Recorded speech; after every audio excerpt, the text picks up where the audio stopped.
Need a microphone. Are you good? I am not. And we are back. I also have to unlock that door since you made me order food. So, you're back. I did. I pressured you into it. Peer pressure. Not peer pressure, it's just my turn. Welcome, guys. Hello, hello. I'm seeing lots of subscribers popping up on the chat screen over here. For all of you who are not subscribed to the channel, please do so. The goal tonight is 157 new subscribers, which would put us at 130,000 followers on YouTube. That's an insane number. It is insane. There's currently 280 people watching. We're going to give this a few more minutes. We have the goal. I actually have to hit the record button. Smart. About to zoom in on me. Boom. There it is. There we go. It was TikTok. I don't know if it's my... I'm going to rub the camera. Sorry, guys. All right. 338. Okay, cool. We're getting people in. So we are going to do some emails tonight. Yeah. We're going to do a reaction video that we are tagged in a lot. We are going to do Q&As. Our goal is to be on here for 3 to 6 hours tonight. Go until we can't. Until we get bored. We are going to Vegas next week. We are not going to be able to do any lives between now and then, so we want to get as much content in with you guys as we can. So this will be fun. Yep. Got some stuff picked out. Video, I don't know what we're reacting to. Yep. So I have to mute this video first. Okay. For the first part of it because it came from TikTok, which means of course there's music behind it. But you guys can read what it says, and then I'll unpause it, unmute it, so that you guys can actually hear what the other person's saying. So let's do this first. You want me to just read it as it goes? Yeah, they love your voice way more than mine. You ready? Yep. By 2023, 45%. Pause. I said 2030. Oh, 2030, 45%. Okay, you got to go back because I fucked it up already. Stop it. All right. Anxiety. By 2030, 45% of working women ages 25 to 45 will be non-married, no kids, single. All right. Now as you did the fun reading part of it, let me turn the audio back up. Okay.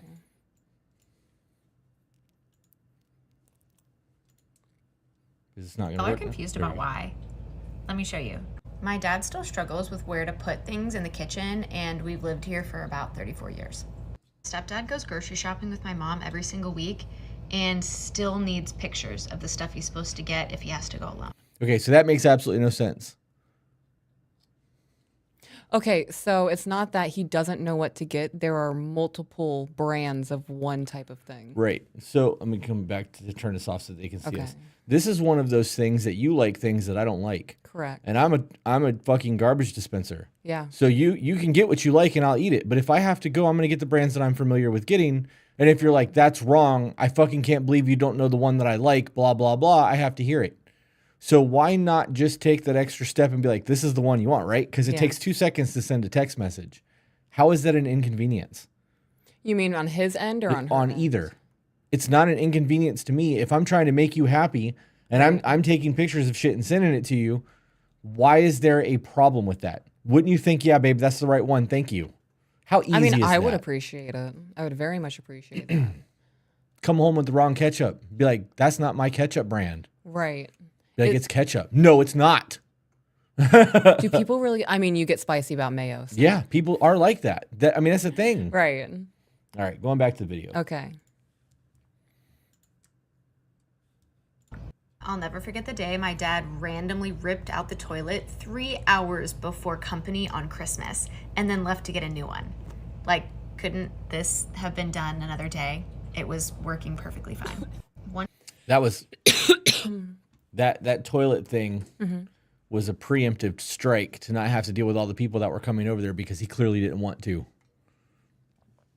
Yeah. Anything on that one?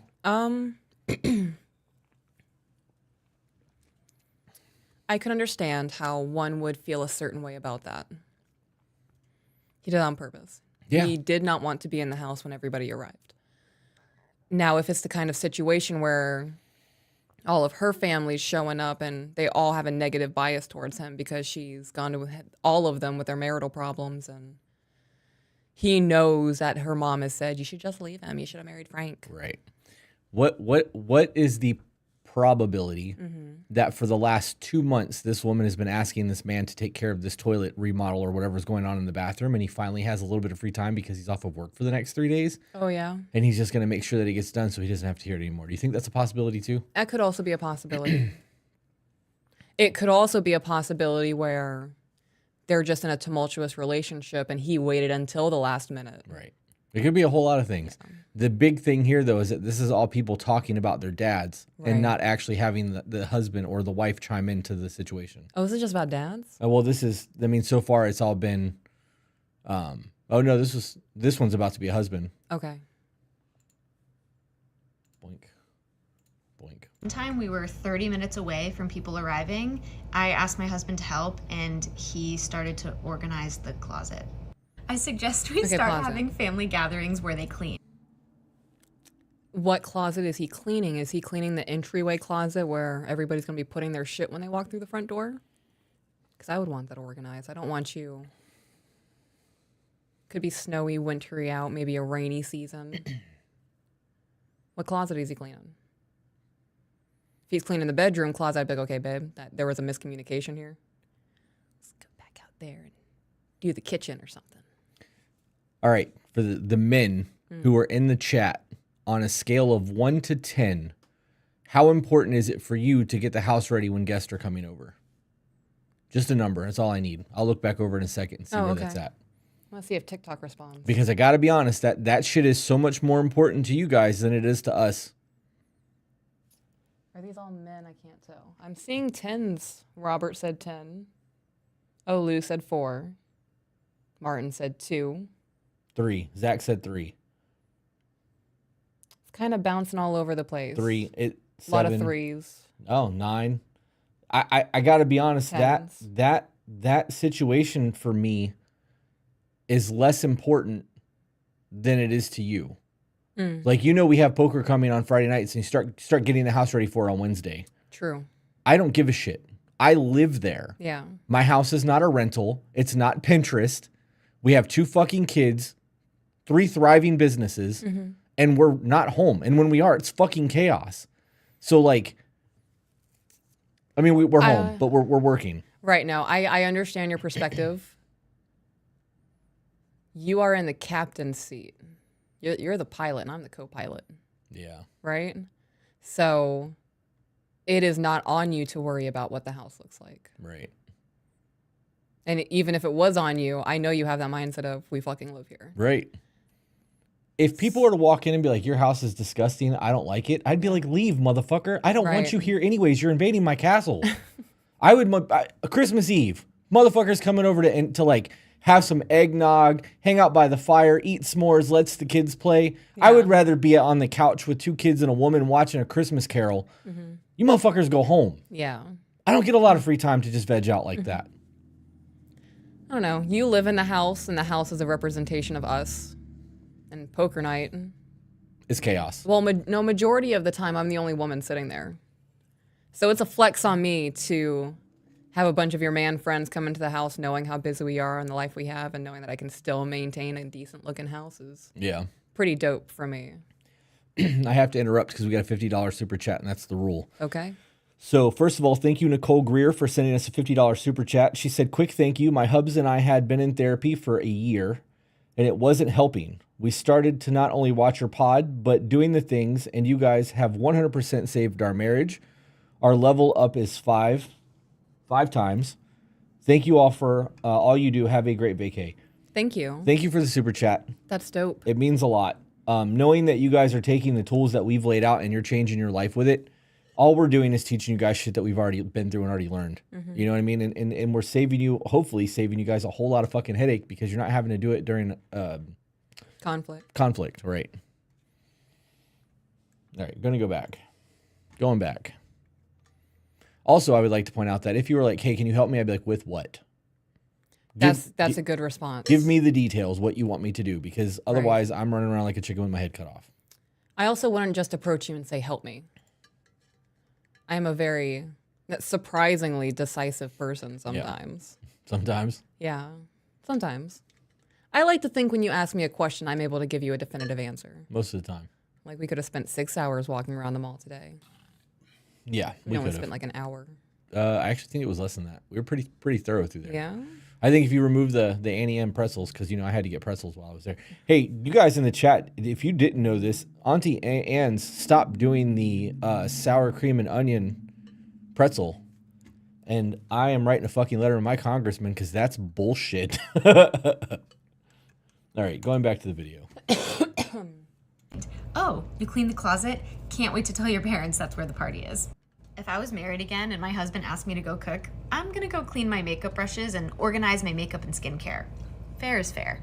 Last time my husband helped get ready for company, he cleaned out the laundry detergent gunk in the washer.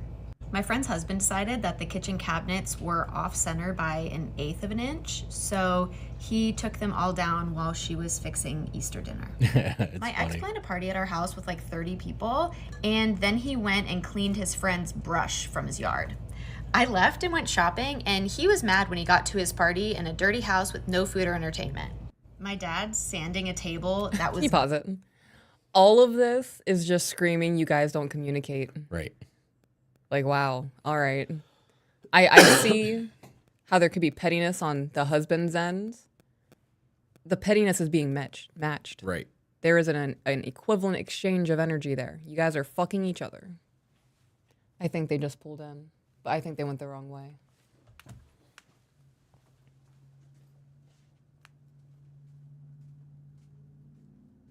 Hello, guys. I'm just reminding you all to go over to the YouTube channel. It's number To Be Better on YouTube. You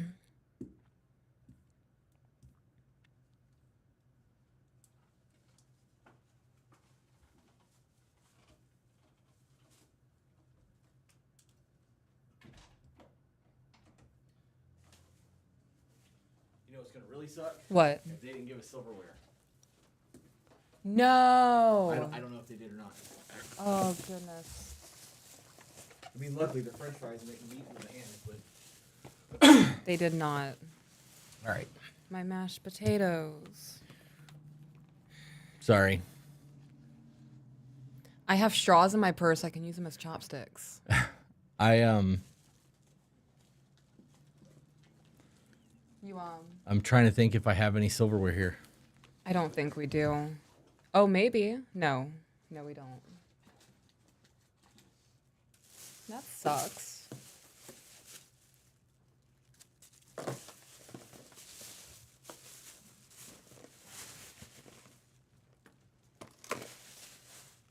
Oh.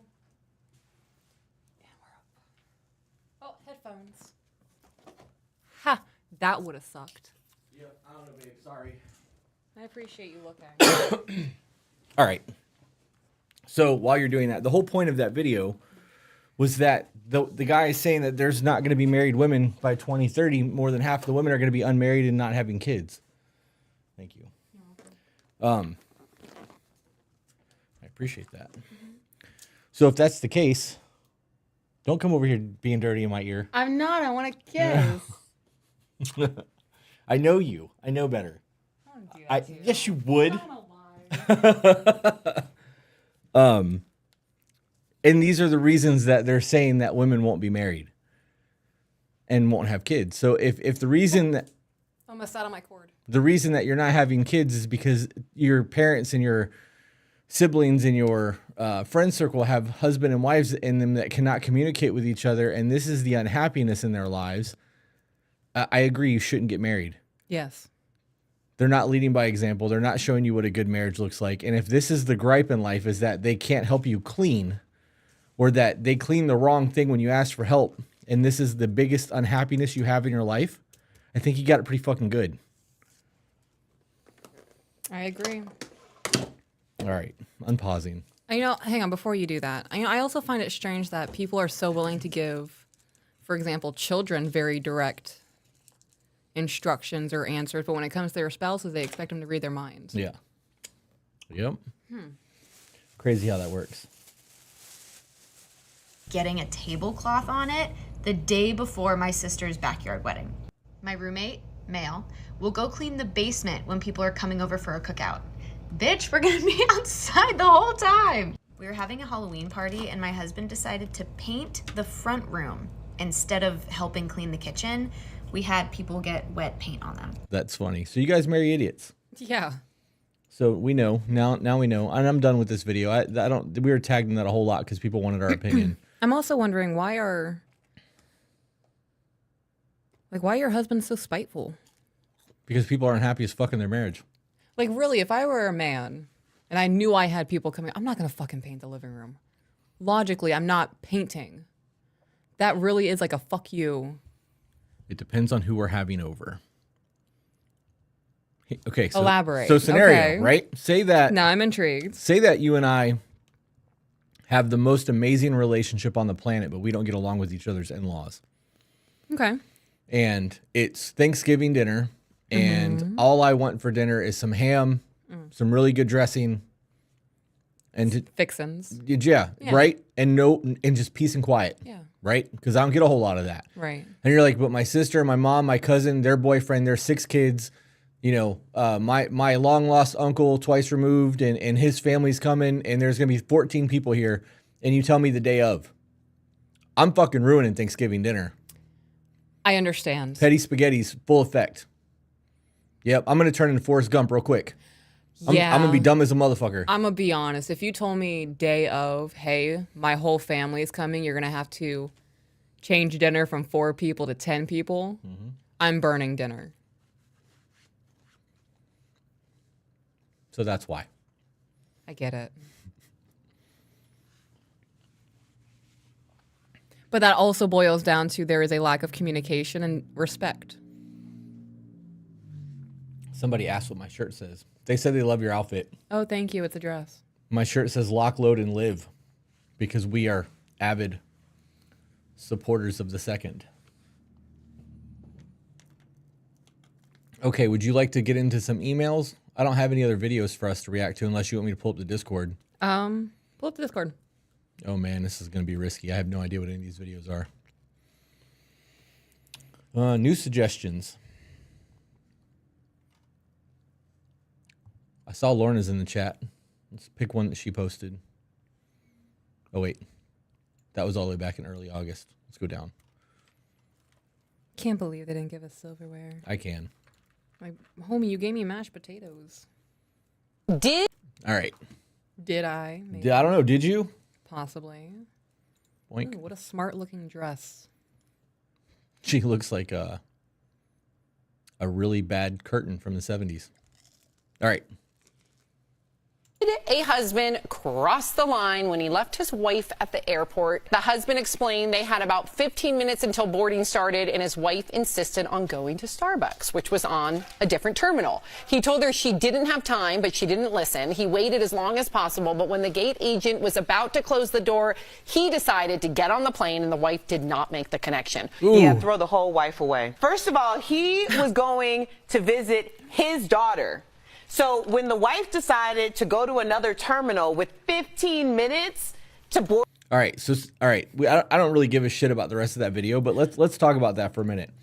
Now that we know what actually happened, the hows and whys doesn't matter. If that was us in that scenario, Yeah. and you were like, and I was like, babe, we're at O'Hare International. They got Chicago dogs in this fucking airport. I want a Chicago dog. And you're like, we got 10 minutes to get on a plane, 15 minutes. And I'm like, but it's right over there. And I took off to go get a hot dog, knowing that you get seated first class seating gets priority boarding. Are you going to get on the airplane, or are we going to go get a hot dog? If you were like, we ain't got time for that shit. Vegas is right there. Like, come on. Do we get to board the plane even if we've missed our boarding time? Until they close the gates. Once they close the gates, they're not letting you on the plane. Are we getting ready to miss this shit, or we just miss our priority boarding? This was at a different terminal, and you got to go stand in line. So, like, assuming that... Before we walk away, I'm asking him, when is the next flight leaving? Just asking. I'm willing to wait 3 hours to get a hot dog. Yeah, okay. But if they're like, yeah, tomorrow, babe, I'm sorry, you gotta next time. Yeah. So in the event that I'm like, nope, fuck it, I'm getting this hot dog, are you leaving me at the airport? Are you going to get on the plane? Go to Vegas? No. I don't have anything.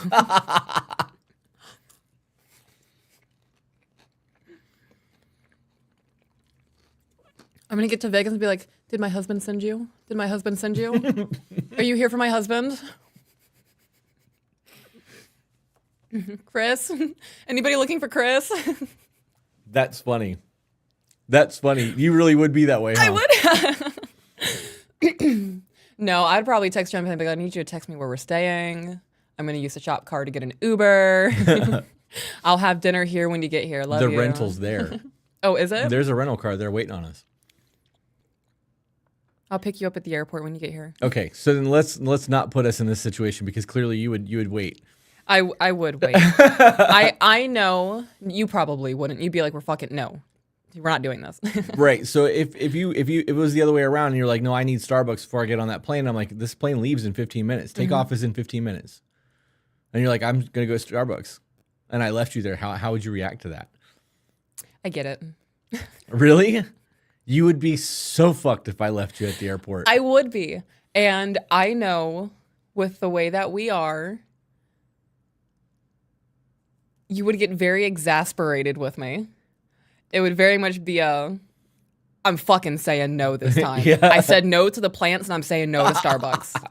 Or the lavender. The lavender. I said no to the lavender. I'm saying no to Starbucks. And I don't know. I'm a woman with rationale. I get it. If I was now, say it was like, oh, it is pumpkins. It's pumpkin season. It is pumpkin spice season. Ooh, I might fight for that. Do you Maybe. think that man's in the okay? Is he in the wrong? Is he in the wrong? Because all right. So just I want you to answer that, but I'm going to give you my biased opinion on this first. This man is sick of this woman's shit. I was just thinking, like, has she made this whole trip just an absolute hassle for him? Yeah. This has absolutely been, you know what? Fuck it. You want to fight me on this? Enjoy being at the airport by yourself. I'm leaving. I bet you his ride to wherever his daughter was peaceful as a motherfucker. Oh, I bet. No airphone, no cell phone signal. Oh man, probably got a nap. Like Had whatever the fuck he wanted to eat. That's funny. All right, let's find a different one. That was good though. That's funny. I don't even feel bad for that guy or that woman. No. No, I like I said, I'm a woman with rationale. I weigh my risks and understood. If you left me, I'd be like, I get it. I'd put my foot down before that actually I know. happened. You would never leave me at an airport. Are you kidding me? I'd probably get trafficked or something. Then you'd have to go. Was it Taken? Where his daughter's. Yeah. Yeah. You would John Wick it. Yeah. Yeah.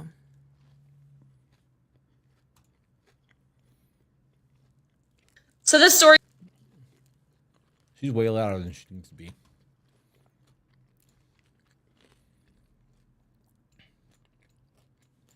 comes from Springfield, Illinois, where a 16-year-old girl was banned from her local YMCA. I just happened to look over into the chat and someone said he was going to go see his daughter. Mm-hmm. Totally slipped my mind. If I'm going to go see my children and it's either I make this flight and see my kid or I don't, I would have fucking left her ass too. Get fucked. That's funny. All right. YMCA and kicked off her swim team for opposing a male undressing in their locker room. Every day after these young girls practice, at the same time, they would go into the locker room to undress from their swimsuits and get into their clothes when a man would be in there, and it happened day after day. And so finally, these girls, who again were under the age of 16, who felt uncomfortable, they went to their coach and they expressed their discomfort, and to which their coach reassured them that he would do something about it. But it continued to happen every single day. The posters said things such as, protect women's spaces, biological women only, safe sport. So the day after these girls hung these posters up in the locker room, their coach, Alex Tutura, pulled them aside at practice and told them that these signs were unacceptable and that it was hate speech. The 16-year-old girl approached the coach in confusion, and she expressed to him she felt the need to take it upon herself because her previous requests were entirely dismissed. And he reassured her that it was hate speech and that she was kicked off the team and banned from the YMCA effective immediately. So I actually followed this as it happened. Oh no, it might have been a high school. It might have been different. This was a high school. Okay, so Well, then, it was a YMCA, but the girls were in high school. okay. I don't know anything about this. So. This is either a similar case, or this is the case that I've been following. They pretty much were told you don't have the right to anything to yourself. They are changing. They are getting nude. Isn't that body autonomy? They're taking that away, right? By forcing those girls to be in that situation? Yeah. I don't know. All I can think of is the possibility for photos to be released, or there's just a whole lot that could happen in that situation. You know what I mean? Like, there was a case where the girls came out and said that there was a teenage boy in there touching himself while they were getting changed. And he was getting away with it because he was claiming to be trans. yeah. Yeah, I would rather go to jail for child abuse before I let my kids be molested. Yeah. So I'm going to end this one because I didn't realize that that's what that was going to be. Let's do emails because I didn't see that going that route. You guys get to listen to us eat.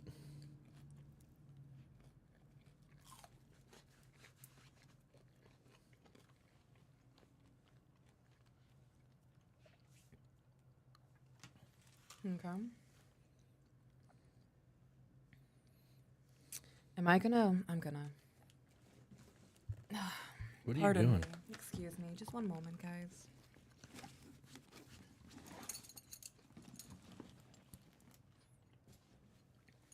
I carry. It's my little straw bag. Oh. Are you going to try to eat mashed potatoes with a straw? Well, there's actually 4 of them in here. Excuse me. 4 different lengths. I have 2 tiny ones, one that's slightly curved and one that's straight, and then 2 of the larger ones. And we're gonna try to. This is hard with metal. I want the potatoes, so. I'm really bougie, aren't I? What, that you're carrying around your own straws? You're saving sea turtles. They're rose gold, too. They're really pretty. I'm going to take a bite of my mashed potatoes, and then we'll do this. We've got an update for you. Everyone pay attention to what's happening right now. Why? Because this is first world problems. Is Being solved with first world problems. I got it. That was impressive. However, the next time you drink out of those straws, you'll be like, why does this taste like potato? I'm definitely going to have to watch them. Yeah. That's funny. Desclan said, use your fingers. With the nails, that's difficult. They get up in there.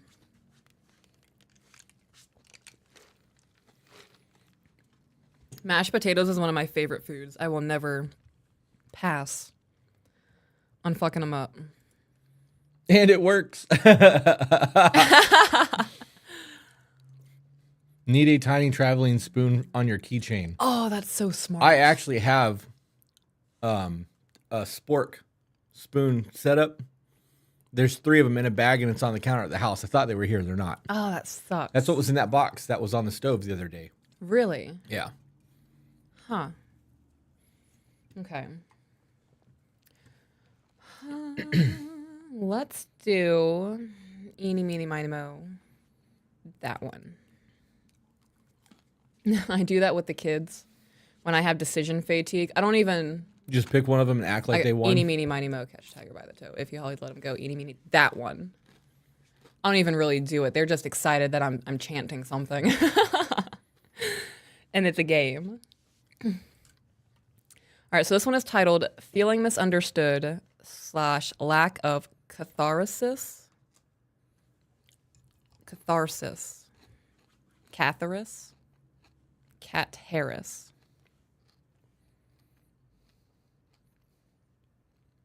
Catharsis. That's the one I'm settling. This is me breaking down words, guys. I want to start off this email by saying thank you both for starting this podcast. Peaches, in particular, is able to articulate many things that I think and feel strongly in ways I have struggled for years to express. Everything but catharsis. Oh no. That's funny. Words just look weird to me. Yeah. There was a year period where glue didn't look right. I don't know if that's my brain or what it is. Okay. I have started sharing this podcast with my boyfriend of 3 years, and it is seemingly helping us. Oh, excuse me, guys.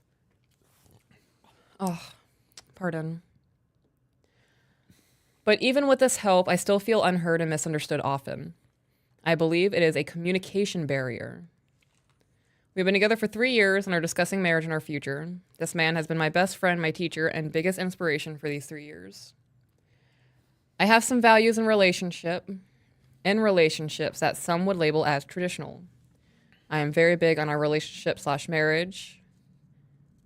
I am very big on the fact that our relationship/marriage has to come above other things to a point. I believe in doing little things for him when he's home from work and tired, putting food on the table and making sure our home is clean and welcoming. Our relationship has moved along fast. Do you have something you want to say? Mm-hmm. Okay, well, I'll wait. Let you do your thing. Come over here with my... I crammed a massive amount of French fries in my face right as you read it. She said, some would call us traditional. I put my marriage above some things. So she said, I have some views on relationships that some would label as traditional. I am very big on our relationship/marriage. Oh, I had to edit the sentence. I am very big on the fact that our relationship/marriage has to come above other things to a point. To a point. Right. There's nothing that comes above our marriage. Right. Death in the family, that's something we're discussing. Everything else is secondary. Yeah. Is there anybody in the chat right now that has sent an email in? I'm not going to lie. I'm very impressed that you're eating mashed potatoes with straws. Oh, thank you. That's so funny. They season these mashed potatoes really well. Somebody said to get a putty knife so that you could eat those mashed potatoes with a putty knife. A what? Putty knife. To put spackle on the wall. Oh, we actually might have one on the counter back there. I don't know how clean it is. All right. I see 3 names. Trin, Sarah, and Savannah. Can you guys put the name of the email that you sent, like the subject line, so that one of the wizards can dig that up and maybe we can do a live read after one of these emails? We really do want to try to stay on for 5 or 6 hours, and we have to find a way to do that. Otherwise, this is going to be like a 2-hour podcast or live stream. I leave it to the wizards, the moderators that are in the chat. Sorry to put you guys on the spot. No, they're always on their toes. They're always ready. Yeah. I don't think they're ever put on the spot. They're professionals. Jen and Zach open their phone and go, fuck! At least once a day. At least, because they see the notification, like, oh, I wonder who's messaging me. And they're like, oh, it's Chris. Fuck! Every time. At least once a day. Lorraine, we did the picture behind her just for you. Oh, yeah. That's actually my picture. I like that picture. I like the story behind it, too. Not that the story itself has any particular meaning. That was taken in the crack at the sidewalk outside our house. Yeah, photo challenge. But the casing itself has a story, and I like that. Yeah. Has meaning to me. We got a $50 super chat. Got an interruption. Ooh. 250 letters is not nearly enough room to express what you guys have done for me in the last month and a half. So I'm just going to say thank you. The time you put into this will assure that you live on forever. I love you both. And that was from Andrea. Thank you for that. Thank you for the super chat. It means a lot. Thank you. You know what I think about a lot? What's that? Me with my shirt off.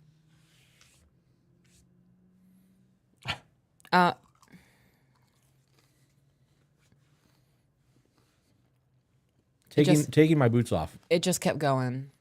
How did you feel about me rubbing your feet today? That was pretty nice. I know you were a little agitated. I took your boots off because you had to put them back on. That was a good moment. I was more agitated by the text message. So I had just fallen asleep. if it had sent when I sent it, it wouldn't have been a problem. No. I sent it like 10 minutes before that. That's funny. It's all good. What was I going to say? I have no idea. You fucker.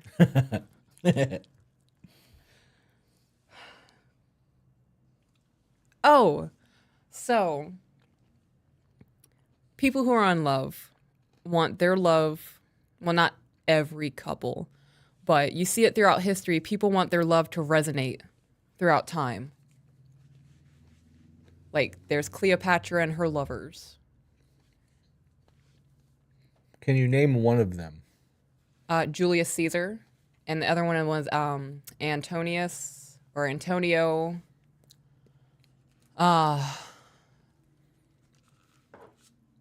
Was it Marcus? Didn't she also have a thing with Alexander the Great? Maybe. Oh, I think she did. I think there was 3 dudes. Yeah. I know one of them betrayed the other dude. I honestly couldn't tell you. Oh. Zach said Antonio Banderas. Yeah, they made a movie about that. Okay, back into the email. We're Yes. distracted. Okay. Danny just totally called me out on my big ass bite. There's almost 600 people on TikTok. If you guys want to be a part of the conversation. Oh, it was Mark Anthony. Mark Anthony was one of her lovers. Thank you. Marcus Antonius. Maybe. Was I right on both? That's crazy. I don't know. Okay, I'm stopping. TikTok, if you want to be a part of the conversation, this is the offhanded. I looked over here and saw comments. If you do want to be a part of the conversation, head over to our YouTube channel, the number 2, Be Better on YouTube. We plan on going live for a while until it's dark out. And now it's Not. evening. Evening glow outside. Okay. Believe in doing little things. Okay. Excuse me. Our relationship has moved along fast, but not without struggles. I used to be very aggressive and had a very hard time communicating. I would blow up and get defensive almost every time. Through all of that, he was patient and took the time to educate me and invest in me even still. Now, I still have periods where I struggle to communicate. I get nervous bringing my feelings to him because I often feel dismissed or like I'm not being taken seriously when discussing matters that feel important to me. Okay.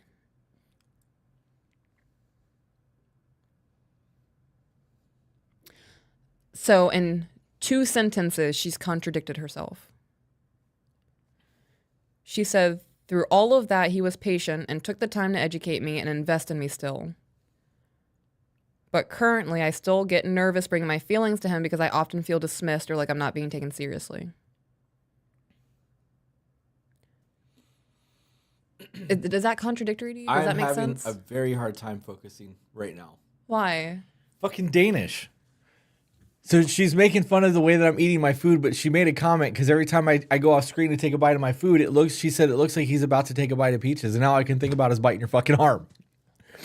I thought about how funny would it be if I could make it look like if you went off screen and I went, wait, this way? Yeah, that way. Ah!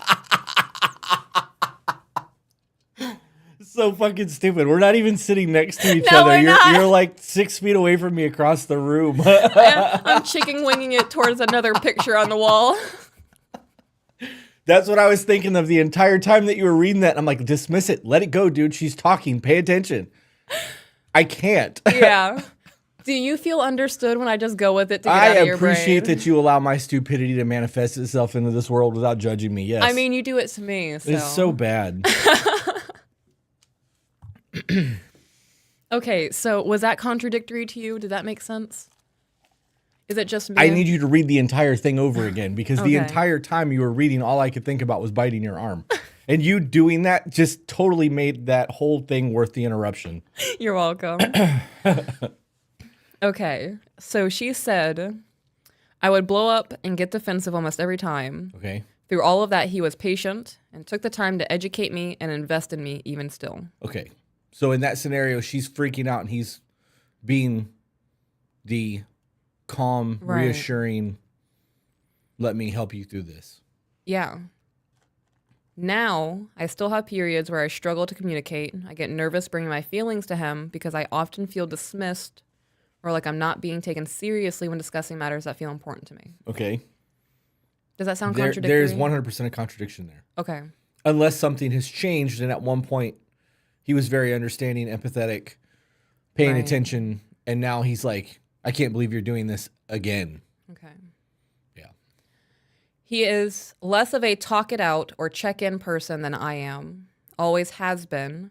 So often I am met with a reassuring statement that is then followed up with sarcasm or a joke. I then feel confused and distant. It's as though I don't feel like I can take the statement prior to the joke at face value because a joke follows immediately after. It feels like emotional whiplash. That, assuming, this is me being hypothetical, he is giving you a reassuring statement.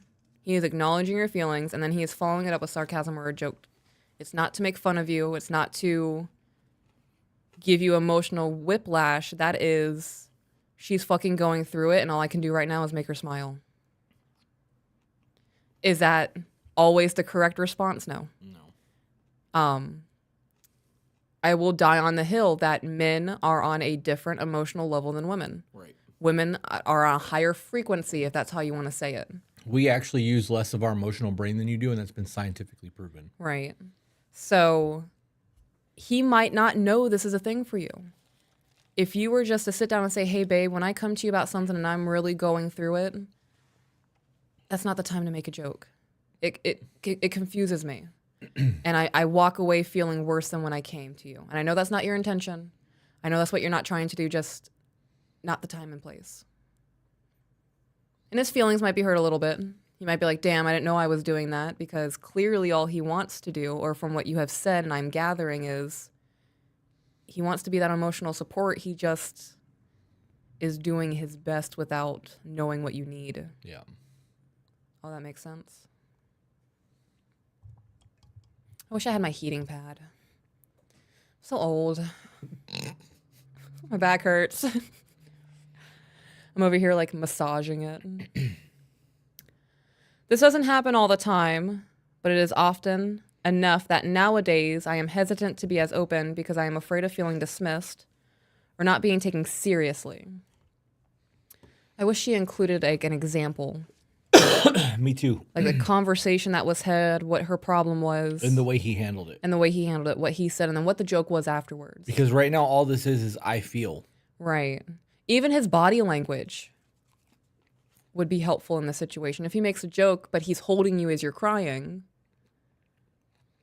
and his tone of voice is soft, Right. That's different from making a joke deliberately to hurt your feelings.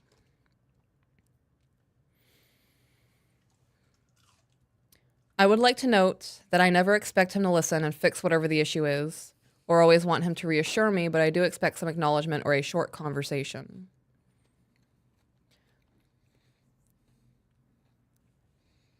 So, right there, but I do expect some acknowledgement or a short conversation. I always ask you, are you in the middle of something? Always. All the fucking time. Yeah. Every single time. And I'm like, what do you need? Because there's a varying degree of how much of a break I can take right now. Right. Sometimes it's only need 2 minutes of your time. Cool, I can definitely stop for 2 minutes. Yeah. There's going to be a 2-hour conversation. I can't do that right now. Right? Right. I mean, I don't give you time frames. It'll be, watch this, something funny. Right. And you know it's going to be a quick interaction. If I come to you and say I'm fucking going through it, you know that you need to have at least 2 to 3 hours available because it's a lot. So I would recommend to anybody, if you need an acknowledgement or a conversation, make sure you have their undivided attention. If they're on the phone on the couch watching TV and you've just walked into the room after 45 minutes and sit there and wait for them to look at you, they don't know that you've been going through it for 45 minutes. Right. And if you just start talking, they're in the middle of something. They're engrossed in whatever they're doing on their phone, or they're catching up on their favorite TV show. So prefacing it with, hey, do you have a second? Oh shit, let me pause this, because they don't say that all the time. Anything? Nope. Okay. I want to feel like what I am saying matters to a certain extent, or feel like I'm heard when I speak, unless there is a direct response followed by a joke. It's just like I'm talking to him and he will just go back to what he's doing, and I don't feel any catharsis from it.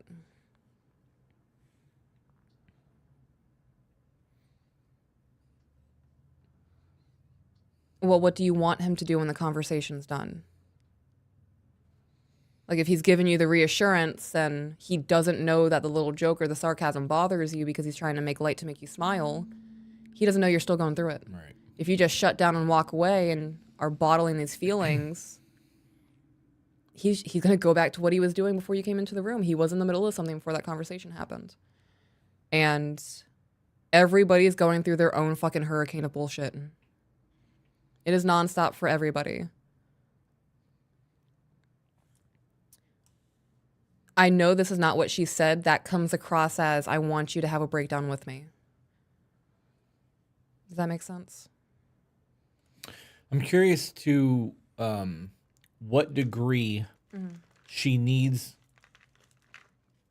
an emotional response from him. Right. Because I don't cry when you cry. No, you don't.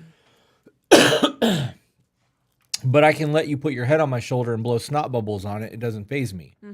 But if you needed me to be, you know, a sobbing mess with you while you're processing your shit, you will never get that emotional connection to me. That's not who I am as a person.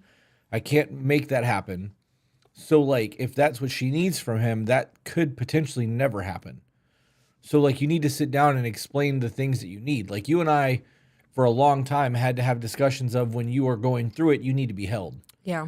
And I'm not, like, when I'm going through it, the last thing I want is anybody touching me. So we've had to find, like, a common ground. a common ground for that, right? And we've made it work. Like, you get held every time you cry now. Yeah. But it takes a few minutes for me to get there. Like, I have to, it's like a mental checklist of things that I have to do. Yeah. And it's just like meeting somebody new, right? I have a mental checklist of things that I have to do. When I'm meeting somebody new, I have to stand up, look them in the eye, and shake their hand.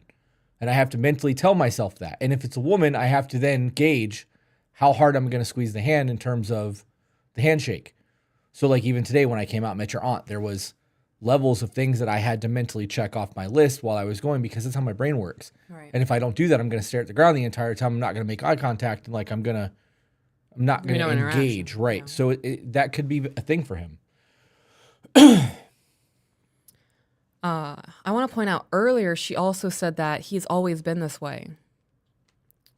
Well, he hasn't, though, because earlier she said that he was very attentive and Right. understanding and helping her through her emotional turmoil. My biggest recommendation for women is, if a man cannot provide the emotional support that you need, the relationship will always be turmoil for you. Why? Because women are emotional creatures. If they don't feel heard or they don't feel understood by their man who is supposed to be, I mean, they love this person the most. And not having that emotional connection, there's always going to be that feeling of, I don't matter, or he doesn't care enough, or he might think my problems are stupid.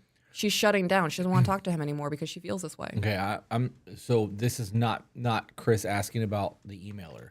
Okay. This is me asking you directly Oh. why that's a turmoil thing, because there is a difference to me and in being empathetic to what's going on in your life and comforting you and listening and validating.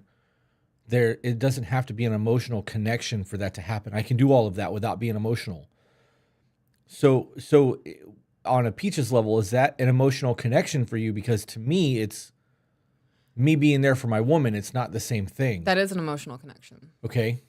So when you, I'm not expecting you to be on my emotional level. That's not the emotional connection I mean. okay, well, I'm learning you right now. Right. So like, I don't understand this. This doesn't make sense to me, because Right. if I'm going through it and I need to vent, I'm coming to you to vent, because I know that you're going to listen and you're going to throw me some options, and we're going to problem solve real quick, and I'm going to go back into the ring. You know what I mean? Like, Yeah. you're my coach in the corner, fucking rubbing Vaseline on my face so I can go back to war. That's not the same thing for you. When you are going through it and you need me to listen, I have to ask you want me to problem solve or you need to vent? so that I know how to handle that situation, but I'm being there for my woman. I'm not Right. emotionally attached to you in that. I'm trying to be the support system that I feel you need. What do you mean you're not emotionally attached? Like you're not emotionally attached to the issue or Right. what I'm going through? Right. I can't. Right. Yeah, no, I don't expect that. So then how is that an emotional thing for you? Because even if I'm really going through something where I'm ready to cry and you're not Right. being emotional, I don't need you to be emotional on that. I need you Right. to. I don't understand. Okay. I understand what you're saying. This is a real thing for people. This is Right. what's going on in that email. So I am not expecting you to be on the same emotional level as me. If I'm Okay. hyperventilating, I'm not expecting you to hyperventilate about the situation I'm going You through. get a bag, like joint bag. You breathe in when I breathe out. Yeah. Yeah, we just all kinds of fucking carbon monoxide. Carbon dioxide is what we exhale. I don't remember. Carbon dioxide is what we exhale. All right. So I don't expect you to be at the same emotional intensity as me. I don't expect you to have emotions tied to the situation that I'm emotional about, right? Say my friend from middle school passes away. I might be a little bit upset about that. You have no idea who this person is. Right. So I don't expect you to be upset about it as well. I do expect you to be empathetic. So the emotional connection that I'm speaking about is you're trying. Like you said, you hold me when I cry now. There is a deeper emotional connection there just based on the level that you are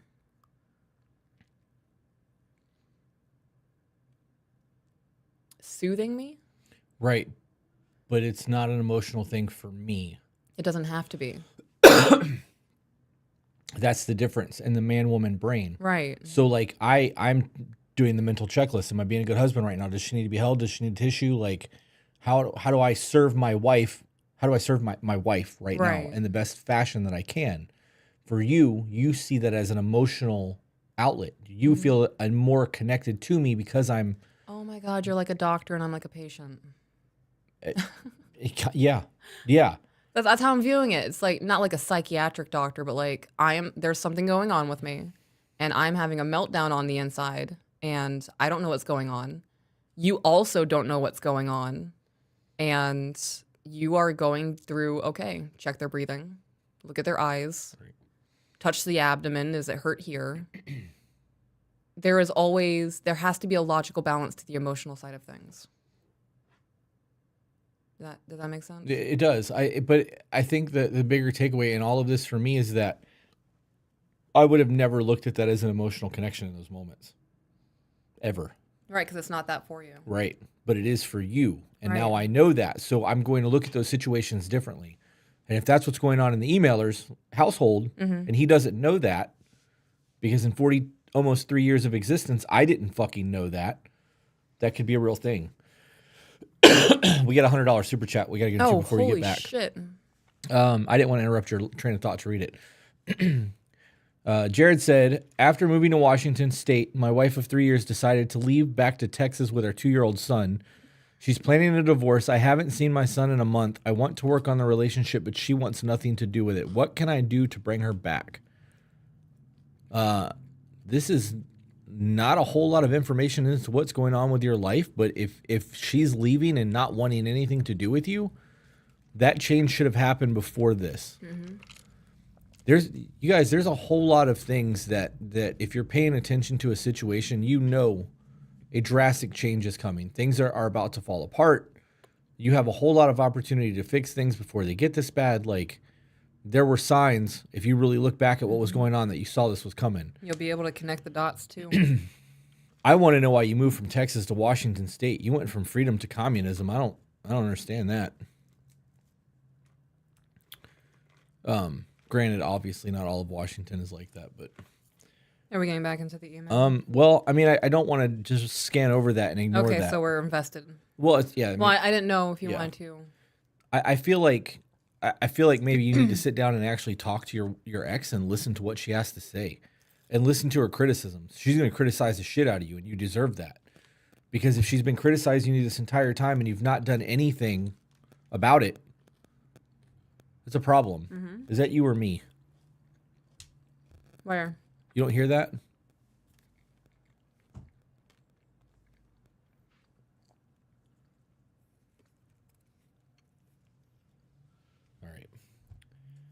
Zach just sent me a text message. Zach, I will join that Discord chat as soon as we're done with this email.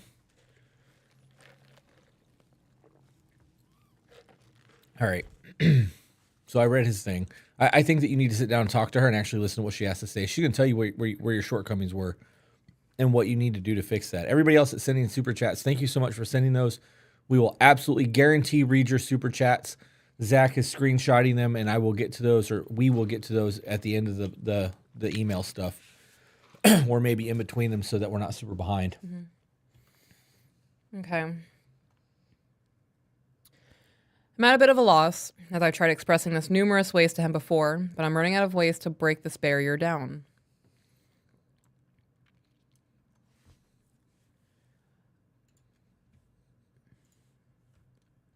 The person you are with will never be able to 100% satisfy all of your needs. Right. I am a young woman with borderline. So my emotions are very intense, and there's not a person in the world who can soothe me the way my soul needs to be soothed. It just can't happen. Right. You do your best, and it's because I've communicated what I need to you. And it's taken time because you've had to push yourself outside of a comfort zone. And I've had to accept that, like I said, there's just nothing anybody can do to soothe me the way I need it. Only I can get myself through that really, really hard shit. Mm-hmm. So I'm not saying the emailer is implying this. At some point, you are going to have to accept you are the only person you have, though. On that deep of a level. Yeah. Yeah. This is the man I want to marry. He has expressed that he wants the same. I feel this is the only hurdle we have yet to conquer. I would love to hear what you have to say. And then there's a follow-up attached to this. I've always expressed that check-ins are important to me. He will participate in them, but I feel with his body language and lack of attention that it's always more important to me than it is to him. That could be true. Yeah, it could be. He's doing it, though. Right. Believe it or not, men do shit to appease their women. I watched just like women do that for men. Yeah. I watched a TikTok today of a gentleman with his wife. They just got married. They're jumping into a pool. I saw that. You sent it to me. All of their clothes on. He's like, I didn't want to fucking do that. But he did it because it was important to her. Right. Right. He's doing it because it's important to you. We have emailers all the time. My husband refuses to do it. My husband won't even listen to the podcast. He wants nothing to do with anything I'm trying to do. What do I do? How do I make him sit down and just listen to me? Right. He doesn't want to do a check-in. How do I present the check-ins to him? He's already watched the video and he still doesn't want to do it. You have one who wants to do it. Or at very least is willing. Yeah. That whole situation too, you have to keep in mind that a lot of the times when you guys are having an emotional breakdown about something, the issue is a you issue. Correct. And it's something that we know we can't fix. Mm-hmm. And as men, being natural problem solvers, when you come to us with something, we naturally want to fix what's happening. So when we know right off rip that we're not going to be able to fix most of the things, it puts us in an odd position where like it's, super uncomfortable to have these discussions. So they're not always going to want to have that talk. But the fact that he's willing to listen and like let you give him the report card, so to speak, is that, I mean, it's a win. It is a win. He could also be disengaging because the whole time you're going through it mentally because you're nitpicking everything about him. Could be. I don't know. When it comes to his part of the check-in, he always seems to rush responses and make jokes and will follow up with something unrelated to seemingly change the subject.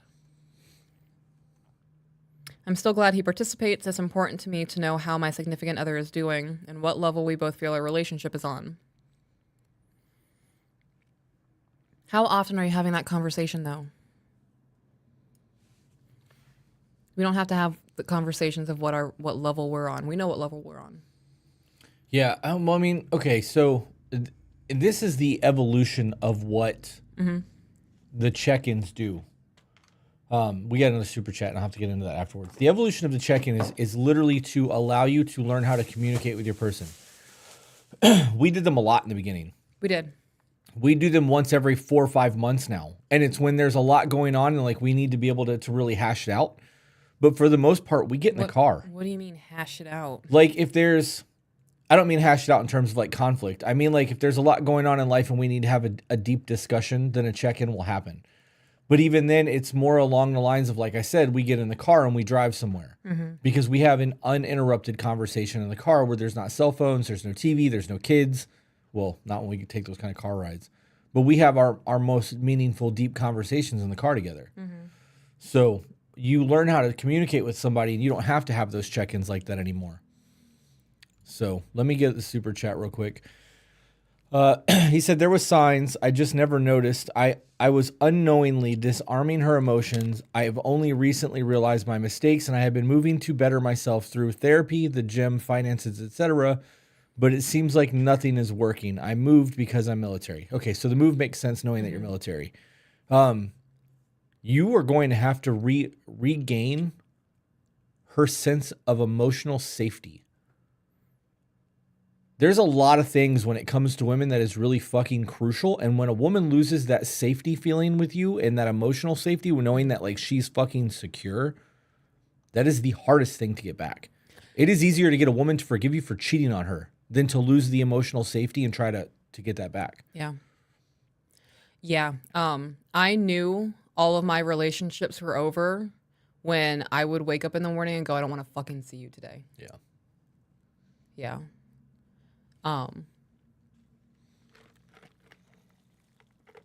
It's going to take a lot. And depending on how long she's been feeling this way, she's been trying for like 5 years. Hypothetically, if she's been trying for 5 years, it could be too late. Yeah. I would try to date her again. I agree with that. Don't beg her to come back. Beg her to go to dinner with you. Start there. Start with a fucking dinner. Have like a normal, healthy conversation with your wife. I mean, you're not divorced yet. Ask her to dinner. Be like, hey, I'm not trying to beg you to come home. I'm trying to make changes. I would like to sit down with you at dinner to find out what else I can do to better myself so that I can start making the changes to be the man that you need me to be. And then fucking show her that you can be that man.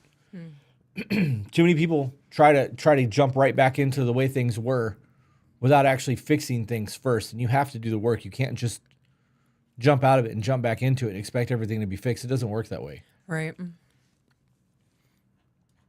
want to finish the email? Yeah. When discussing feelings, he always says he doesn't need to as much because he can keep himself in check. So in the event he does give me an answer on these check-ins, it's downplayed. He won't be 100% attentive, or he'll aim for it to be very short conversation, again with sarcasm and jokes after firm statements, leaving me confused and without catharsis. This is the outcome of most conversations that aren't fun and games. Ask him why he does that. It sounds to me like this is a lot of her problems where he doesn't see it being a big deal. Yeah.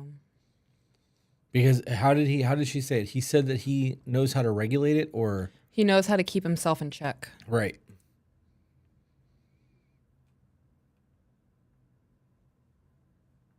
A check-in is also not supposed to be about you. Right. It's about both of you. Right. Your check-in is supposed to be about your other person. When we have check-ins, it's supposed to be me talking to you and you talking to me. Right. It's a report card back and forth, not I want to have a check-in so that I can dump all my trauma on you. Excuse me. How can I serve you better as a wife? How can I serve you better as a husband? What can I do to love you more? You know what I mean? Those questions being asked are a way for you to engage that conversation with somebody being attentive to what's actually happening right now. If he feels like your relationship is really fucking good and you feel like it's really not, there's a breakdown right there. That could be part of the problem. It could be why your check-ins are failing.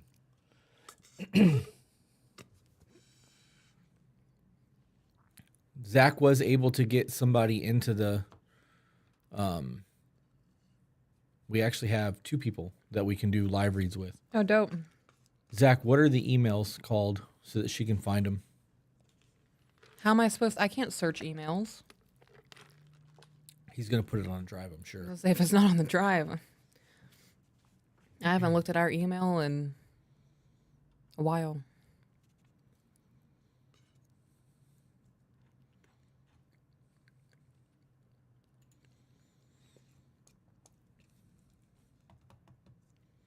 Grief is, I'm assuming one of them is just called grief, and the other one is a breakdown from our relationship. So I would assume that they are in the files. I don't know. Zach, I know that you're not muted. If you want to just tell us where to look, you can. They're in the folder she says already in. She's in the folder she's already in. So it's in the folder you're in. All right.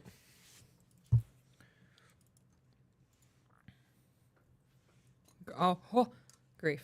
Almost made a mess of your taters, huh? Almost died down. Okay.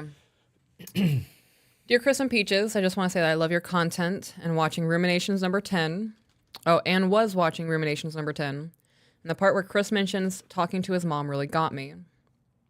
I don't remember that one. I don't remember that one either. Okay. I recently lost my mom, and while we didn't have the best relationship, I'm still deeply grieving. My question is, how do y'all deal with grief, and what are some healthy tools? Apologies if you've already covered this in a video. I'm still catching up. P.S. I love this podcast, and I see so much of Chris and my fiance. That is to say that my fiance has all the quality Chris has mentioned in the gentleman video. I love what you guys are doing. Keep it up. That was a short one. It was short. How do you deal with grief, babe? How do I deal with grief? Whoever sent the grief email, if you're in the Discord chat, give me an example of what they're dealing with so that we can try to deal with that a little bit better. So I have never lost anyone super, super close to me. It hasn't happened. I've lost extended family, aunts, cousins, grandmothers, all in very superficial, surface level relationships. There was a pain there. It was more of a, I hate seeing the people that I'm closer to going through that kind of grief. I grieve people. I'm already grieving the loss of you now. I lay awake at night and I think about holding onto your t-shirts after you're gone and keeping your boots and shit. It's kind of sad. It is, but I'm working through those emotions now, so when it does happen, I'll be more at peace with it. People shut off emotions. They don't like to think about things because it's too hard. Right. It's going to make me cry. It's too hard to think about them not being here.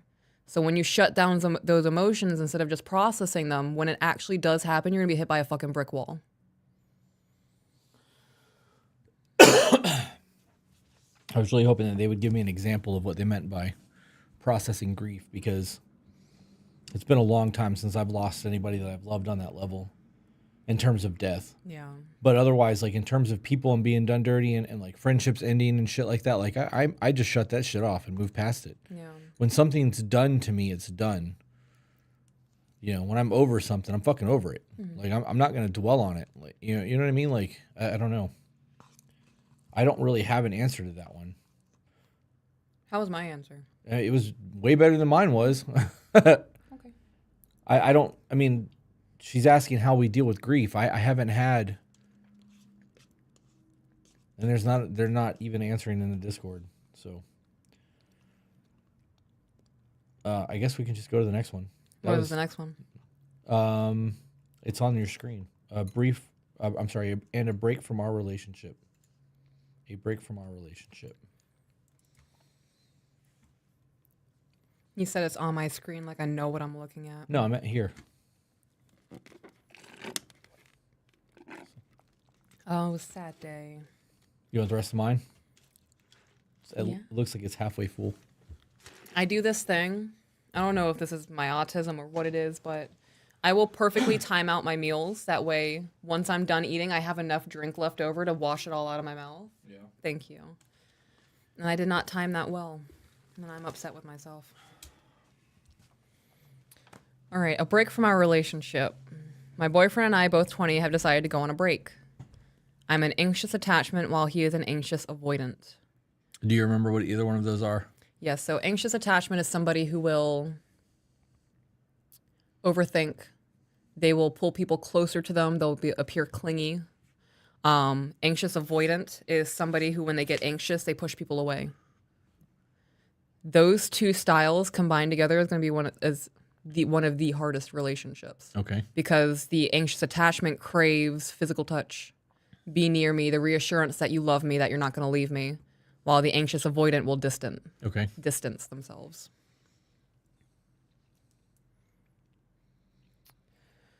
When we talked about the break, we both agreed that we were not looking for anyone else to date, and we weren't going to block each other, and that we were willing to wait for each other. That doesn't sound like a break. It sounds like y'all broke up. That's exactly what that sounds like. Yeah.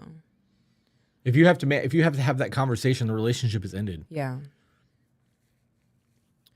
Our childhood traumas have allowed us to have so much miscommunication, and it doesn't allow us to hear each other.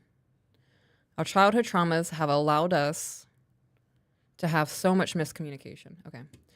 We have childhood trauma, and we have allowed it to get to the point where there has been so much miscommunication, and it prevents us from hearing each other. Which should have said understand. Understand. Oh, no, I just revised that whole sentence. I know you did, but Okay. that hear each other should have been an understand. This comes down to our disruptions. 99.8% of the times it's because you've said something and I don't fucking get it. Right. The other 0.2 is because I said something and you didn't get it, right? Right. That is most of the time. So I have to go, okay, this is what I heard. Mm-hmm. And you're like, that's not what I said. I'm like, okay, this is what I heard. After you've repeated it 4 more fucking times, you're like, that's still not what I'm saying. I'm like, okay, then I don't know. Right. Write it down. Like, I don't know anything else. You know what I mean? So like that's the understanding. It's not that I'm not hearing you. I've heard every rendition you fucking laid out. It's just you can't comprehend the words. I don't understand. Right. So that's the issue. I'm going to piggyback off of that. I'm going to interrupt you. You said it would be a cycle. You say something I don't understand, and then I say something you don't understand. Right. And a lot of those times, the miscommunications happen because you're responding to what you didn't understand. Right. Or I'm responding to what I didn't understand. Or you've moved on and I'm still trying to figure shit out. That happens a lot. Oh, yeah, I'm following 5 different threads in a conversation. Yeah. And I'm over here flicking the door stopper. I don't get it. Yeah. Yep. We both cried in each other's arms, and we knew it was something we didn't want, but it was something we needed. I get anxious about what could happen. I would overthink if he would really wait for me, or if someone new comes along and changes his mind. Which is a very real possibility if you guys are taking a break. Oh, I overthink. So this currently happens. Look at me for a minute. This is the divorce issue. This is why you don't put things like that onto the table. Right. I understand why people need to take breaks. I understand, like, for me, a break would be like, I'm fucking angry right now. I'm going to go drive the car for 2 hours and come back and we can revisit this conversation when I'm calm. Mm-hmm. And if that's not enough, one of us is going to have to go stay in a hotel for a night so that cool, calm heads can prevail and we can resolve conflict. But it's dead, isn't it? Fucking dead. Taking a break on that level is not happening. USB-C, right? It's the old Android. So it's a mini. No fucking way you have a charger here for this. Don't worry, bitch. Your husband's got you. Okay, Daddy. That's funny. I didn't think you'd get hotter.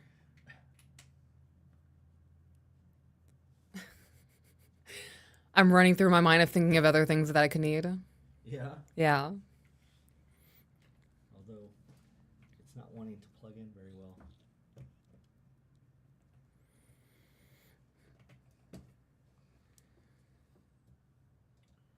See if that fits in there.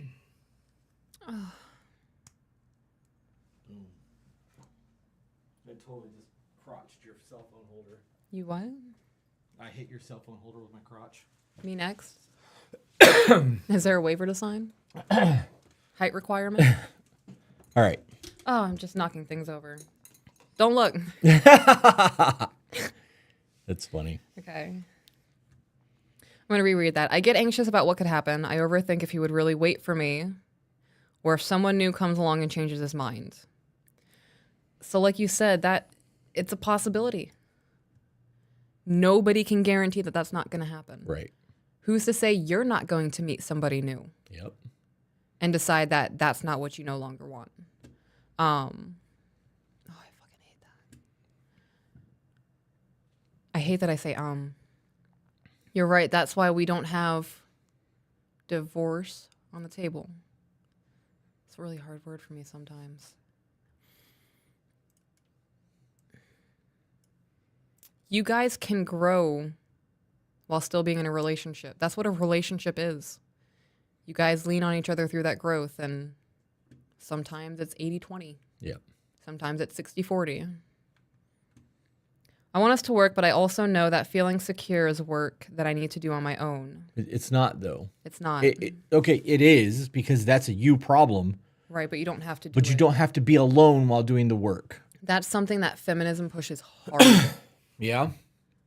Discover yourself by yourself. Don't be in a relationship. And it took me getting to that point where I was by myself. And it was the most miserable I've ever been.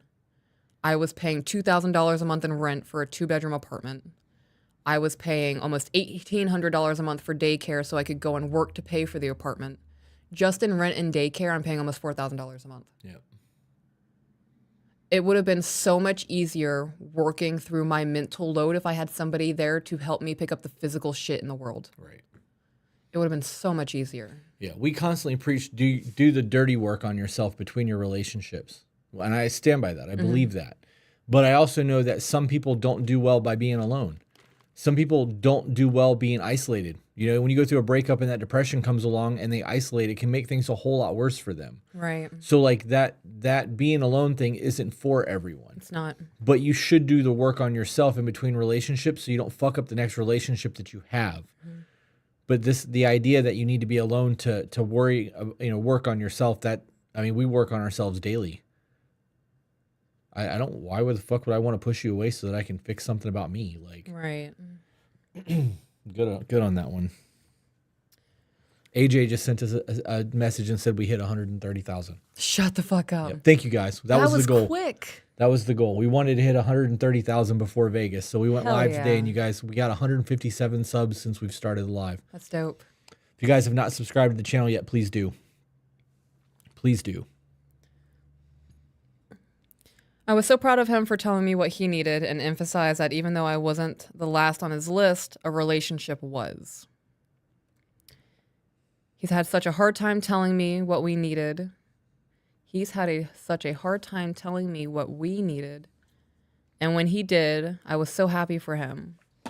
He was so sad when I left, but I knew that going home was the better option. We agreed that we would come back in January for the spring semester and try again. We've never had a break in our past relationships, just simply breakups. We love each other so much. Any advice for us? I believe that if you truly loved each other, you wouldn't have done this. That's love. Love is, I love you on your worst days. Right. Love is, I'm not okay right now, and I don't know if I'm going to fucking wake up tomorrow and be able to face another day. But you're here. You know what I mean? Like, I don't know. I really, are you pushing on that because I'm being not loud enough? No, I'm just touching it. Okay. It's riveted like shirt gills on the side. I don't like the idea. I really don't like the idea of a separation like that. Is that something? Break. Have you had breaks in past relationships? Never one that came back. I've had breakups that have reignited and come back to relationships. But there's always been so much shit that's happened in between that like life is different. Right. And you go back hoping that things will go back to the way they were. But so if did this happen in September or in August? Person in Discord whose email this is. This happened 2 days ago. Okay, so it happened in September. So you got 3 more months before January starts your thing. A lot happens in 3 months. To give you context, 1/3 of our podcast was 3 months. Correct. So you can look at how very drastic our life has been 3 months ago till now. 3 months of living apart from each other. New friends come along, new interests get picked up, new hobbies come along, new political views can happen. Somebody could find their faith. Like there is a lot that can fucking happen in 3 months. We talked about this in the car today. When you see somebody losing weight that you live with, It's hurting my ears. that's why I took mine off. Every day you see them, you don't notice those incremental weight losses. It's not Right. that big of a deal. Oh, I lost half pound a day, lost 3 pounds yesterday. Like, but when you don't see them for 3 weeks and then they pop up, you're like, holy shit, you've lost weight because you haven't seen them. Right. So that you're viewing them through a new lens because you've been gone that long. So when you're living with somebody and the person that you're with is slowly making changes, it doesn't get noticed as much as the drastic things. When you haven't seen them for 3 months, those drastic changes are going to be very fucking different. Your person's not going to be your person the same way they were when they left. So, you want to? All right. If I can add, he talked about all the things he needed to do, i.e., find a new roommate, get back into school, get money for school. And because of all of that, he said a relationship was the last thing on his mind. Okay, so then he's not invested in this. How old are you two? 20s. They're Exactly. both 20. Exactly. That's what the email said. They're both 20? Yeah. So y'all are young still. He's prioritizing everything else over the relationship. Finding a roommate, going back to school, getting money for school. The relationship is not a priority. That's what I read from that. Hearing that, I'd be Yeah. like, okay, so everything else in your life is a priority right now. I'm clearly not. You can have all those priorities and still care about your person. Is this... I already moved the email. This is the anxious avoidant and the anxious attachment. Yes. It could be that you're just overwhelming him and he's suffocated and the things that he had set goals on are now suffering because it's like an emotional vampire. You're just sucking the attention and the energy away from things. Is that a thing for those attachment styles? I was that attachment style, yeah. I would deplete the energy out of the person I was with daily. Huh. Yeah. So then how did you change that? Because there's no fucking way I can handle that. Because you couldn't handle it. It doesn't make sense. So my anxious attachment, it was something that I was working on after my last relationship, but there were still remnants of it. Okay. And when we started dating, it would flare up. And then it dawned on me long term, this is a man who is not going to deal with my overreacting and my overthinking and the what ifs and my insecurities and my low self-esteem. So you were more important than my illogical or irrational thinking.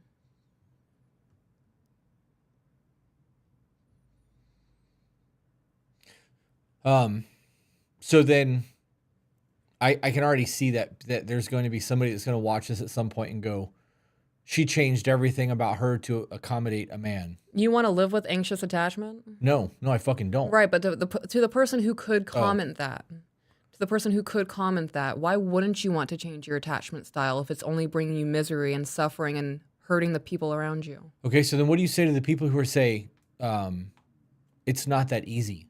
You can't just change who you are No, it's just not. overnight. It's not easy, and it wasn't overnight. It's something that I dedicated myself to. It's a mental war.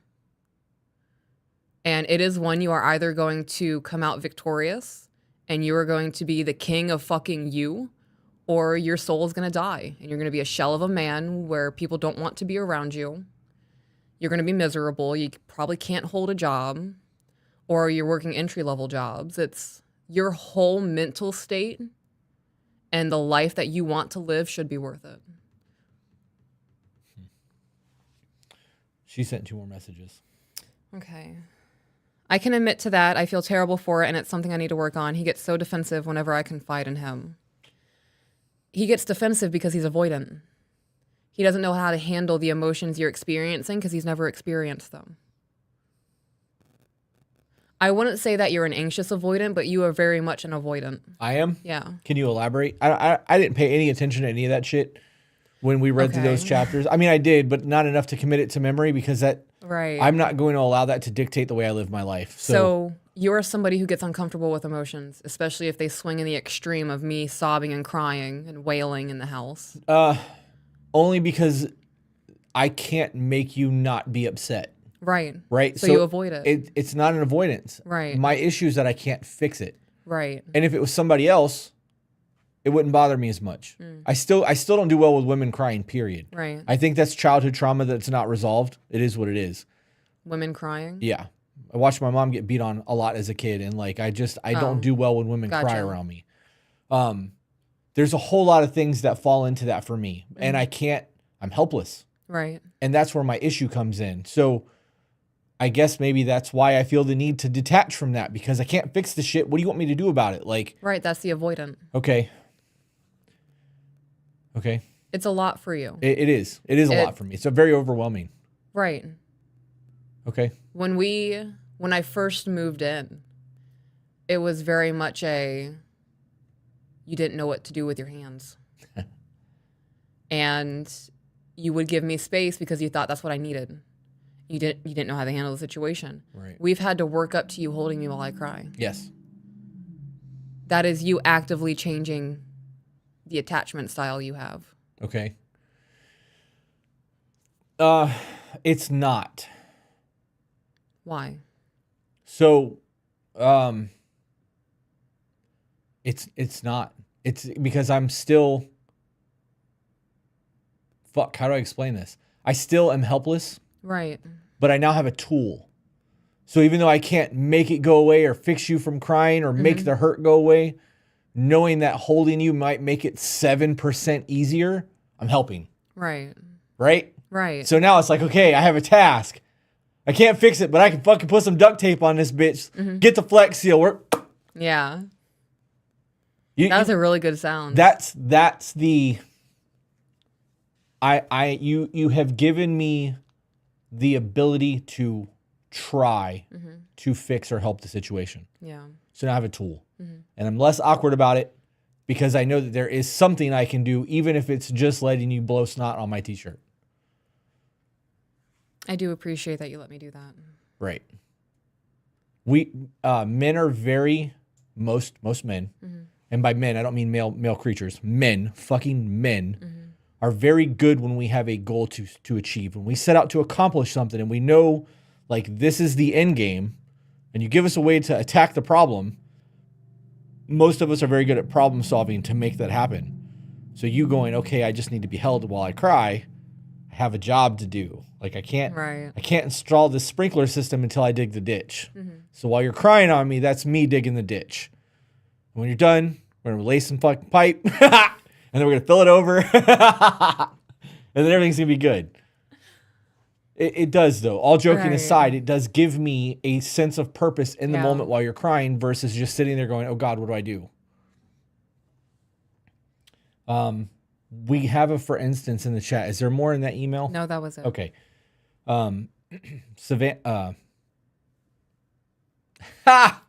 There's a thing there. For instance, this is from the first email we read about grief. Right. I almost said Grease, and then I was going to go in a whole rabbit hole. Yeah. It's too late. I'm going, Grease Lightning. I want to dance on a car like that. Yeah. Can we rent a car so I can dance on it? Can we On do it? a music video? I don't know about on it. I love the idea of me dressing up like all the characters from Grease and acting out all of the moves in that scene as all the different characters, but actually sitting down and actually doing that and getting the outfits and doing the hair and recording all of the different placements. That's hours upon hours of... Yep. It's a cool thought, though. That'd be neat. It'd be funny. I want to dedicate myself to that, though. Do I want to dedicate myself to that? I still need to do the Jim Carrey.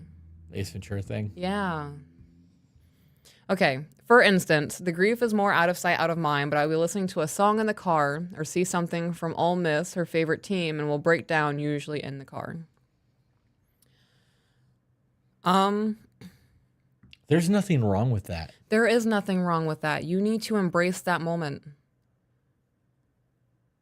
You need to embrace that intense emotion and appreciate the fact that you are able to have such an attachment to something because someone was so special to you. Right. In May of 2005, my best friend he died in a car accident. Yeah. And you know this because we've had this discussion recently. His daughter found me on Facebook because of the podcast and reached out to me. And like I had a whole 24-hour ordeal where like I got pictures of him and we got to have conversations and I cried over it. Like It's been 20 fucking years. Yeah. There was still a whole lot of emotion attached to that. That grief is normal. That was the last time that I cried over the loss of anyone. And then just having that conversation with his daughter brought all of those emotions back up. There's nothing wrong with that. Being uncomfortable crying in public, I understand. Like, I would try not to cry in public, but crying in your car is not in public. You're in your fucking car. If People can perceive you. Yeah, I mean, just get window tint. Just beware of the windshield. Yeah. Well, I mean, you can tint your front window too. It's just illegal. My window tint in my car is illegal as shit. Why isn't mine? Yours is actually No, I tinted on the thought it front. was. It's not the same. Everybody can see me. No, they can't. It's They can. no. Yes. It's dark, but it's not as dark as the Mercedes. If you're looking head on to my car, like opposing traffic, maybe Yeah, you see all of it. Yeah. that's funny. Yeah.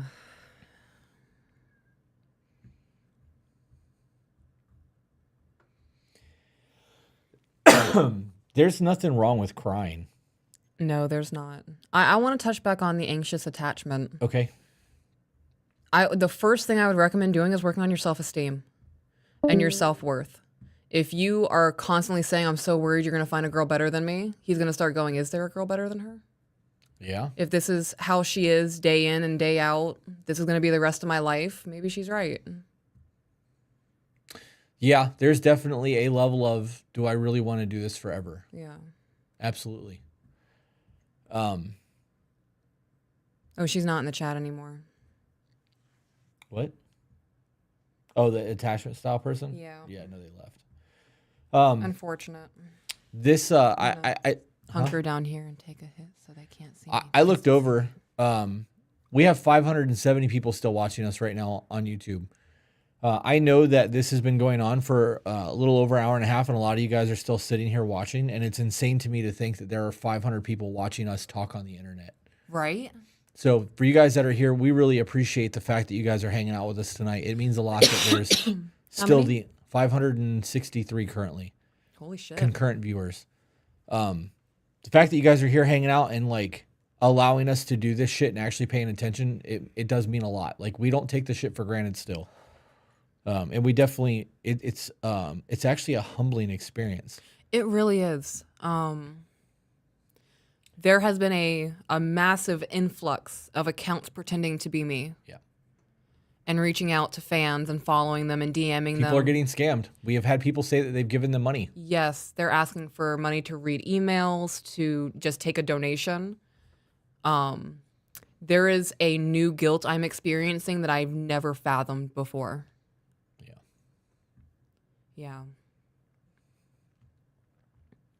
Yeah. They're back. Oh, they're back. Okay. They got kicked out of the chat somehow, and Zach had to re-add them. Well, I'm going to continue elaborating while they're typing. Okay. I'm going to push this back so they can. There is a lot that comes with this every day. When we go out, almost every single time we get recognized. Yeah. So now I'm aware of every step I am taking. I'm aware of everything that I say in public. There is a level of... I finally get what you say when you said, what is it? Heavy is the head, Heavy is the head that wears the crown. Yeah. There's a lot of eyes. A lot of impressionable eyes. And there are people who look at us as... get called mom and dad. It's fucking weird, but yeah, we do. And there's a lot of respect there from people. There's a lot of weight put on our words. Yep. So none of it's ever taken lightly. Until I make a little jokey joke. Did you want to touch back on the attachment style thing now that they're back in the chat? Well, I hope they heard it. Okay. I don't remember what I said. They said, I realize that there are times when I have made him feel suffocated in our relationship, and I fear that with the advice you gave me that I may have lost him. So with that mindset, that increases that probability. It does, but this is also a big acknowledgement. Right. I was going to elaborate. Then do so. Okay. So with that mindset, that is a very real probability. You can also take this advice and fucking run with it. And wake up tomorrow and go, I am that bitch. I am going to be that woman. And live in the mindset that it might not be him. Strive for it to be him, but it might not be him, and that's okay. Because you are somebody who somebody is going to make their wife. You need to get there, though. You gotta shape out that marble and start chiseling. And your hands are gonna cramp, and you're gonna get tired, and you're gonna get frustrated, and you go, what the fuck am I even doing? And this marble is not going to look like a sculpture for a while. Yeah. Art takes time. It does take time. I was going to say that we have preached accountability since day one on this podcast. Extreme accountability, personal accountability. So you just put it all out there. Yeah. You admitted that you know that you made him feel suffocated. So now you can address that with him and be like, look, I'm aware that this is a problem. And I'm sorry. I fucking get it. And I'm working on it. So when this starts happening and you start to feel that way, just be like, hey, babe, you're doing it again. I'm like, okay, you're right. And I may have to take a walk or go sit on the back porch and smoke or whatever it is that you need to do to get your head right, to pull yourself out of that moment. Right. Because the more that habit is broken, the less likely you are to repeat that behavior. Yeah. When I am in my calm state of mind, I have told you that you need to let me know when I'm stepping out of line, because when I get into that emotional mindset or my anxious attachment starting to flare back up, there's static TV noise, the world's too fucking loud, and it's tunnel vision. What are you looking at? That picture looks crooked to me and it's driving me nuts.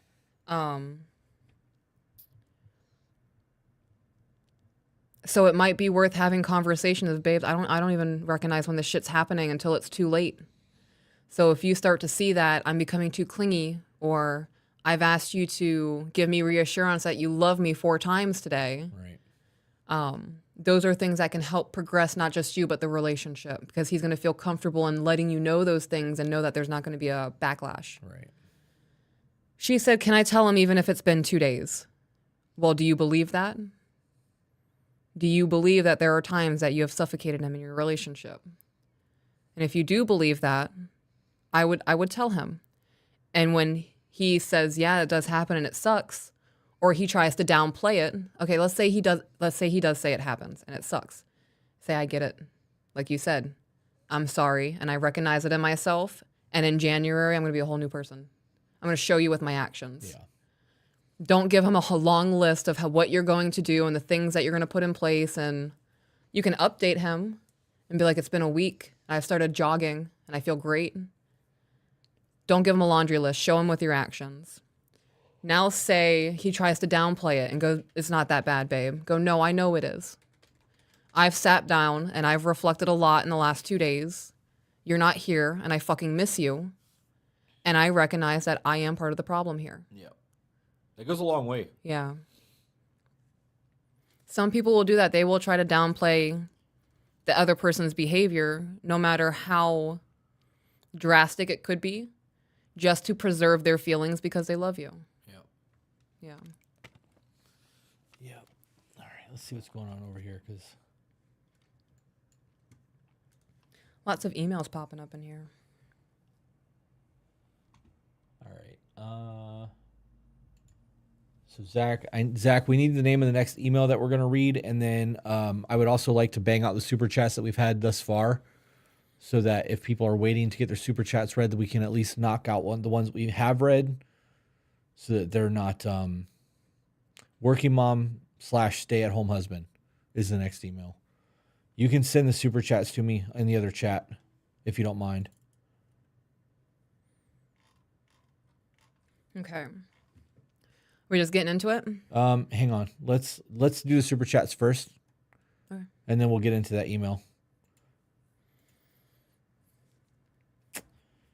There they are, popping up like crazy. All right.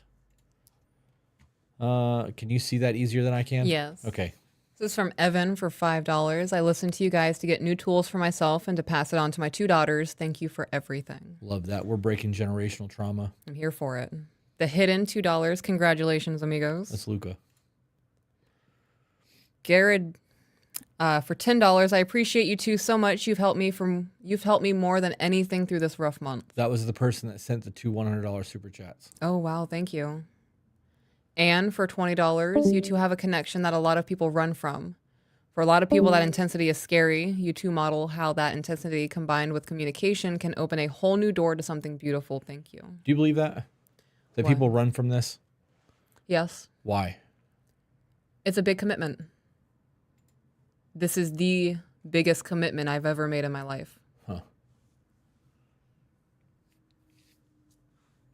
Even in having children, our marriage is the biggest commitment in my life because this is going to model what relationships are for them. Right. Yeah. No, you're right. Kyle for $5. P.S. Shout out to my beautiful queen Kayla and my amazing princess Squirrely and Pooter. Pooter. Thank you for the super chats, guys. This is your homie. Sabrina for $9.99. Mike and I both hope you have a wonderful vacation. It's very much deserved. I'm having a little anxiety about vacation. I'm fucking ready for it. Kyle for $20. I just filled out the intake form for the men's group. One question had me thinking very hard about my life and what I want from it. So I'd like to know, what are your 10 life goals? This question applies to both of you. My 10 life goals are something that I will get into in a video for the men's group. It's part of the questionnaire. I'm not going to throw that out there because some of those goals do not need to be on the internet. But I will be going over that with the men's group. You're more than welcome to do that if you want. But that whole questionnaire was devised to do exactly what it did, Kyle. It was designed to make you think. Most people can't give you their 6 core values. Right. Most people don't know their non-negotiables. Like we put questions on that specifically to make you guys actually think about what you want to accomplish, which is why the intake form has the shit on it that's on it. I'll see you in the men's group, and I'll be able to. We'll have that discussion. There'll actually be a live call tomorrow night at 7 p.m. for the men who are in the men's group. Don't forget to put that shit in your time because I have a lot I want to go over. This is from Sin in the House. Getting to listen to you while reading a book about a bourbon family. Yeah. Pretty dope. Love bourbon. Kaylee for $5. You both are such an inspiration. Keep rocking on. Hell yeah. Thank you guys for the... All right. I just totally got distracted. Thank you for the super chats, guys. Much appreciated. All right, so let's get into the stay-at-home mom email. Okay, so Chris and Peaches. First, thank you all for you do. Zach, thank you for screenshotting everything. Jenny, thank you guys for doing what you're doing right now. We appreciate you guys a lot. Oh, yeah. First, thank you for all you do. Here's some context. My husband and I have been together for 10 years and married for 5 this October. 4 of those 10 years were long distance. We have 2 kids. One is a year old and one is 4. He is ex-military with some PTSD and just finished college. He stays home currently and has since our oldest was born. He is home because we are currently getting a home and due to the loan process. If we make any more money, we will not qualify for the house. It is a subsidized program. We will not qualify. What? Sounds like they have to make under a certain amount in order to qualify for the home loan they're going for. It's a subsidized program. I work a full-time hybrid style. Half in the office and half at home. There's odd spacing, and so my brain's not reading things the way it should. So 2 main things. 1, I cheated during our long-distance portion of our relationship. He only found out about it last year. Just to add salt to it, sadly, his father had just passed as well. I regret it and feel like I've been eating crow, as I've heard Chris say for a while. I've given him space to heal. We both have the Life 360 app so we can tell where the other person is. We've been trying to date each other again. What more can we do to help mend that?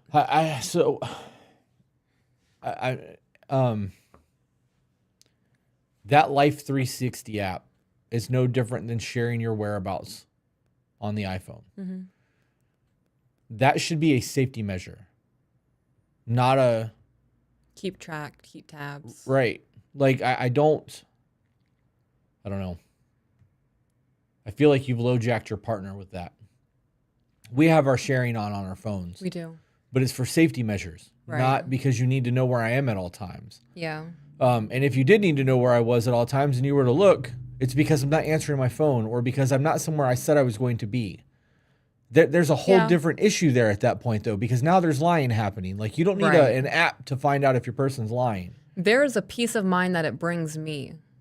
You know, when you are gone for 10 hours doing work shit business things and I haven't heard from you in 3 hours, my mind goes to he died in a fucking car accident. Right. It's because I'm stuck up your ass and I can't function without you. So checking that app and seeing that, okay, he's still at the building, he hasn't left yet. Right. He's not dead, I'm okay. It's a peace of mind for me with my anxiety because it is very real for me for car accidents and Right. somebody not paying attention and T-boning you or something. So it is a safety measure, definitely. So can you read again what it was that happened? Did she cheat? Is that? She cheated. Okay. During the long distant portion. So 4 of the 10 years they were long distance. When did that happen? Like, were you guys living together for 3 years and then he left for 4 years and that happened? Was it the first 4 years of the relationship? Because that also changes things. Oh, was he gone on a tour when you cheated on him? I don't know. Let's find out. She's in the chat. Let's see what she says. This is why I wanted to do these with people in the chat.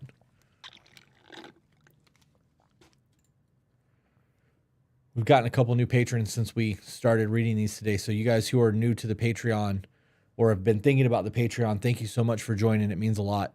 It does. The support goes a long way to make sure that we keep doing what we're doing. Let's say, can we find out if they're in the right chat?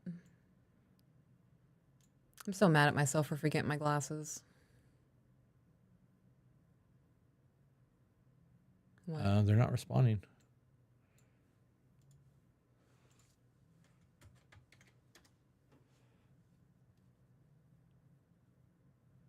One time, it was a one-time moment. He was stationed in Colorado, and I was in our hometown.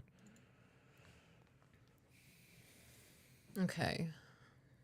Oh, we got a $50 super chat. I got to interrupt you before we get back into that. Okay.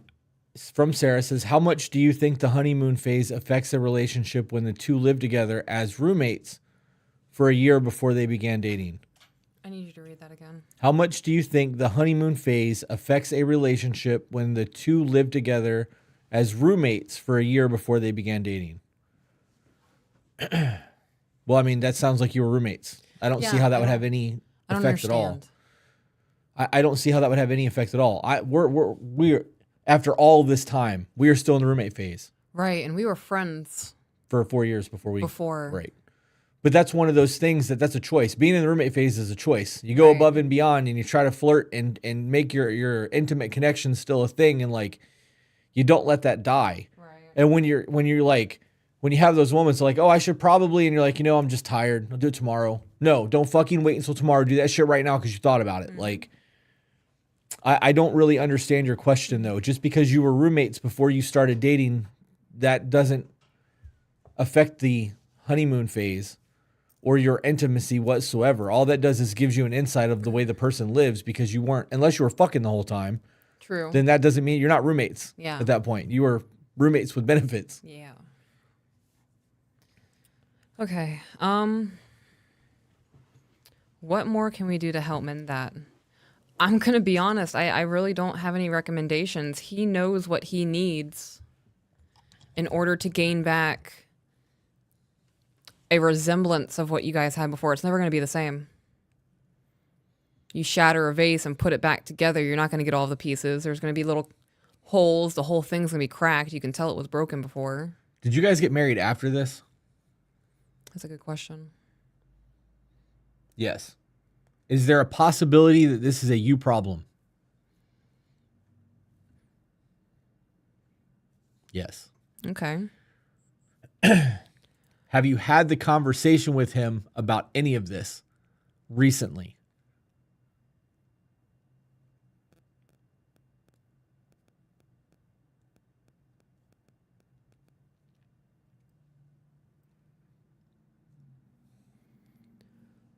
Kind of. So kind of is not a conversation. I view that as a beating around the bush, hoping he gets the hint, or just very surface level discussion of what's going on. I'm curious when the last time you were truly open and vulnerable in the conversation about this with him was. Because I got to be honest, men, if I know I can't even say it. In me, if there was foul shit that happened in our past and we were not married and I wasn't over it, we're not getting married. Right. That commitment is not something that I take lightly. I would have to be over that before it became a thing. And in the event that that happened and we got married and 3 years after we were married, you were like, hey, I feel like you're still holding this against me. And I haven't thought about it at all because I have already fucking moved past it because that's the way my mind works. I'd be like, it sounds to me like you're still feeling guilty because you knew you were fucking wrong for doing it. Right.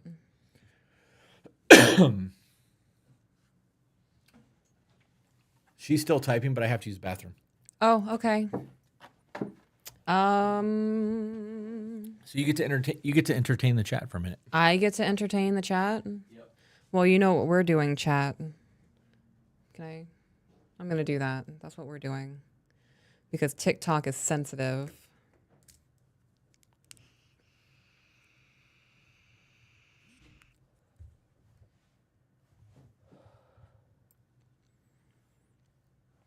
I can't even see the chat on YouTube. I have no idea what you guys. I'm gonna look at TikTok. What's up, TikTok? How do we get on the actual podcast? Do you mean like asking a question? You would go to our YouTube channel, the number 2 Be Better.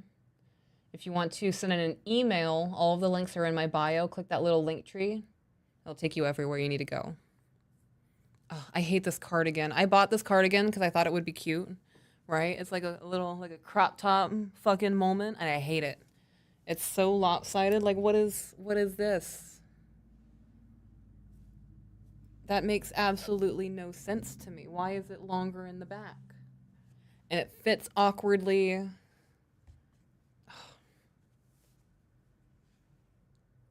I think somebody just pulled up.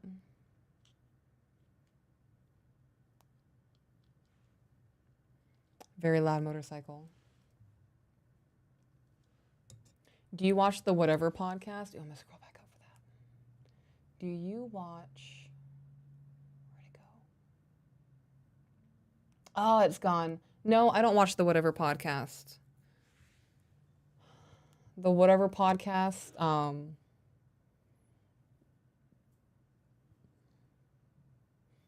don't know, feels like locker room talk, I guess.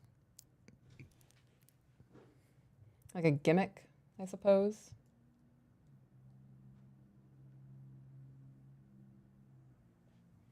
Ooh, someone just joined the Patreon. Thank you for joining the Patreon. I asked Zach to give us a dumpster fire. Okay.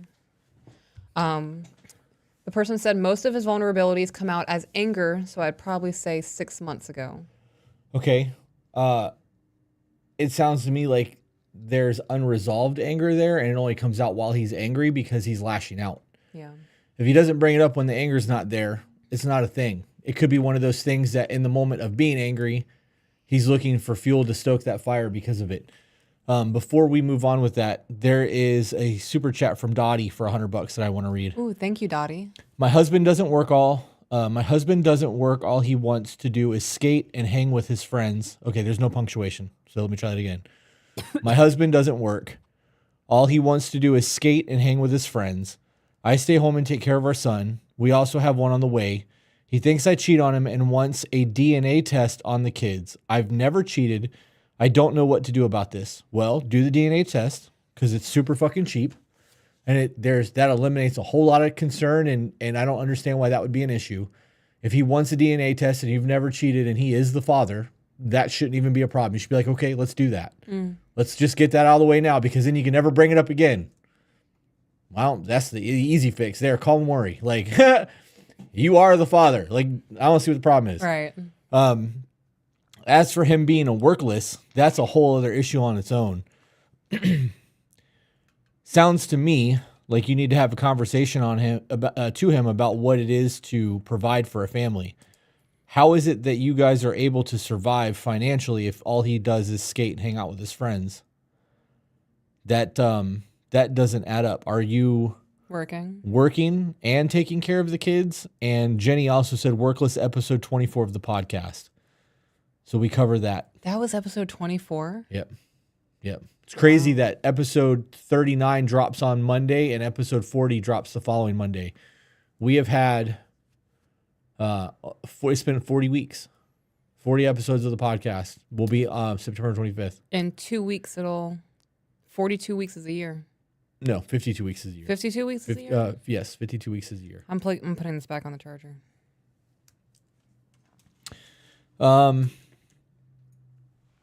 That's somebody else said usually when they have no reason to think you're cheating, they're projecting. That is absolutely the case a lot of the time. Ladies, if your man ever asks for a DNA check on your kids and you him and haw or fight it in any way, shape, or form, it looks suspect as a motherfucker. I'm going to be honest. In this situation, when we get the DNA tests done, and then after that, there would be a very, very strong conversation about where we're going forward because, bro, that's my fucking integrity. Like, your integrity was already being challenged when he accused you of cheating. Right. That's what led to the DNA test. I think DNA tests should be mandatory. Yeah. I think when every child on the planet is born and like the mom is like, this is the dad, the people in the hospital, and you'd be like, cool, give me your blood. It should be mandatory. Yeah, especially if they're seeking child support or something. Period. Because we know that 42% of men are taking care of kids that aren't theirs. DNA test should be mandatory. Yeah.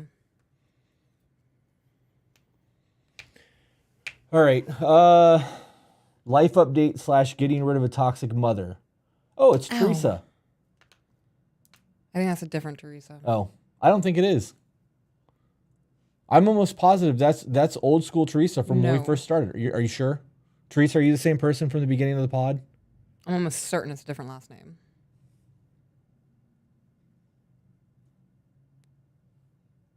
It is the same Teresa. Crazy. That is not the last name I remember. No. Welcome.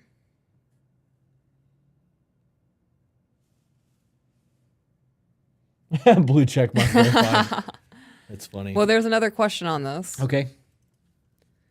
So the other thing is, with him being home and me working, we both struggle to find peace with this dynamic. I have issues with how he does things. Then he gets upset because he doesn't feel like he's enough. Well, that's a you problem. That you have issues with the way he does things instead of just being grateful that they're getting done. If you asked me to do something and you're like, babe, I really need you to take care of this, and I went and did it, and then you complain that I did it wrong, I'm not fucking doing that again. Right. That's a you problem. You asked me to take care of something because you trusted that I could do it, and I did it.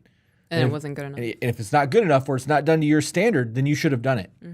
Because it's done to my standard. Obviously, I did it. Yeah. And I called the job complete, which means I was content with the outcome of the job.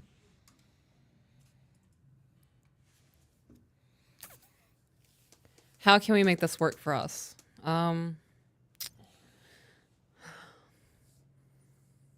Why is this your dynamic? If this dynamic doesn't work for you, why aren't we changing it? I understand him having a job is going to... If we make any more money, we will not qualify for the house. It's a subsidized program. Is it possible for him to get an under-the-table job? I was thinking that, or why doesn't he just find a job of equal pay? Because if they make more money... Well, she can quit her job. Oh. If him maintaining the house is a problem because she doesn't like the way that he does things, why don't they just swap roles? Right. Yeah. It'll be a process. It's not going to happen within a week or so, but it's definitely something to work towards and to figure out the logistics of it to save your relationship. Yeah, that makes sense. That does make sense. It would be a logistical nightmare, but it's Right. obviously doable. How much work are you guys willing to put into changing the dynamic or finding peace in it? Yeah. That's a good question. I just processed. Do you hear that? What do you hear? Water dripping.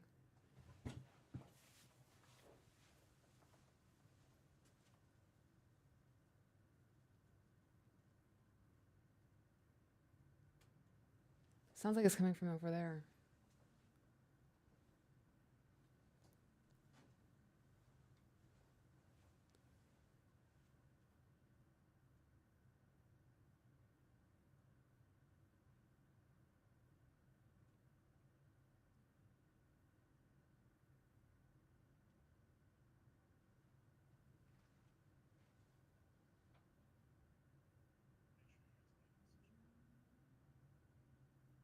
That was my headphones. I don't know. I did hear it. It could be something settling. Okay. I did hear it, but there's no wet spots on the ceiling. Okay. So I just processed that. The emailer said, I have issues with how he does things. Then he gets upset because he doesn't feel like he's enough. Right. So if everything I did wasn't good enough, if there was a constant critique, I would also feel that way. Right. Because it's normal. Right. You don't even have to be shitty about it. Just the constant, you're not doing this right. You're not doing this right. This is not how I like it. I've shown you this. I would also begin to feel like I'm not good enough. We covered that on a live stream. Did we? Sunday night. That was the topic on one of the live streams. Remember, it was a video where the woman's therapist was like, oh, every time every time he does the dishes, he complains about it. And he's like, I would rather eat off paper plates. And the therapist was like, so then this is you problem. If you want him to eat off dishes and not paper plates, then you need to do the dishes. Yeah. So they said that we have talked about switching roles. It's something we want to work to make that happen once in the house. Yep.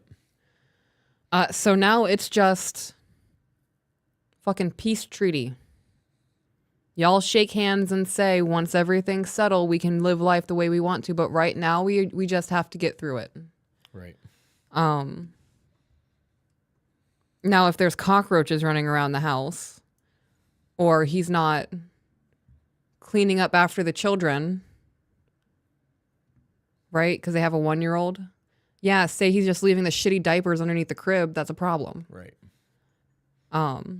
Yeah, so give us, since you're in the chat still, give us an example of what it is that he doesn't do right. Because if it's folding the towels or putting the dishes away, this is a you problem. Right. Yeah, like you said, if there's shitty diapers everywhere, that's a problem. It's a different scenario. While we wait on that response, guys, this is a perfect opportunity for me to tell you that we currently have the blanket. Oh, I should put the blanket up on the screen. I should have brought the blanket. You should have brought the blanket. What the fuck? Can I drive your Boom, Mercedes? there's the blanket. Those are on pre-sale. They are until on the pre-sale. end of October. Or I'm sorry, till the beginning of October. Till the end of this month, those are on pre-sale.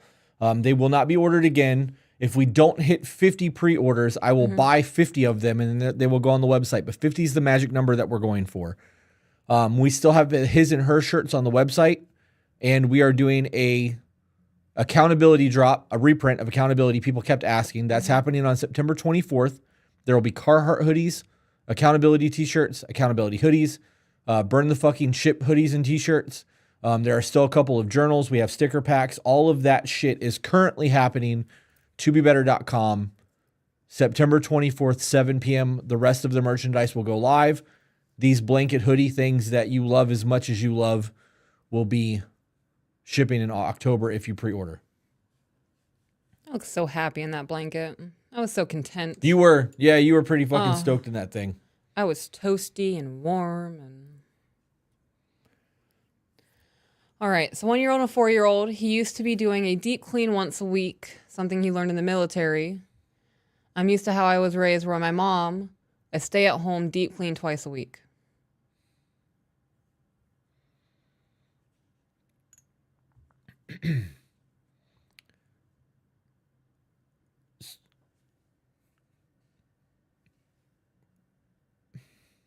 This is not a problem. This is not a problem. The house is getting deep cleaned weekly. Yeah. There are people who are living in absolute filth right now. Okay, so here's a solution to this, right? Yeah. If he truly deep cleans Yeah. once a week, every Sunday the house gets cleaned from top to bottom, truly cleaned. Yeah. You can once over clean midway through the week and just spot clean. Tidy up the kitchen, tidy up the bathroom, wipe down the mirror, whatever. It takes you a quarter of the time that it takes you to properly deep clean the house. So if that's the issue and that's truly a problem, then one of those days, just take an extra hour of your day and run through the spot cleaning. Right. He can handle the deep cleaning and things balance themselves out. That way you don't have to worry about complaining to him. He doesn't have to feel like he's not doing enough and your house stays to the extent that you like it. Because if I had a standard of what our yard cutting looks like and it got higher than your standard of yard cutting and you constantly bitched at me to cut the yard, I would not want to cut the fucking grass purely out of spite because I'm tired of you bitching at me about it. Like, we all have our set standards of what is and what is not acceptable. Anything past my standard of what is, I will try to accommodate you to an extent. But at some point, you got to let up. Yeah, you can't expect somebody to live life the way that you want to live life. Right. If I wanted the yard cut a certain way, you would do the thing first, and then I would go behind you and I do my little perfectionist thing. I'm not going to do the brunt of the work. I just want to do what I want to be satisfied with. Yeah. Right.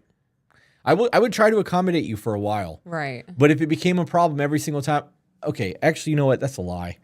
If I was cutting the grass and I knew that you were going to bitch about it, Right. I would just do it because it's easier to just do the quick whatever it is that you want me to do than to hear you bitch unless I had to cut the grass twice a week.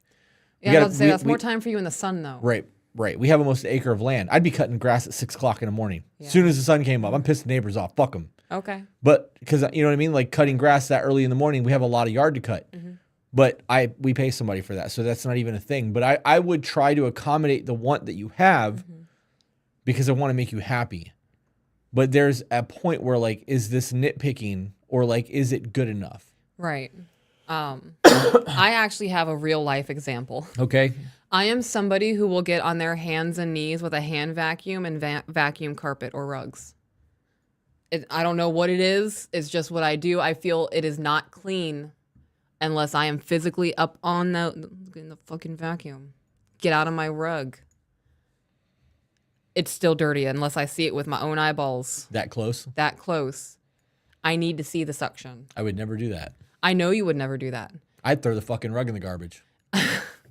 So if I ask you to vacuum once a week and you do, and I go, no, I need you to do it my way, you're going to get fucked. Yeah, you're right. It's irrational. If you are somebody who has the capacity, the mental fortitude to deep clean twice a week, kudos to you. Right. Deep cleaning my house takes 6 or 7 hours. I am not dedicating myself twice a week to a 7-hour deep clean. It's a lot. It is very much a lot. That noise that you're hearing is not water dropping.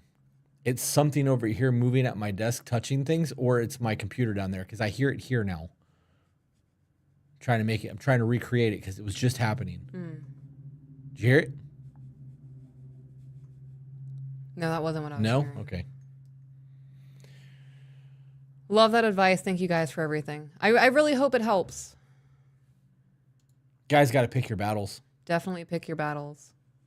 There are times where I'm walking around the house. I know it's my borderline, but like, you'll say something in passing, and my borderline goes, say something about that. And I'm like, no, we're not going to do this. So I'm walking around the house fighting myself instead of fighting you. Yeah. Yeah. It's evil you, like the Kermit meme. Yeah. Do it. Say it. Back there, like, let me see if I can. Here. Can I get it up there? Is there enough fabric? Yeah, it's like that. Yeah. Do it. Do it, bitch. Ruin your fucking life. Your husband's got you. He didn't in that moment. All right. All right. What's happening? All right. So, sorry. I was in a different screen. All right. So this one is the life update, getting rid of toxic mother. Let's do that one. And then we're going to do one that's going to be trauma filled. Because I asked him to give us one that is borderline breaking the rules. Borderline breaking the rules? Yeah. Oh, gosh. I might need a minute before that then. It's all right. We can read more super chats. It's not ready yet. Yeah, I was like, I don't see it.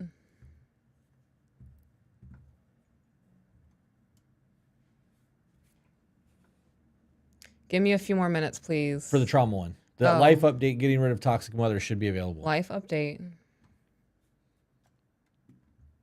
Update on getting.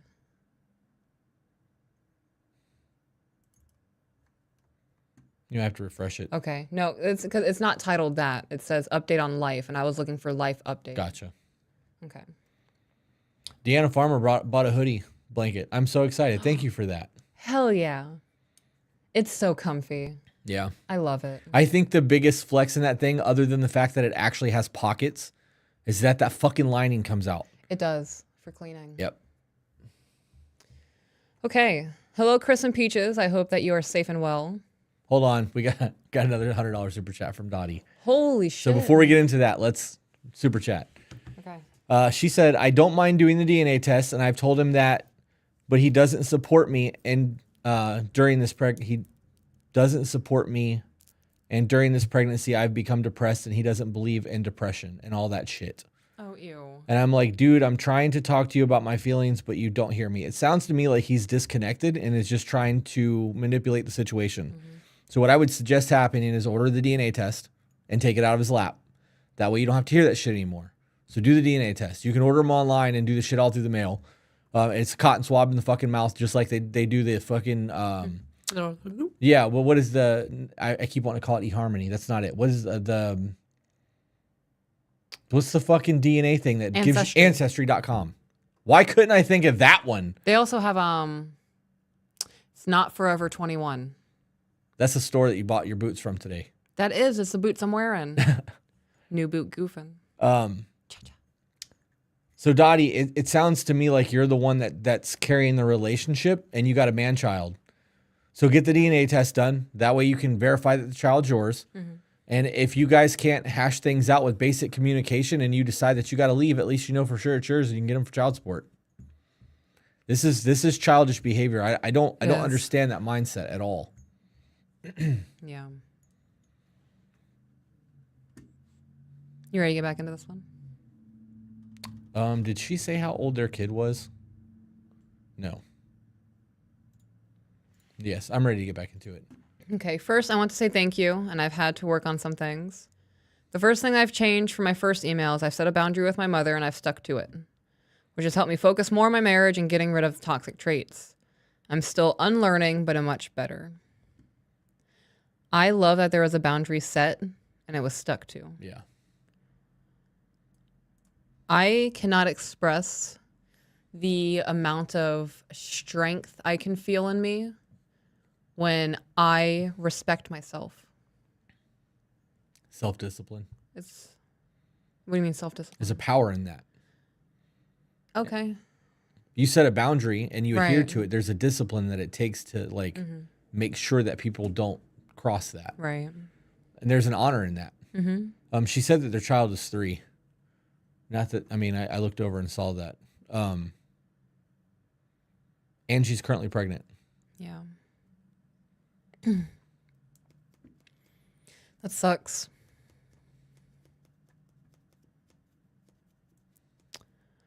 Second is even though we've lost everything in a storm and I've had to live with friends and in hotels, I learned that I am capable and strong. I've always been the submissive type. I always thought that made me a doormat or someone to be taken care of. Pause. Do you think you're a doormat? No. Can you elaborate on that? Well, for the love of God, can you elaborate on that? Okay, so a doormat is an inanimate object that lays on the ground that people wipe their shoes on. I didn't expect you to get literal. No, when you think about that, if you were to do that to the person, that is one of the most disrespectful things you can do to somebody. Right. People have shit on their shoes. Like, I am not that. In our relationship, I am a fiery, controlled ball of chaos. That submits to me, though. That does submit to you, yeah. But you water me. And you make sure that I'm flourishing and... Why are you looking at me like that? Because my mind went right to the fucking gutter. Like, it was going along, like, doing its thing, and you said water you, and it was like, right, just crashed. Right into the fucking, right in the ditch. I said water. Yeah, yeah. Yep. Is it because it's me? Yes. Yes, it is. Yes, it fucking is.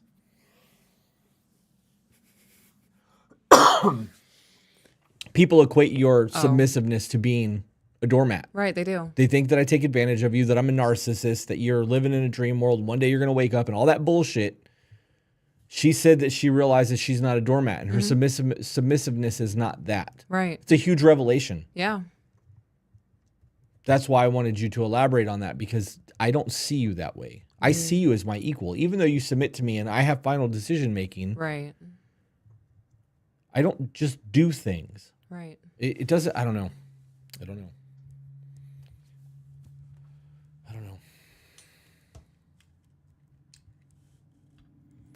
There is going to be a day, many moons from now, where I'm going to come up behind you and love up on you and get really close to you and just whisper water. Yeah.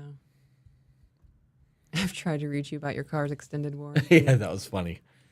That was probably one of the most fucking dumbest distractions ever. That was good. I know.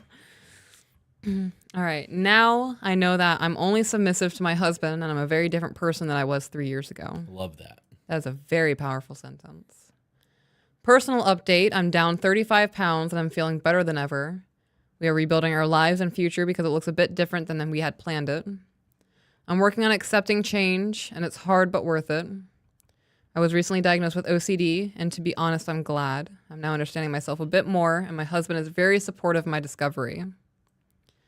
Peaches, you made me understand the importance of self-care days and it's okay to cry and be held. Yeah. It is okay to be feminine. It's very rare I look up and I see you looking at me the way you look at me. Yeah. It's nice to catch. I look at you a lot. You fucking know that I look at you a lot because you do shit just to see if I'm watching. You Like what?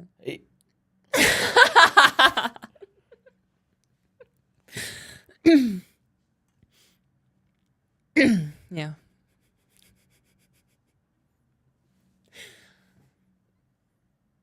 She said, I am submissive only to my husband. Yeah. And that she's a powerhouse everywhere else. Like she's realizing her self-worth and like the growth and strength that's happened. Right. It's how that's supposed to be.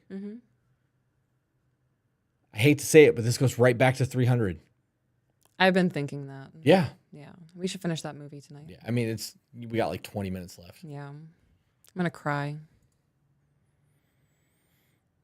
I don't know how long this is because I'm sending from my phone. I'm working on getting Patreon back as I don't have internet yet, but I have my phone. Much love to you both and stay safe with the hurricane. What a dope update. Yeah, that was nice. Thank you for that. She said, I used to cry in silence when everyone was sleeping. Yep. You are never going to get the support that you need from your person if they're not aware of the support that you need. Are you still on TikTok? Yes. How many people are watching? 550. Holy shit. It was up to like 630. Right. Well, we're still at 560 in the chat too. Oh, so wow. Fuck it. That means there's 1,120 people watching us right now. That's dope. It's wild. All right. All right. Backing out, going here. And there's nothing. Oh, Jen is typing.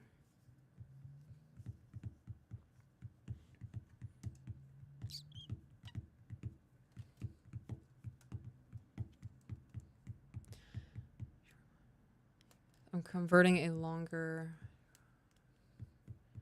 short.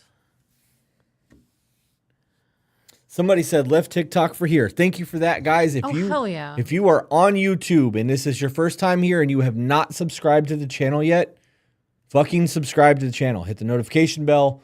We do lives like this without telling people we're going to do it other than Discord and Patreon. And if you're not in there, you will miss these. And though Peaches is doing the live thing on TikTok every once in a while, we don't normally stay live on TikTok this long. I fully expect to see the new subscriber dings popping up on the screen.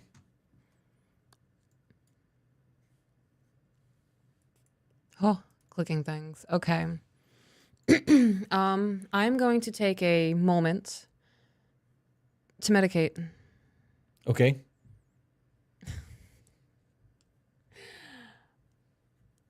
Intrusive thought.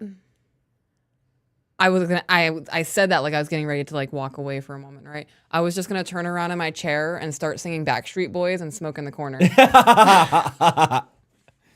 That's funny. Do we have any super chats that we have not read yet, Zach, that I can read while she does that? I am just gonna scoot this. That would way. be pretty dope if we did. I feel like we do. I just saw one pop up, so I know we have some. The YouTube channel is the number 2 Be Better on YouTube.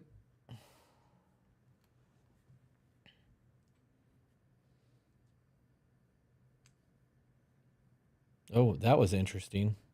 Went out of order. He obviously didn't like that, and he just started all over. What?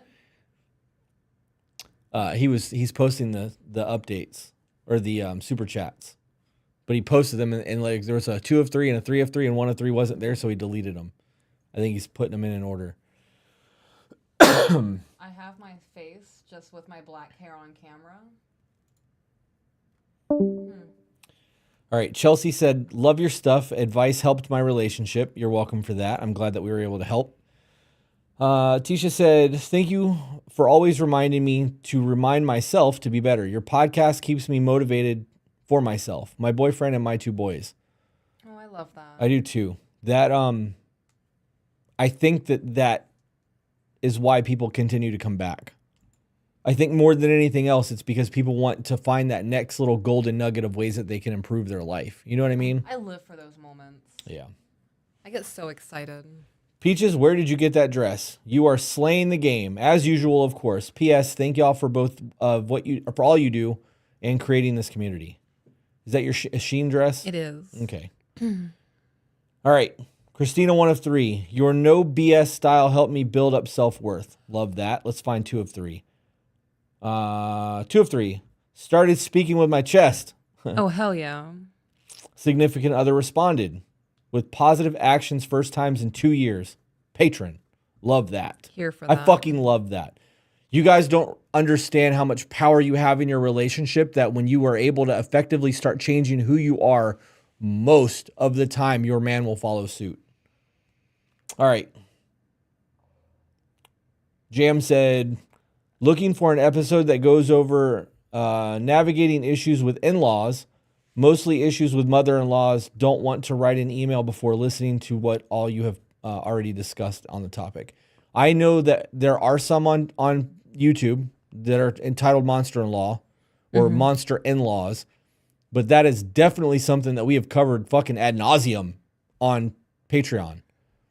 We have a lot of that on Patreon. Ad nauseum. That was a very good word. I hope I used phrase. it right. I would Google it, but If it Can't. sounded good, big brain shit. Even if it's wrong, fuck it. I like that you said it. It sounded neat. My husband and I are working long distance to build our house. I'm not laughing at the comment. Okay, now I need it. Fuck. I wasn't laughing at the comment. I snickered. It was because my mind didn't read that as LD. It read it as DL, and my mind went down low, and then my mind went get low. And I was like, get low, get low, get low. Little John voice. Gotcha. Yeah, so that's what I was snickering at. It wasn't the comment. Sorry, guys. Cheryl sent us $10 with nothing there, just as a supporter, so thank you for that. Thank you. Emma sent us $5, but then retracted her message. Oh, I hate it. Zach said, now I want a Snicker. Thanks, Peaches. Nah. And then Flores said, deep cleaning. Currently wish I could give more, but saving for the drop. Thank you for inspiring self-growth. Stay-at-home mom, and I took steps to get my AA degree. Fuck yeah. I love that. I'm glad that you are enjoying the content still. You've been here for quite a while, Flores. All right, you ready to get into the next one? Are you medicated and ready to ride? No, not yet. Okay. We ride at dawn, bitches. I would recreate that big bird picture Have you ever seen that picture of Big Bird on a carriage, like horse-drawn carriage, at sunrise saying we ride at dawn, bitches, but he looks like he's had a super rough drug night. Oh. Defo used it correctly. You did? That's what they said. Fuck yeah. Alexandra said, sorry, I sent more messages, not enough characters. I did not see the other messages. I only saw the super chats because that's what they were chopping there. Carrie Childers said, I cry a lot watching y'all. I mean, that sucks. But I'm glad that, like, I hope it's a good cry. Like, ball cry. That sucks.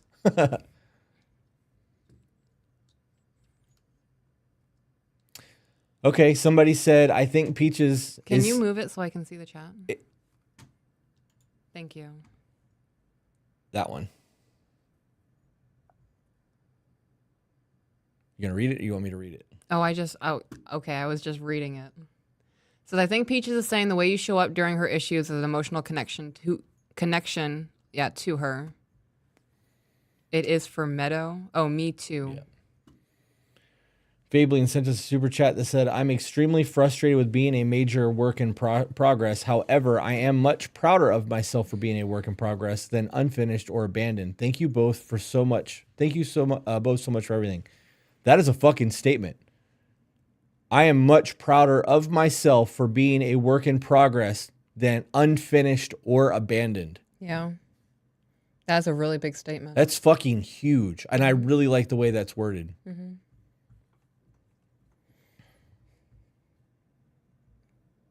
Never abandon yourself. At the end of the day, you are all you got. Do you want to get into the email? I am ready whenever you are, hotness. All right. So I've been struggling lately because I have always been a free spirit. I'm the type that on a Friday, I can hit the road and just go with the flow. No plans, no hotel booked, just go for it. My husband is not that way. He likes to plan things out, and he doesn't handle it well when things aren't planned accordingly. We've been married for 2 months, and recently I've noticed that each time I attempt to go out of town, whether it's to visit family or a friend of some kind, a major event happens with him to where I end up not being able to go. The last trip I took in June 2022, he landed a DUI. Okay. There's a lot. Okay, before you move on, I'm going to say this with my full chest, and to the 530 people that are currently watching this on YouTube and however many are on TikTok. Mm-hmm. If you are a DUI person, if you ever got drunk and got behind the wheel, you are one of the lowest forms of life forms to me. I would say that you are number 3 on the list. Yeah. Pedophiles, snitches, and DUI people. Because all it takes is for you on a DUI to lose control of your vehicle and kill one of my kids on your way home from school or their way home from school, potentially harming my wife, making her a cripple, whatever the case may be, because you made a bad decision and you did not think for half a second to fucking Uber your ride home. I have a problem with that. I agree. Just felt need to get that out there. To Be Better does not fucking condone drinking and driving. If you are going to drink, leave the fucking keys somewhere and get a ride home. Mm-hmm. There's your public service announcement, ladies and gentlemen. I'm curious if the emailer feels like he does that on purpose, because that is a very expensive, you're not going on vacation. Okay, so I'm just going to unpack. And if it makes sense, it makes sense. Jeff said, let me cook. I'm going to say I'm sorting laundry. All right. Yeah. No, I like let me cook. I like sorting laundry. Yeah? Yeah. Because there's a lot that goes into sorting laundry. I'm not just sorting it. It's fucking. Okay, here's one. Yeah. All right, next one. All right. So, you just get up and go. It's What? no longer just you anymore. Oh. The emailer is the type of person on a Friday night just decide, I'm going to fucking leave. I got nothing planned. I'm packing my car. And if I have to sleep in it tonight, okay. You're not by yourself anymore. Right. Did they say they were married? Yeah, they've been married for 2 months. Oh. So they're newlyweds. Yeah. Okay.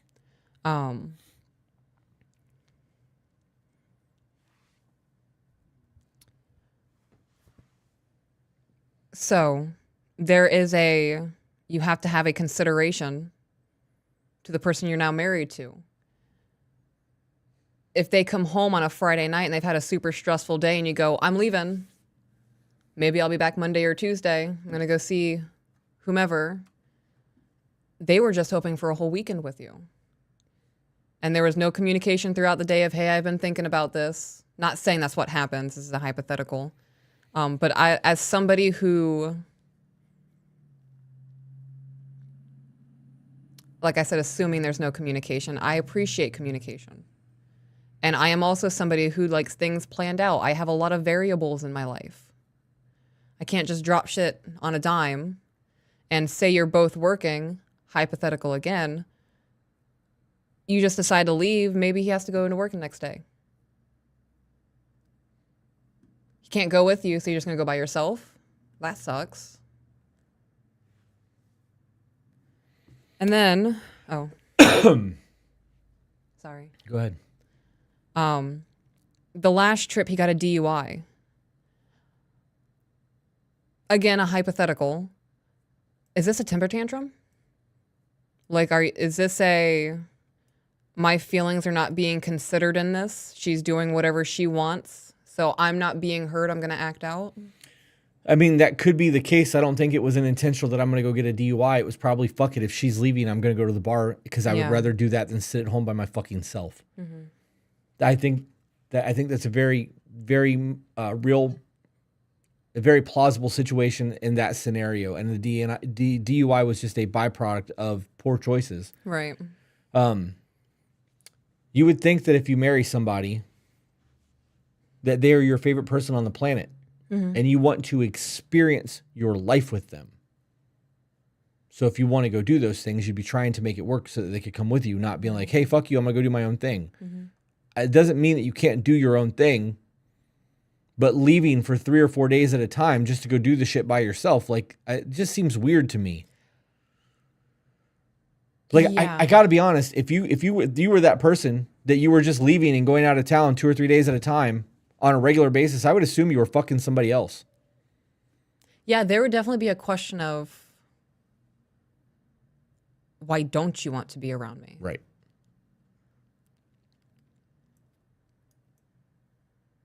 Okay. Back into the email. Okay. Just recently, I went to Disney. This was a gift from my friend. While I was gone, he spiraled out of control with alcohol as he's a recovering alcoholic. I came home after a 24-hour Disney trip that I couldn't even enjoy. I had to hear about how I left him while he was having a hard time. And even if he spent $5,000 on a trip, he wouldn't go if I was having a hard time. Okay, so that says everything that you need to know about the loyalty of your man. Mm-hmm. He's willing to put his shit aside and lose $5,000 to make sure that you're taken care of, and you're upset that you didn't get to go to fucking Disney as an adult. Like, seriously? If you were like, babe, I don't want to go to Vegas, even though I've put out almost $20,000 on this trip already, we're not fucking going. That money's gone already. Right. It would suck to not go, but if you're going through it, we're fucking staying home. I don't understand what the problem is. Mm-hmm. When we've gone places and I've had a really bad fucking time and I'm like, I don't want to be here anymore, we've gone home. Mm-hmm. That's what happens when you love somebody. You make sure that they come first. Right. Vacations can always happen again. And if they can't, then you need to figure out your life a little bit differently.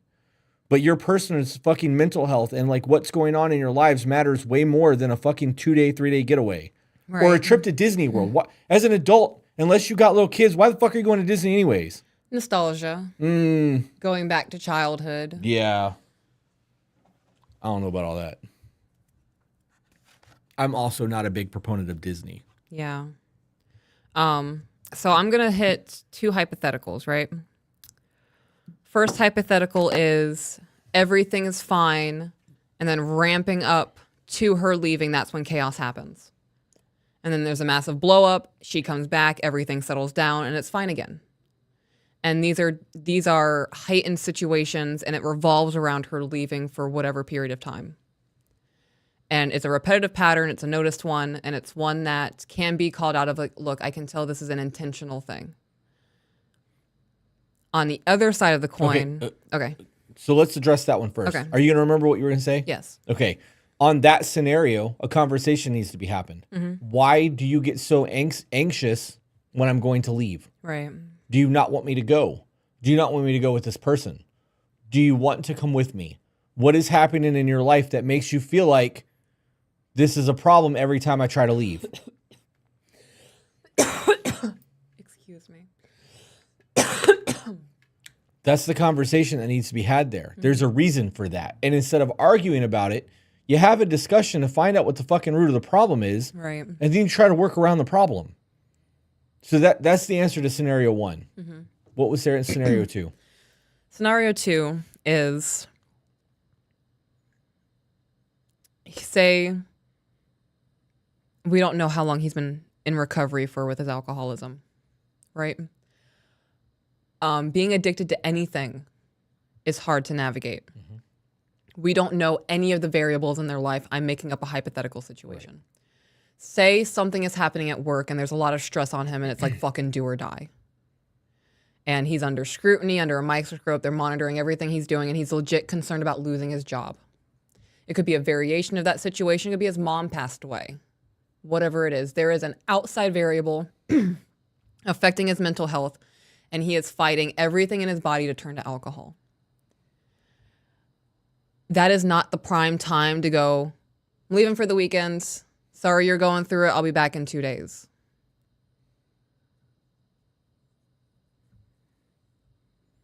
That is one of those situations where you have to go, okay, I can see that you're really struggling right now. Even though I could use a break from life, how about we figure out something we can do together? Right. Right. Yeah. And this man has already said that that's what he would do. That he would give up a $5,000 vacation that he's already paid for and planned in the event that she wants to not go. Here's a thought. Second scenario, you said he's going through something really bad at work. He's super stressed out, or his mom died, or whatever the really bad circumstances is external. If that was the case, and I had to navigate all of that shit on my fucking own, when my partner is supposed to be there to help ease the load that I'm carrying in those moments, why the fuck am I bothering having a partner? Right. Right? Because if I can do this, if I can thrive on my own and I have to survive on my own, why the fuck are you here? Yeah, I agree. Knowing that I was left behind because there was a paid trip to Disney. Yeah. Yeah. So in the next paragraph, the emailer actually clarifies what his hard times are. Okay. The hard times that he is going through is he's in the middle of a custody battle with his ex-wife, but this has been ongoing for months, so it's nothing new or fresh. So because it's not new and it's something that he's been going through for fucking months, it's supposed to just not be a big deal anymore? Don't you think that would technically make it harder? Right? Like more stress, more anxiety. This shit's been going on for months. It's still not fucking resolved yet. He has no idea what the outcome is going to be. Right. I might lose my kids. Right. I have split custody with the kid's father. See them every week, pick them up every day from school. I see them every day, but I'm not with them every single night. Right. And just that is a mental hurdle I have to get through every day. That in and of itself is so fucking difficult. And it's not even a custody battle. We are amicable. Everything's great. Smooth sailing with this. Easy as it could fucking be. And it's still a mental strain on me because it's not about the battle. It's not about, it could be about the other person's actions, but it boils down to, I do not have the relationship that I could have with my children. And that is something that it's not just going to be the last few months. This is going to be the rest of their lives. Right. They're going to be adults and he's going to be apologizing. I'm sorry that I wasn't there like I could have been. Right. What a shitty thing to fucking say. Right. Ooh, what a shitty fucking thing to say. What a horrible fucking mindset. Yeah. Hey, I know that I know that you're stressing about potentially losing your kids, but I'm going on vacation. Get fucked. That's how I hear that. Yeah. And they're newlyweds. I'd be heavily considering an annulment. Like, that's the support you're going to give me 2 months into our marriage? The person goes on to say, my planned trip was discussed, and he encouraged me to go, but when I did, it was a complete shit show, and when I got home, I got screamed and yelled at. I feel like I can't do anything. There needs to be a whole lot more context there. If you got home and he's shit-faced, Right. and he's emotional, and he's crying about his kids, and you walk through the door pissed off at him because he's going through it, I don't think that screaming and yelling is vicious or attacking. This is somebody at their fucking breaking point who was abandoned by their wife to go to Disney. Right. Did it say, was that the Disney trip? Because I thought they said it was a business thing and he encouraged her to go. No, this said my planned trip was discussed. Oh, okay. But he encouraged it. He did encourage it. So life happened. Right. Or so, maybe it didn't. Maybe he really just didn't want you to go and didn't think you would go. I don't know. But it sounds to Right. me like by what you wrote, he encouraged it, hoping that you would go and have a good time. Right. And then life happened. Because that happens. Yeah.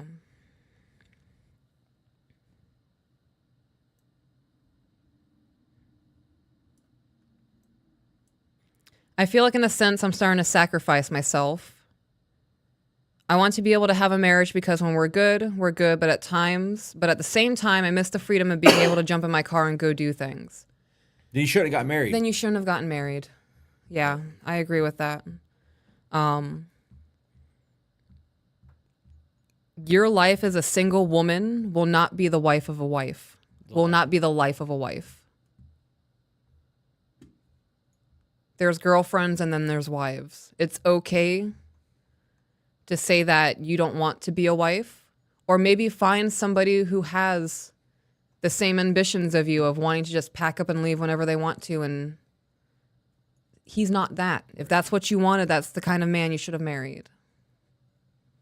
Why are you looking at me like that? Because I got a girlfriend and a wife. You do. I said that in the car earlier. You did. You did. I will always be your girlfriend before I am your wife. Yeah. Yeah. I'm sitting here thinking about how dope things are, and like I was listening to this email and how grateful I am that I don't have to deal with that shit. And then I was like, I looked over and I saw the little green dot that said excellent internet connection. Yeah. And I was like, yo, we don't have shitty internet again. Yes. Small victory. I want to hit something real quick that I saw in the chat too, real quick. Okay, well, can I finish this? Just a few more sentences. It's relevant to that. Okay. So hang on.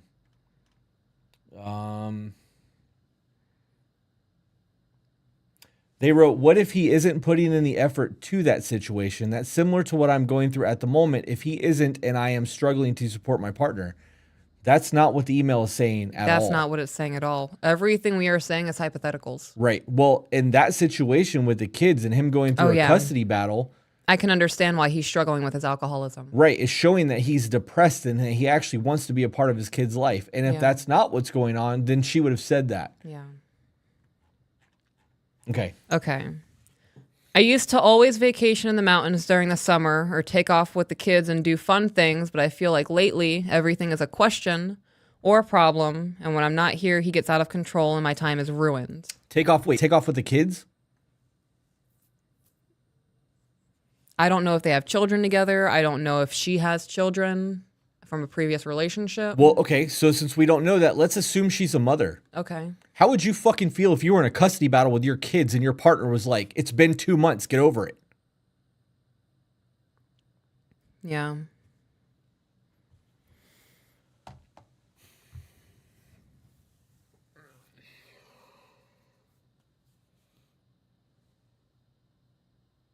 I used to always vacation in the mountains during the summer. So if you're, I don't know, going for, let's say, 2 weeks, or you're going for the whole summer, if he's not able to do that because of his job, and every single summer he's left without his family and you guys are going and making these amazing memories, I would also be a little bit bitter about that. Can we plan a vacation for when I'm able to go with you guys? Right. Like, you guys can go stay in the mountain, but don't stay for 3 months. How do you? Okay, so first of all, I want to know how she affords this lifestyle. Yeah. Right, because going on vacation for weeks at a time in the mountains isn't cheap. Right. Escape to Blue Ridge Cabins is where we've always done cabin rentals. And they're anywhere from like $100 to $400 a night for like a nice cabin. Yeah. You go for 2 weeks, that adds up fast. It's not your food, it's not your travel expenses, not gas, it's nothing. It's just to stay there. So that adds up quickly. So in the event that he's the breadwinner and he's paying for these vacations and she's taking them, I'm assuming that's a bold hypothetical because we know she was doing this before they got married. Right. Where's the money coming from?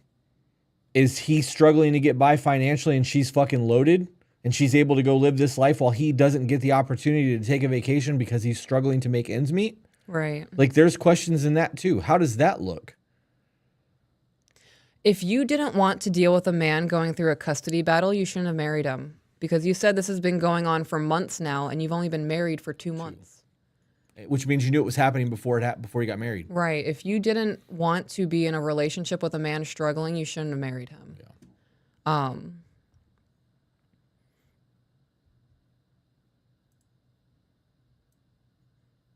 Also, my mind is going to you're experiencing a real life situation for the first time, because not everybody can just up and leave whenever they want to. Right. Right. You know people I know that's never had a vacation in their life? Yeah. Do you know how many people have never left their town? So I understand that there is that suffocated feeling because you haven't experienced a life without that. This is one of those things where you are now married and you're going to have to compromise. Your husband's fucking suffering right now. Yeah. He is slipping back into addiction and you're pissed about that? This is not the approach I would have with this situation. I would be doing everything I could to make sure that you are in love and appreciated, and this custody battle does not make you less of a father, it doesn't make you less of a man. And you would have my unwavering support, because I couldn't imagine having to process I might never see my kids again.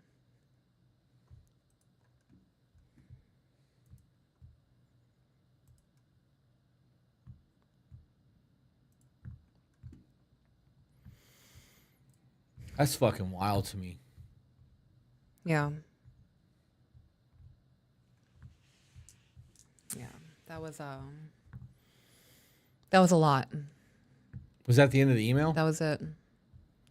They were asking for advice on how to communicate to them that they are not okay with this loss of freedom.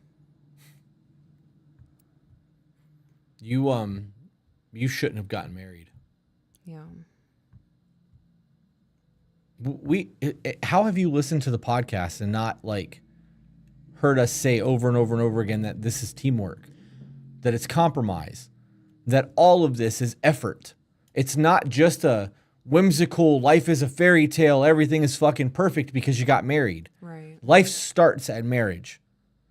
Right? So like you're committing to be with this person forever through thick and thin. Like you're trying, granted, obviously not all marriages work out that way, but like when you say I do and things are new in the beginning, like you're creating that life because you believe that.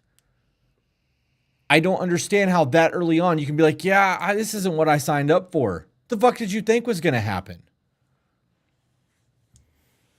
I'm curious why she got married. Right, because I mean, if she can afford to have the life that she has, where she can go on vacation, do all the shit she wants to do, doesn't have any real responsibility, doesn't have to worry about the job stresses that he clearly has to worry about. Mm-hmm. Obviously doesn't love him enough to stand by him while he's going through a custody battle without putting her needs before all of it. Why actually commit to marriage at that point? Like, right. What are you getting out of the marriage?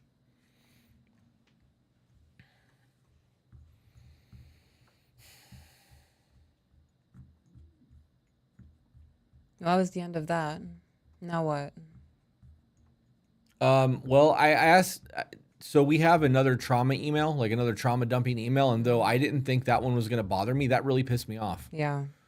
That custody battle thing, like regardless of everything else that happened in that email, that custody battle is one of the most trying things a man can go through, especially if he actually wants his children. Could be one of the most traumatizing things a man can go through. Right. And as his wife, the fucking last thing that you should be concerned about is a trip to Disney. Yeah.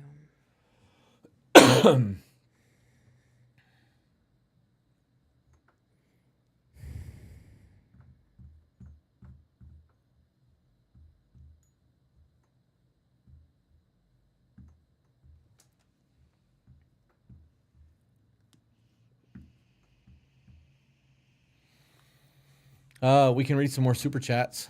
We have some. Let's see. You know what's crazy to me? What's that? People sit on TikTok and act like a robot and get more viewers than us actually talking about things that can help people prosper in life. Yep. It's crazy. Yep. Ginger said, I leave my husband at home all the time. He doesn't want to go anywhere.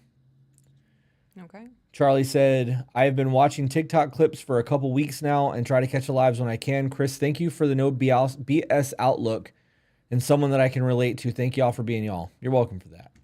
I get a lot of shit for my direct demeanor. Mm-hmm.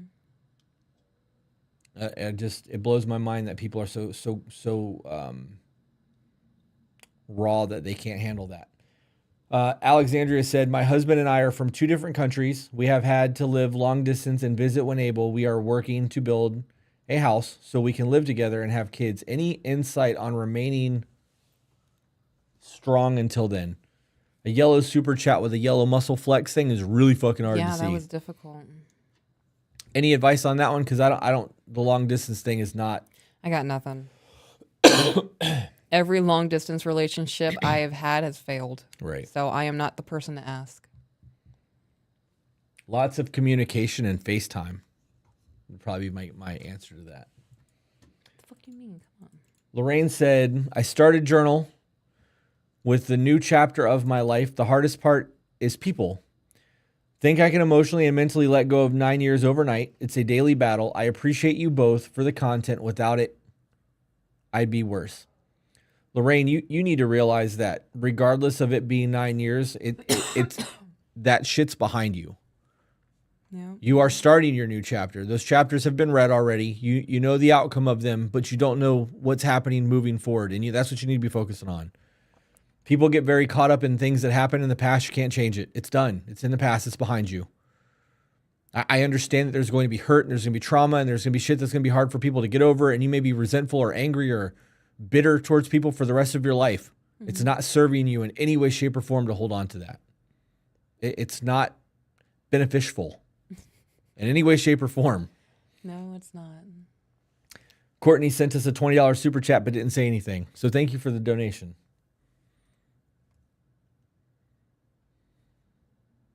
Thank you guys for the super chats.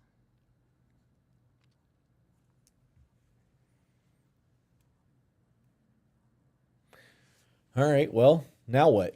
I don't know. Now what? Sitting here twiddling my thumbs. We could do another video from Discord. Okay. Oh. I'm already hungry again.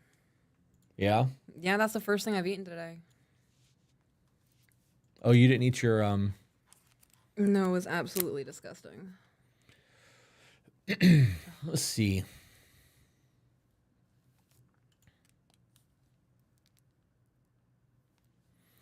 Zach said that there's a dump email and then a few medium to good emails in the mix folder, in that mix folder. So we can do either one of those. Okay, well, what do you want to do? I was looking for something on the Discord.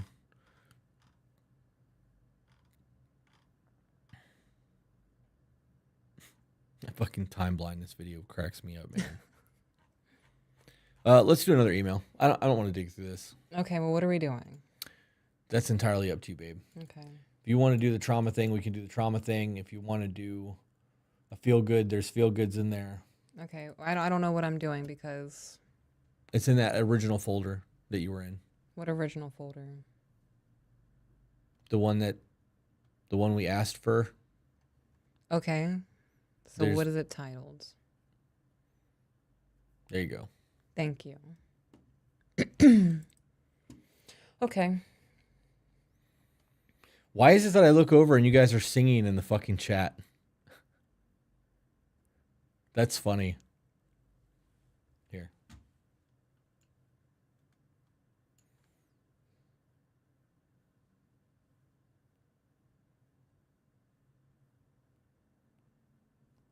I'm willing to bet Zach What? started this. Yeah, it's my doing. Chaos reigns. It's Zach. He started a song and everybody's singing it to him. All right. Okay. I have found a love for your podcast and the principles that you guys discuss. I have also heard you say that you do not like short emails, so this one will have 32 years of detail. How many pages is this? Oh, man. I already don't want to read this. Okay. 32 years of detail. That's not going to help us in your relationship. When we, okay. So when you're going through relationship problems and you need help and we're like, tell us about your relationship, give us a lot of detail. And you're like, well, it all started in 1982 when I was born. That's not the fucking detail we need. Right. You're in an argument with your person. Tell us about that. How are they standing? Which arm did they throw the vase with? Did they squint when they did it? Like, real detail about things that are prevalent, not about things that happened 30 fucking years ago. We can't help you with that. Yeah, I'm not able to. Yeah, I'm not. I mean, if it's an argument that's been happening for 30 years. Do you want to do a different email? Yeah. That one triggered me right off rip. Fucking stupid shit.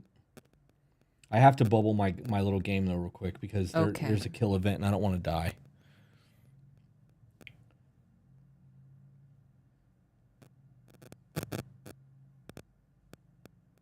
That cackling is really bad. Did it go away? Kind of.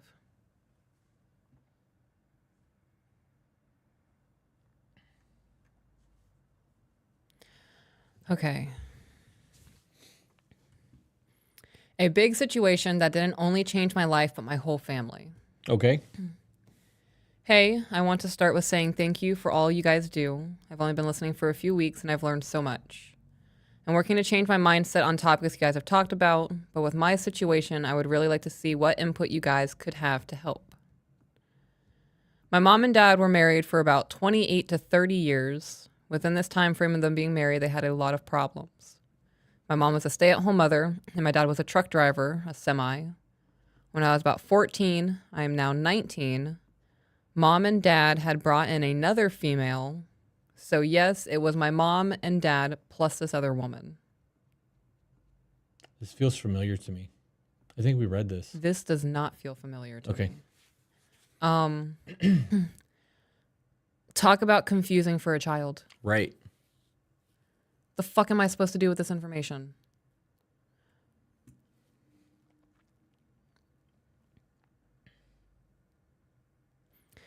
After 5 years of the three of them, my mom and dad grew apart, and my mom and this other woman had grown closer. My dad was also talking to other girls at the time when he and my mom were having this problem of growing apart. Yo, what the fuck? This really doesn't feel familiar to you at all. No, it doesn't. Have you read this? I'm almost positive I have. I think we read this on an episode. No. Or started to and then stopped it. I don't know. I don't know. Maybe I was pooping and it came up and I was bored and fucking read the email. I don't know. My dad, over the past 4 years, has become more aggressive with the family, giving me PTSD and causing my depression and anxiety to worsen. But him being like this makes me feel like my dad doesn't really care about me and my well-being or mental state. Oh, man. Okay. So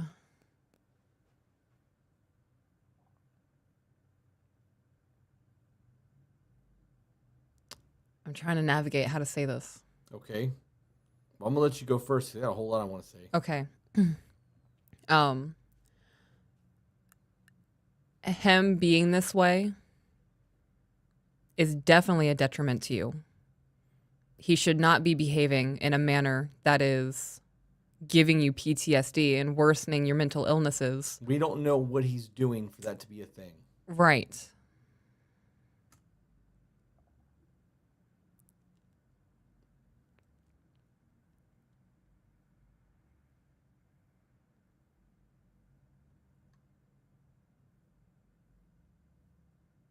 I have to get my train of thought back. So if you want to do your thing, you can do your thing. The last thing that you read on there said, I don't feel like he cares about me. Can you read the last sentence? Him being like this makes me feel like my dad doesn't really care about me and my well-being or mental state. Okay. So one, we don't know what's happening for your PTSD or anxiety or whatever shit you said you've got is being a problem with, right? Mm-hmm. You're 19 years old. Move the fuck out. Move out. Problem solved. Second thing I wanted to say about that is you are not the center of the fucking universe.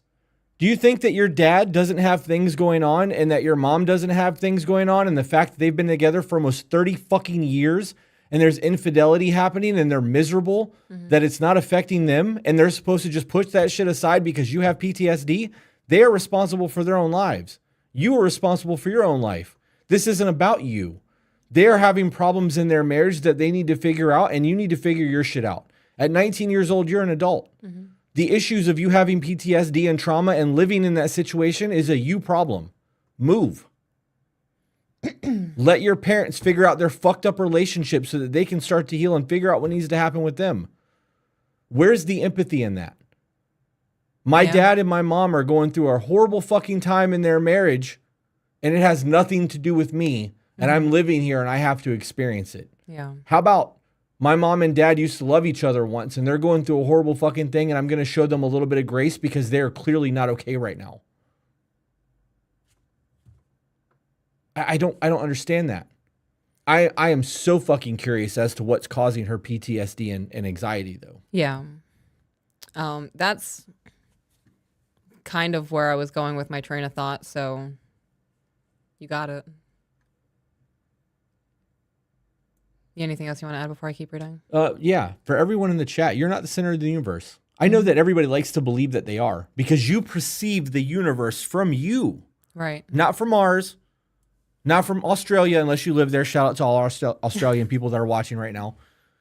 Your physical location is not the center of the universe. That is the center of your universe. The people that are engaged in your life all believe that they are the center of the universe as well, and y'all can't fucking be occupying the same center at the same time. Doesn't work that way. You guys need to learn to have grace for other people when they are doing foul shit and when they are not fucking working because they are dealing with their own demons. If every email that we got from people who were having a hard time, I'm like, yeah, fuck your problems. What about me? Do you think that people would be listening to us right now? No. We have compassion and we have empathy and like we're trying to help people with their situations. We are putting ourselves in their situations to help. Mm-hmm. That's what should be happening right there. Mom, Dad, I know you guys are fucking going through it. I don't know how you guys got to the point where you thought it'd be a good idea to take on extra sexual partners. I don't know, like, that's not really my place. The bedroom is y'all's business. Right. But if you guys are really that unhappy, do you think maybe it might be time to separate? Like, what do you guys plan on doing? You have conversations about that shit. Mm-hmm. But you do it from a place of love and not me. Right. I love you. I love you too. And I'm sorry that I interrupted you, but that got me also. I understand. Shout out Australia! Gumby. Shout out to Gumby. He's actually watching from Australia. I want to go to Australia. One day. Yeah. Yeah, I would like to do that. That'd be dope. Ever since Crocodile Dundee. Yep. You haven't seen that yet either, right? No, I have not. You did mimic the knife thing, though. I did, very poorly. Back into the email. My brother also doesn't like the way the household has changed and how things with our family are now instead of when it was just the four of us.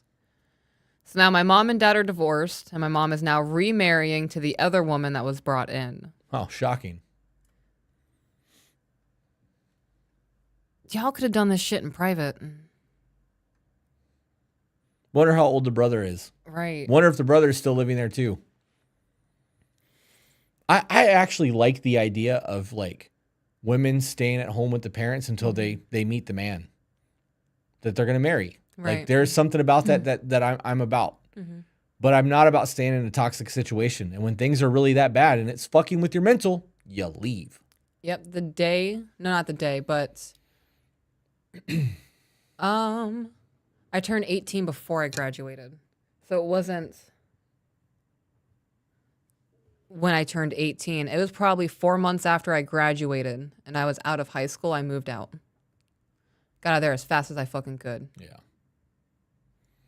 We are getting some requests for some feel goods after this one because they need it. So after Okay. this email, let's definitely do some feel goods. I kind of need it. Okay.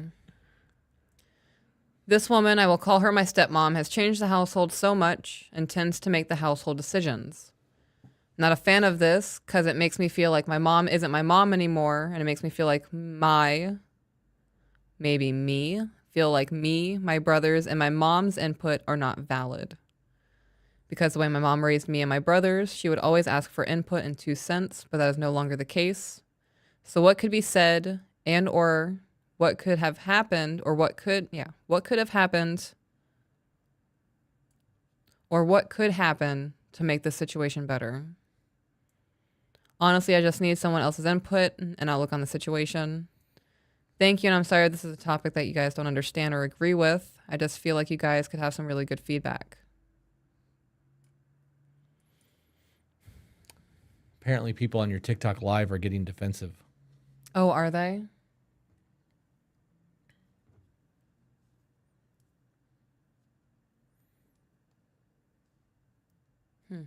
I don't understand why the mom would be getting input for her life from children.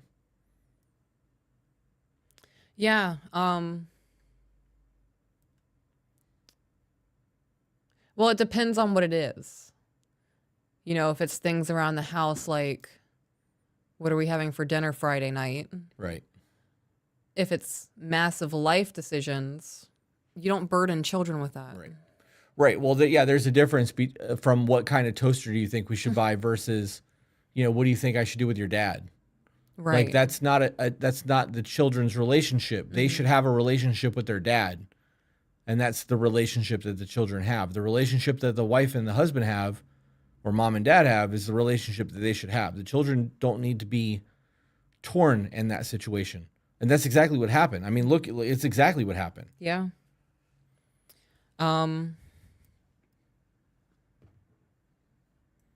There's really nothing that you can do or say to change this. This is their household. Your mom has made the choices that she's made, and this is who she's going to be with. She's married to this woman. Right. And it sounds like that woman does not give a fuck about your opinion on how she wants to run her household. Right. So this is one of those situations where you're just going to have to abide by how they want to structure it. Do what you can, work a couple of jobs, save up money, and get your own place. That's it. Yeah. Here's a thought, right? So like we know that the mom and the dad, she was a stay-at-home and dad was a trucker. Right. If he was an over-the-road trucker, meaning he drove state to state and did late night hauls and shit, there's a good possibility that he wouldn't come home for a week or two, maybe three weeks at a time. When he was home, they got a little bit of interactions for a week or so, and then he would be on the road again.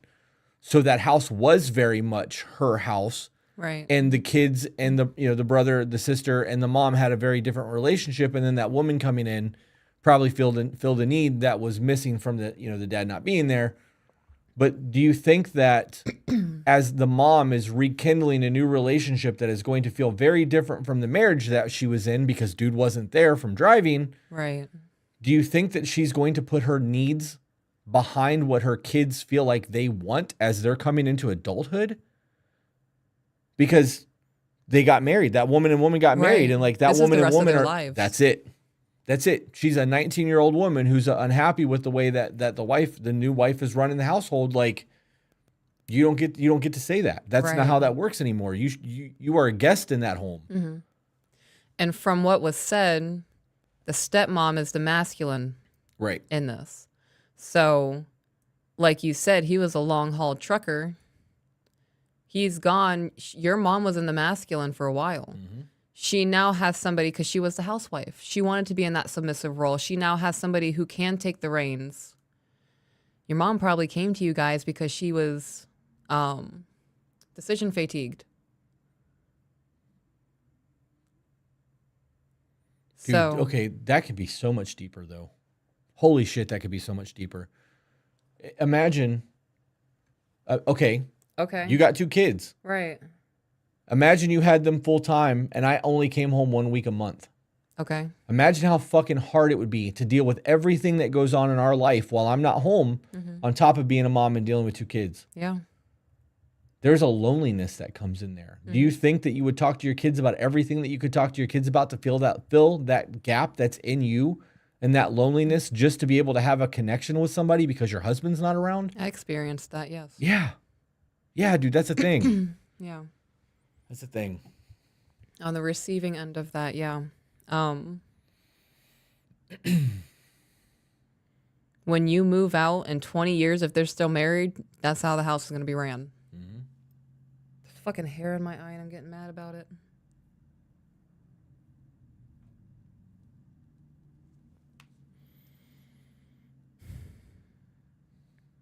They finished the email with, thank you for helping so many people out there and teaching so many people that don't normally look at or know. Thank you for helping so many people out there and teaching so much that people don't normally look at or know.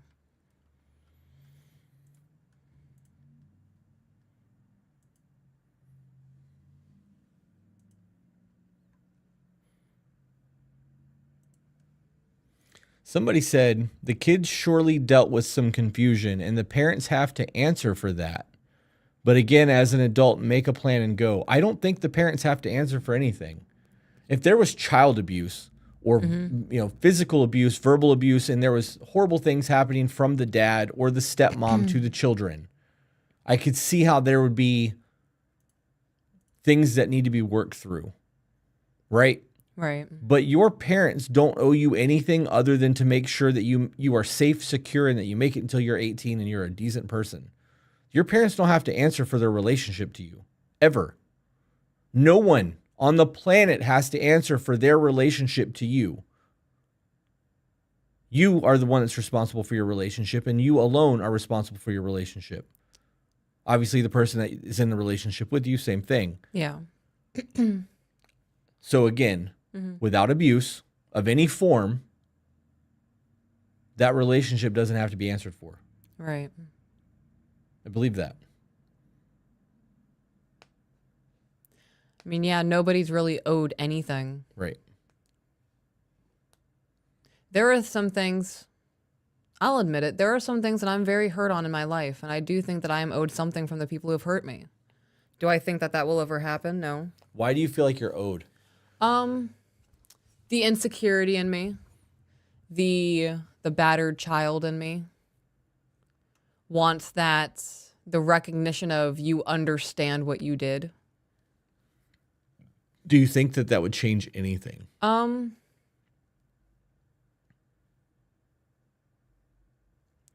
Yes. I think that there would be a connection on a very human level in that moment, yeah. So what would that resolve? I think it would be accountability on their part. The accountability on their part would be a solvent to my raw skin. It's not raw anymore. I mean, I've healed past those things, but the hurt child in me would definitely have a moment with that. The emotional parts of me would have a moment with that. I think you and I are just so very different in things like that. Yeah. I everything that I've ever gone through, I've gone through it. Right. I've healed from it. I've moved past it. So if anybody was to ever apologize or give me the satisfaction of admitting all the horrible shit that happened to me as a child, it happened. I can't change it. I've healed through most of it already on my own. Yeah. And it's not going to bring them back into my life. They've burned that bridge. There's not a way that I would ever allow my abusers to come back to me. Right. So like, there's nothing there for me in that aspect. Like, I gotta be honest, I would see that attempt and that apology as a them thing. You're doing that to try to make you feel better.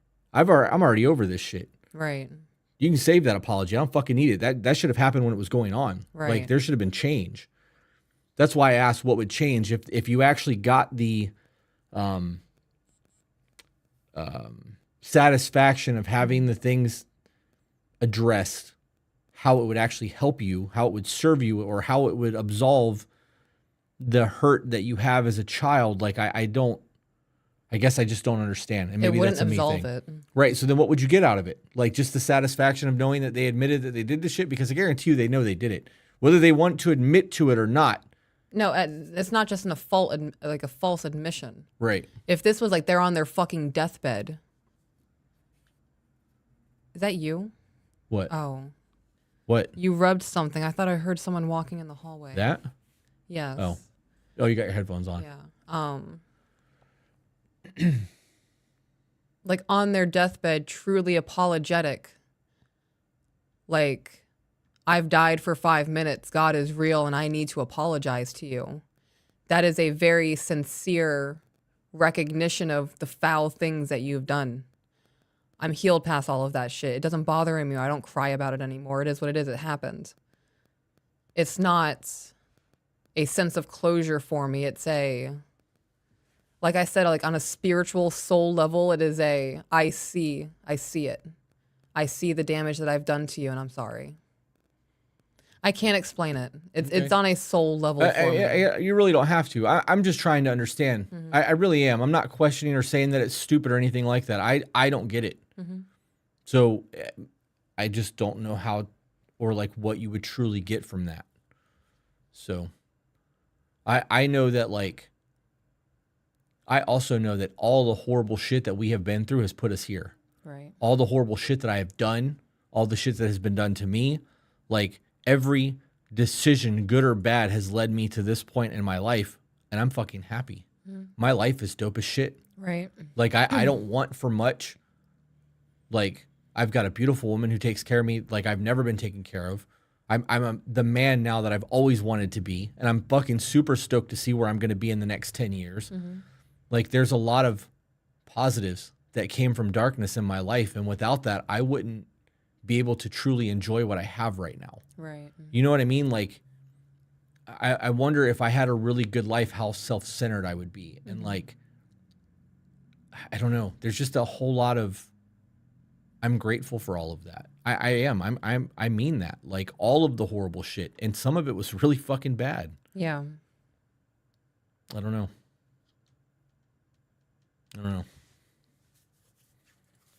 So I don't know where the feel good emails are because this is just an amalgamation of things and feel good. Let's see what Zach says, because that's a him question.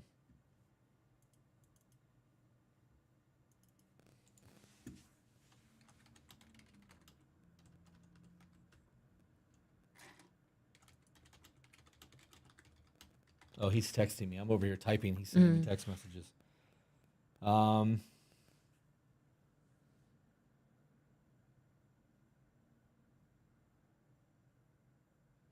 I want to clarify that I wouldn't change the things that I've been through. Okay. I'm not.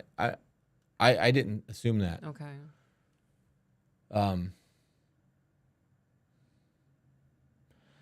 Jenny said, not sure what to put as a subject is pretty good. Stay-at-home mom / wife guilt is light. Guys, I know that one of the moderators just sent me a text message and told me that some of the people in TikTok are describing their abuse. If you are in an abusive situation, you need to get out of that. Yeah. There's nothing we can say that is going to fix a abusive relationship. Right. We're not trying to ever condone somebody staying in a situation like that. Like, that's not what we do. We have said it in the beginning. That's why we don't read abusive emails. Our response to that is to get the fuck out of Dodge. So you can get away. You need to get away while you still can. You need to look into resources around you. You need to contact people.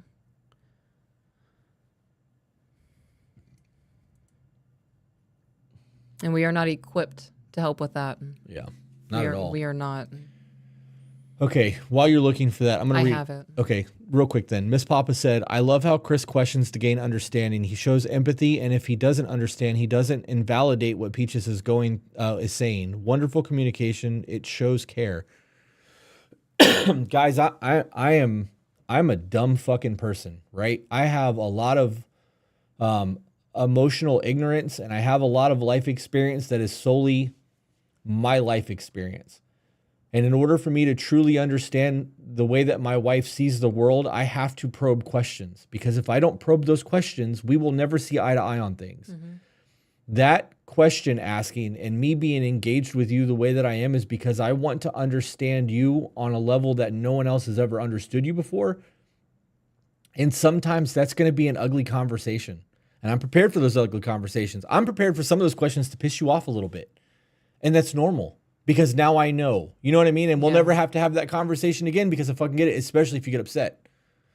Those things are it's selfish for me. That is a pure want desire for me to understand you better.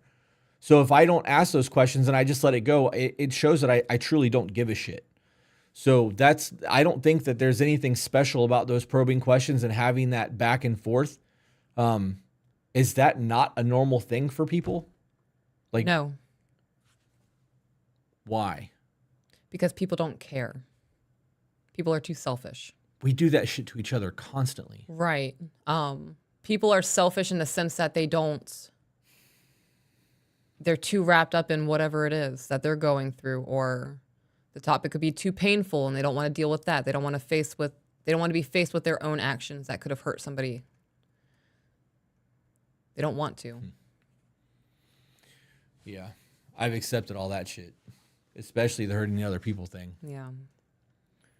You want to get into the email? Please.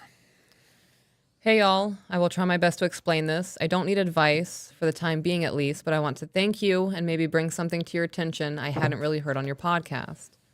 Maybe it's not relevant, but hopefully makes y'all's day. My fiance and I love your videos and podcasts.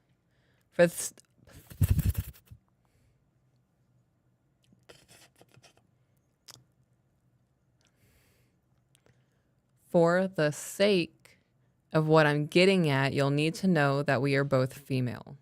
My mind wanted to go fake. For the fake. It's the brother from 50 First Dates. It's not steroids, okay? It's a protein fake. Oh, man. It's funny. My lisp is definitely getting worse. It's not. You're just more aware of it because of the podcast. I almost said fake. Yeah. I had to consciously stop myself and go, no, that's not how you fucking say that word. Oh, my gosh. That's funny. Same-sex relationships always seem to be very non-traditional, and we are both very traditional in the way that we want our relationship to work. It's been amazing to listen to your content and see where she and I fall on certain things, like your list on being a real man or being a woman, and to figure out which parts of each of us fit individually to make us whole. Please tell me if that makes sense. It actually does. It does make sense, yeah. We've said it over and over again. Mm-hmm. Masculine and feminine energy is more prevalent in the gay community than anywhere else on the planet. So, for instance, I tend to do a lot more of the protecting like Chris does, i.e. walking on the outside of the sidewalk, watching the area that we're in for danger, making sure she is physically safe in my presence because I am more physically fit and capable. But at the same time, I do housework, do her laundry, etc. because she makes more money and spends more time working / at school than I do. We both agreed on this and are happy with it.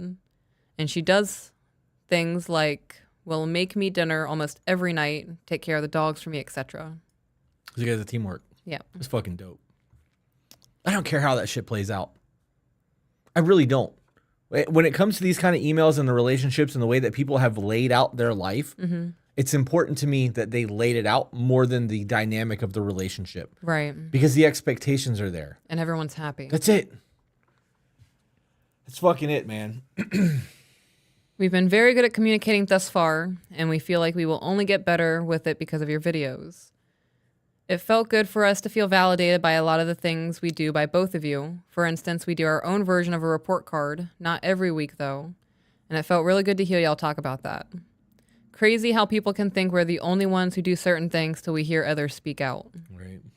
I really hope all of this made sense. This was just my way of doing a very long-winded thank you for being amazing, and you're both very appreciated. Love that. That was a dope email. That was a good feel-good email. We can do the stay-at-home mom wife guilt. Okay.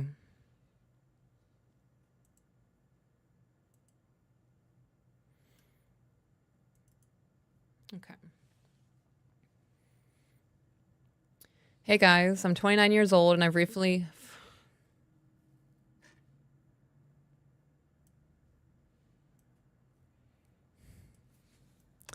I'm 29 years old and I recently became a stay-at-home mom full-time. Do they write mum or mom? Mum.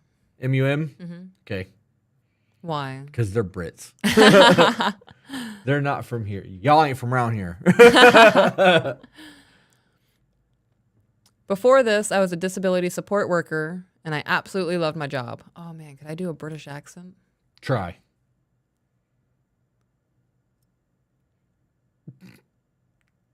I love that you're so into that. I'm thinking, they say things like bruv. It's a bit bad, isn't it, bruv? Stay-at-home mom, full-time. No, full-time? Full-time. Mom. Bruv. That's my default. I had to go back to the, it isn't, it's so bad, isn't it, bruv? Isn't it? Why is it that you went to the little kid from Invasion? Of all the shit that we've watched, we're like 3 seasons into Pinky Blinders at this point. They are! Oh They're Irish, but still. Shut up. Oh, it's funny.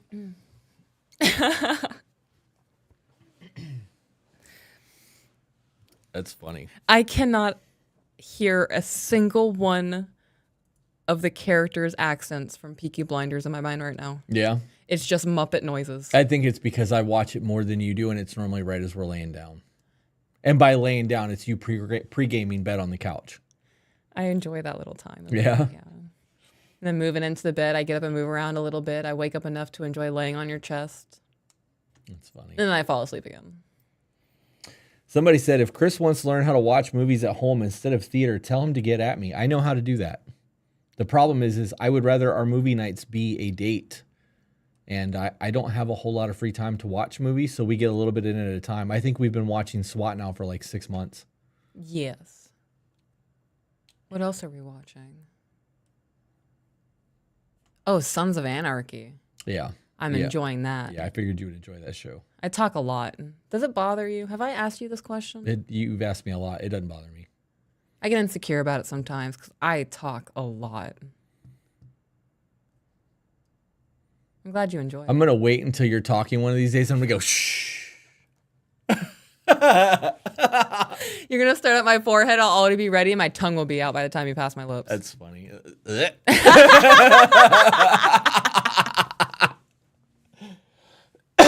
That would be amazing. That's funny. Could you imagine? We're stupid. We're not even on the second sentence. Somebody said, I thought you hated theaters. I heard it on the pod. No. Okay. Real quick before you get into that email. I love Cinebistro. And I don't know if you guys have this where you live, but Cinebistro is this fucking movie theater has lazy boys. It does. And they will bring you a really good bacon cheeseburger with a fried egg, avocado, truffle fries, bacon jam. Right. The whole, fucking big bowls of popcorn that come on their own stand. You get drinks, alcoholic beverages if you want. And that motherfucker reclines all the way back and then dips down so that, you're in a weird, almost like you're donating blood. Yeah. And in the event that you need a light, there's a fucking light on the side that you can touch and turn on and off. It is like the Bentley of movie theaters. Yeah. So I'm spoiled as a motherfucker because I will spend $100 for us to go and have dinner and a movie at Cinebistro. And since then, I will not go to other movie theaters because it has ruined them for me. Yeah.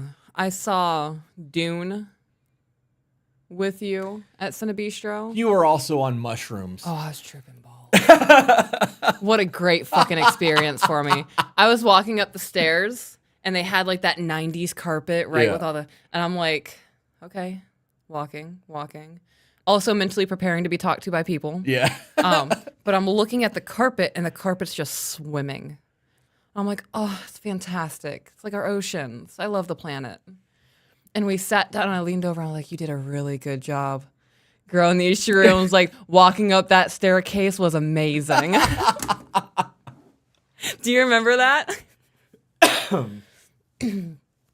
That shit.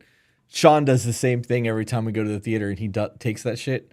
Oh, when I saw the new Matrix movie? Yeah, he's always so extra. It's so funny to me because he's such a big dude. Yeah. Like, and he acts like a fucking 12-year-old child every time. Shit's funny.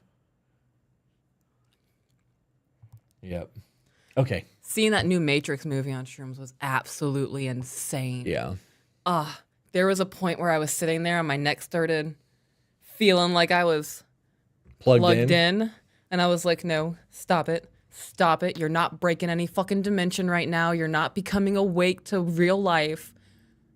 It's the shrooms and it's the movie. That scene where he's being reconstructed on shrooms, wild. That's so funny. I love psychedelics. It resets my depression. We don't condone illegal drug use on this podcast. Don't do drugs. Yeah. Drugs are bad, okay? Okay. Moving on. Oh, pardon me. I am needed over here for a moment. Are you? Yeah, there is a inappropriate. How many people you got left on there? We're at 585. Damn.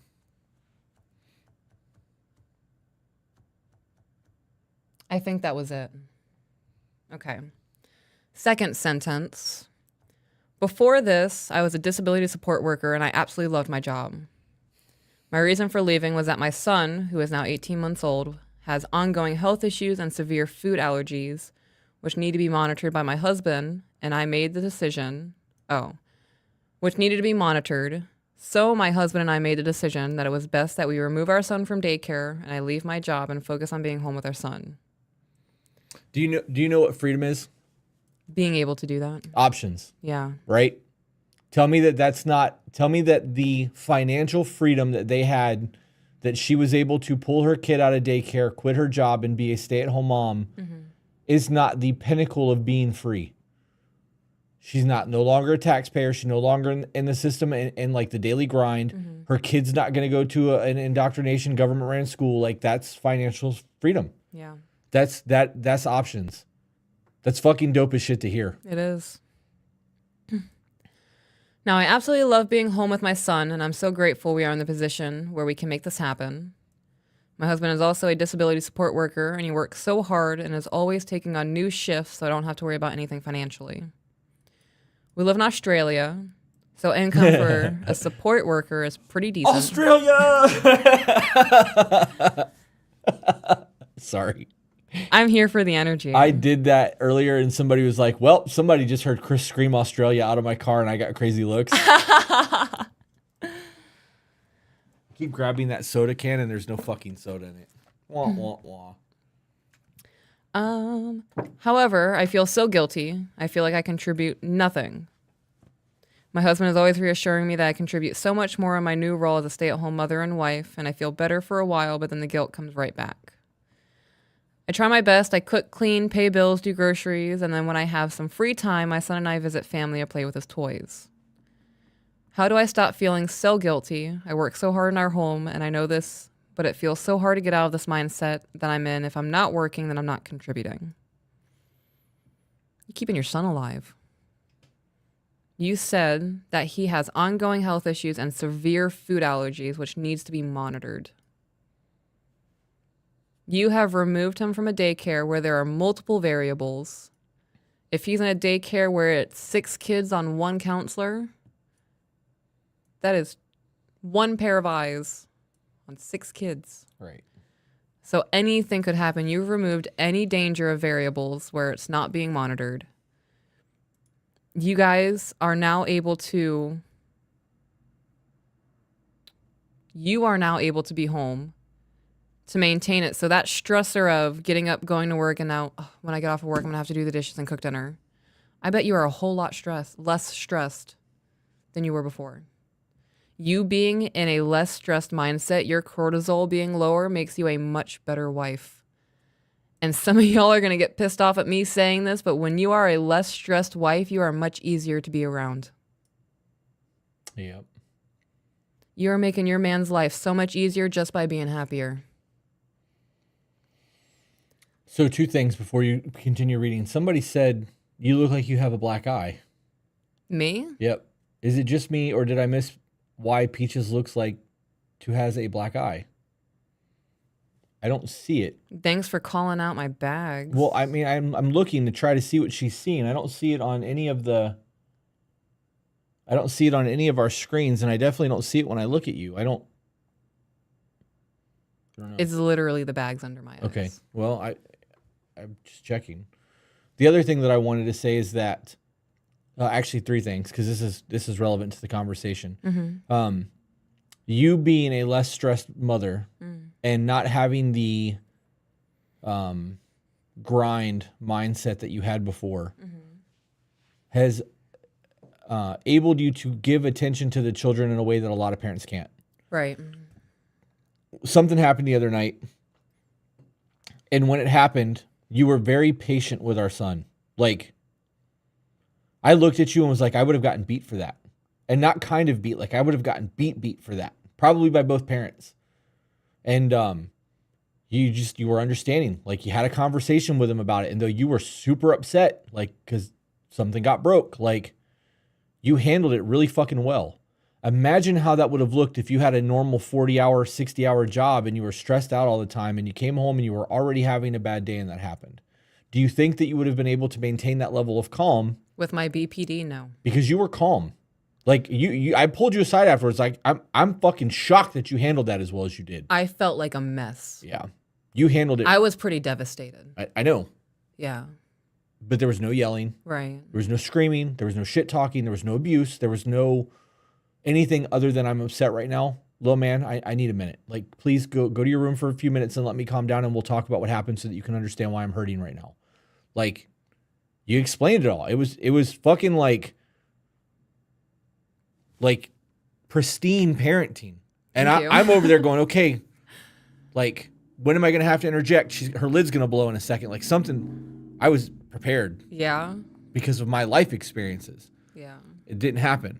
I also kind of had an extreme reaction when I saw what was happening. Well, and I'm almost certain I yelled no. Yeah, or, but you "What were are in the house doing?" and he was outside. Yeah, he was outside. So he didn't experience it. I heard that shit because I Yeah. jumped up to find out what the fuck was going on. Well, Sissy came in and got me, and she was like, "Hey, he's doing this," and I was Right. like, "What do you mean he's doing this?" And I turned around, I comprehended, and The point of all of that is to be a stay-at-home and to not have to deal with the corporate world and having to deal with multiple bosses and other employees and all of the shit that goes into that allows you to have that composure on a level that a lot of people can't. So for a stay-at-home mom that's dealing with a sick child and is doing the housewife thing, one, you're being a better parent. You have the ability to be a better parent, I should say. We don't know if you're actually being one, assuming that you fucking quit your job. right. But the other thing is there's a teamwork that comes in now that the man doesn't have to worry about that. And the lack of worry on our part is a godsend. That lack of stress makes our day-to-day a lot fucking easier. We've talked about that on the pod a lot. Yeah. So, yep.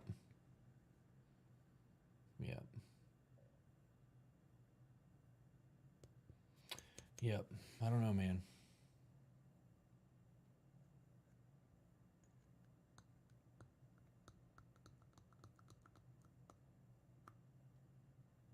You see that? I did see that. Crazy. All right, it's almost 4 hours. Yep. You want to keep going? I would like to get to 4. We'll at least get to 4 hours. So you want to go for another 20 minutes? Sure, why not? Okay. You said you wanted to go till it got dark. It got dark. It is definitely dark out, yeah. So, and I would like to pack the cameras tonight and shit and take them home Okay. because I don't want to have to come back before we leave. Right. So, we can just do super chats, Q&A or whatever. Let's do super chats first, and then I'm burnt out on emails. okay. Zach, if you would please send the rest of the super chats. I know that we just got a couple of them, and then we can do some. We'll just look through the chat and randomly pick shit to talk about. I'm gonna end the TikTok. Okay. All right, TikTok. I'm gonna cut this off. Oh. If you want to continue watching, I would recommend go over to the YouTube channel, the number 2 Be Better on YouTube. Hopefully, we'll see you guys there. All right. So we answered. Okay, that one we did. Did that one. Did all three of those.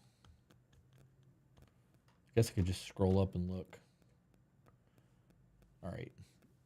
Yeah, I'll just. Okay, there we go. There we go. Julie Rocks said people will watch all those AI TikToks instead of To Be Better because they don't like the accountability and reality dose y'all serve up. I actually agree with that. Someone said the live is frozen. It's working on my end. Okay. We have excellent connection.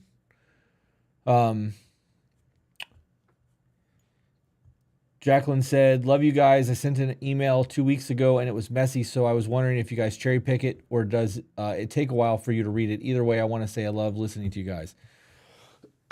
So for you guys who are new to what we're doing with the way the emails work, the emails are screened and then cherry picked. So if you send an email that is laden with domestic violence and child abuse and trauma dumping and a whole bunch of shit that's not relevant to your current situation, we're not reading that.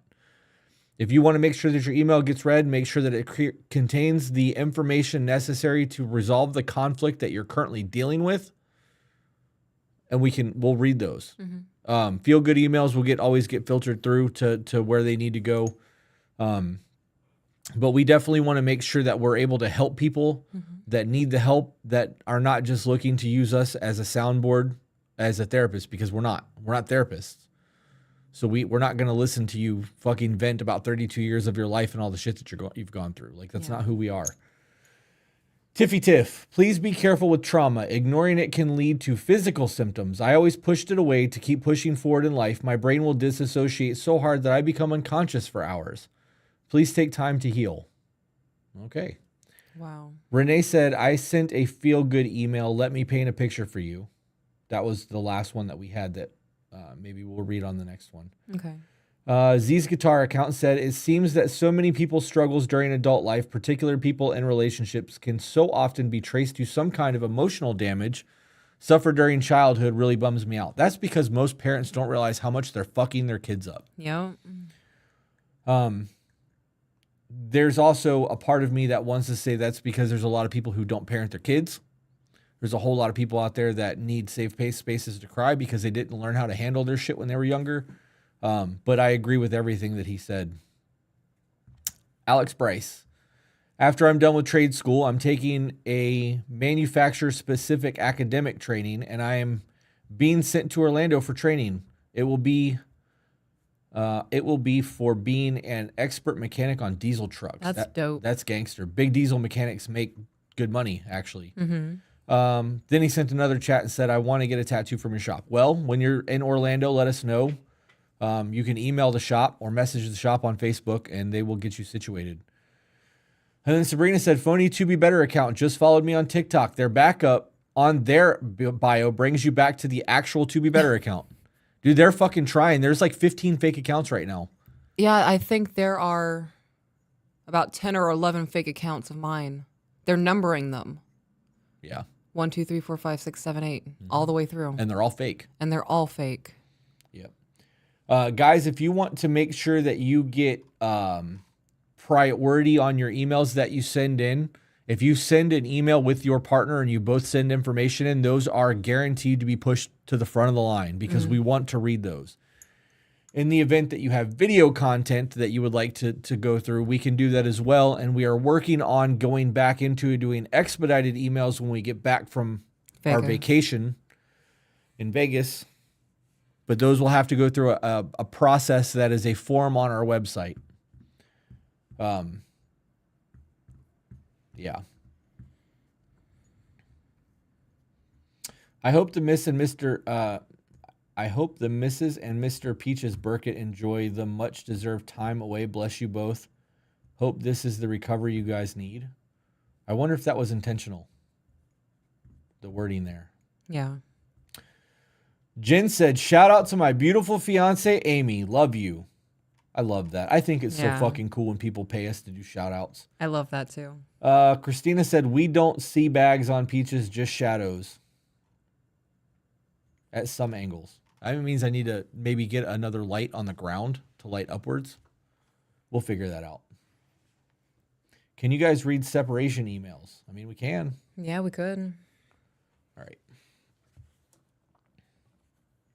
I love listening to y'all. I get a ton of advice, and it's helping change my mentality on some things. You guys rock. I love that. How long is the vacation, if you don't mind me asking? We are flying out. It'll be 7 days.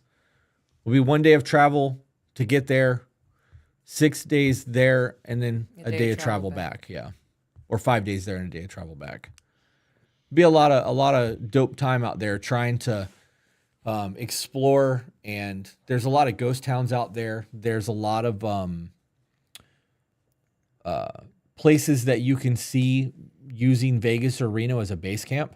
The Grand Canyon, Utah, fucking Antelope Canyon, if you want to do that. Badwater basins, and then the actual ghost towns. I want to I want to actually go to that place where Forrest and I went, where he was trying to touch the cactuses, because that's where I took that plane photo, that down to airplane photo. I think you would really enjoy that. We could spend an entire day out there. Can I touch the plane? I mean, they tell you not to, Why? but because it's theirs. Who's they? The people that own the property. You have to go and pay to take pictures there. But there's like 3 or 4 acres of just junk. Okay. Yeah, it's pretty cool. Kalista said, please come to Utah. One day. We're probably going to vlog. We're probably going to do a lot of vlogging while we're there. Which makes sense because we want to be able to share a lot of our trip with you guys. We did pay... we bought tickets the other night to see the Cirque du Soleil Michael Jackson 1 show, which will be fun. Cirque du Soleil shows are always fun. Can you update the chat so I can see what's happening? Sorry. I forgot that I did that. Thank you. Have you traveled to Canada at all? Canada is on my list. I would really like to go to Banff National Park and take pictures, but that has to be one of those things that's done at the right time of the year because fuck the snow.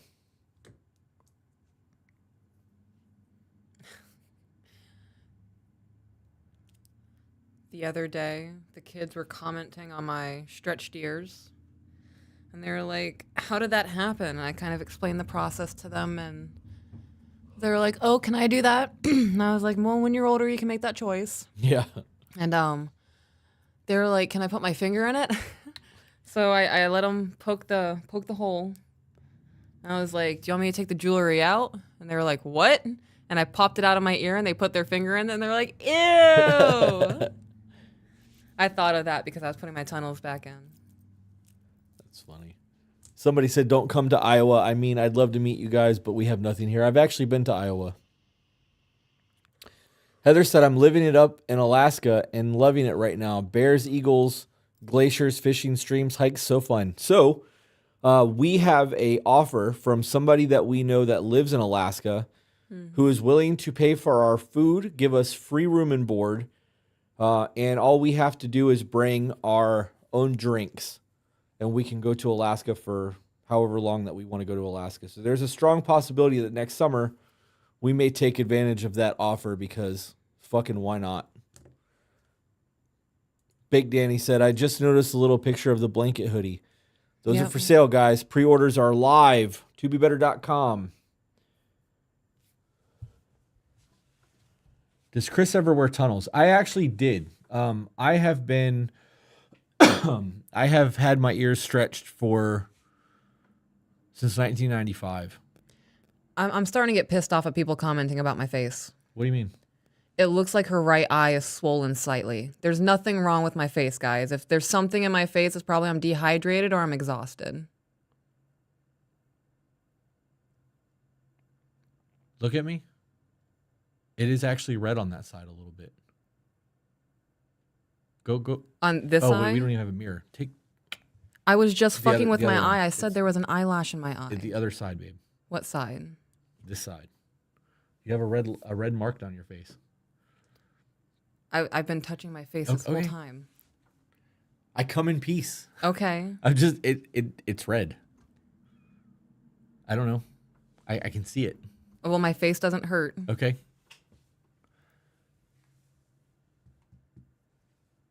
I'm becoming agitated and I'm not having fun anymore. Okay, I'm sorry. It's not your fault. I'm just letting you know. I'm not worried about me looking beautiful, guys. It's just, why comment on my face? Somebody said, where'd it go? Oh, come to New Zealand. I'd go to New Zealand. You know the guy that played Gandalf had to live in New Zealand for a year while they filmed the movies? I believe that. And the other people that they tried to get to play Gandalf refused it because they didn't want to live there for a year? Why? I don't know, but could you imagine turning down that role and like seeing how big Gandalf was as a character and like Oh, they fucked up. 6 movies? Yeah. Stupid money.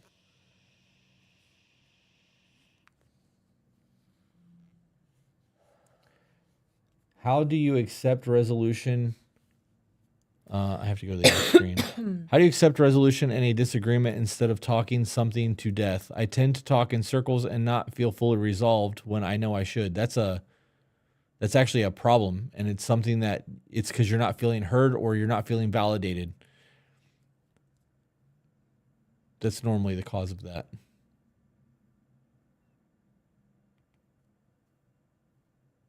I gotta be honest, some of those things are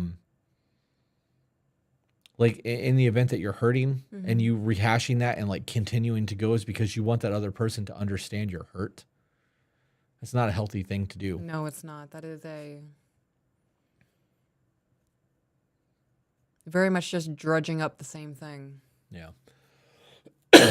Grace was one that was asking about the earlobes. My ears have been stretched since 1995.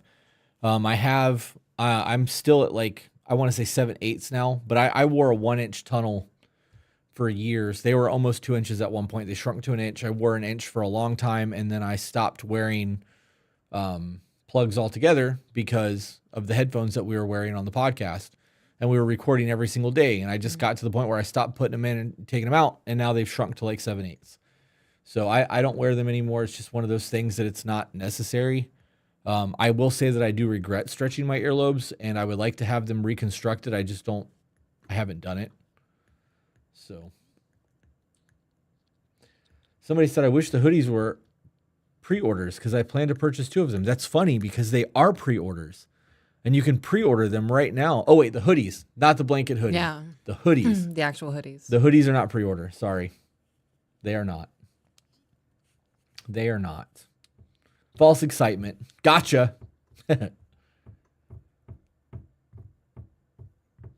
hoodies will be going live on September 24th at 7 o'clock p.m. Oh shit, Jordan's here. When they make a motion picture of To Be Better, what major movie star do you want to both play you?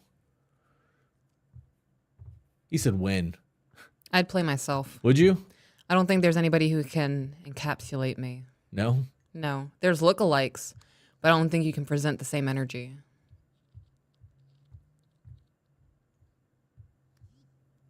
Everything that I want to say about myself is negative right now, so I'm just going to let that go. Okay.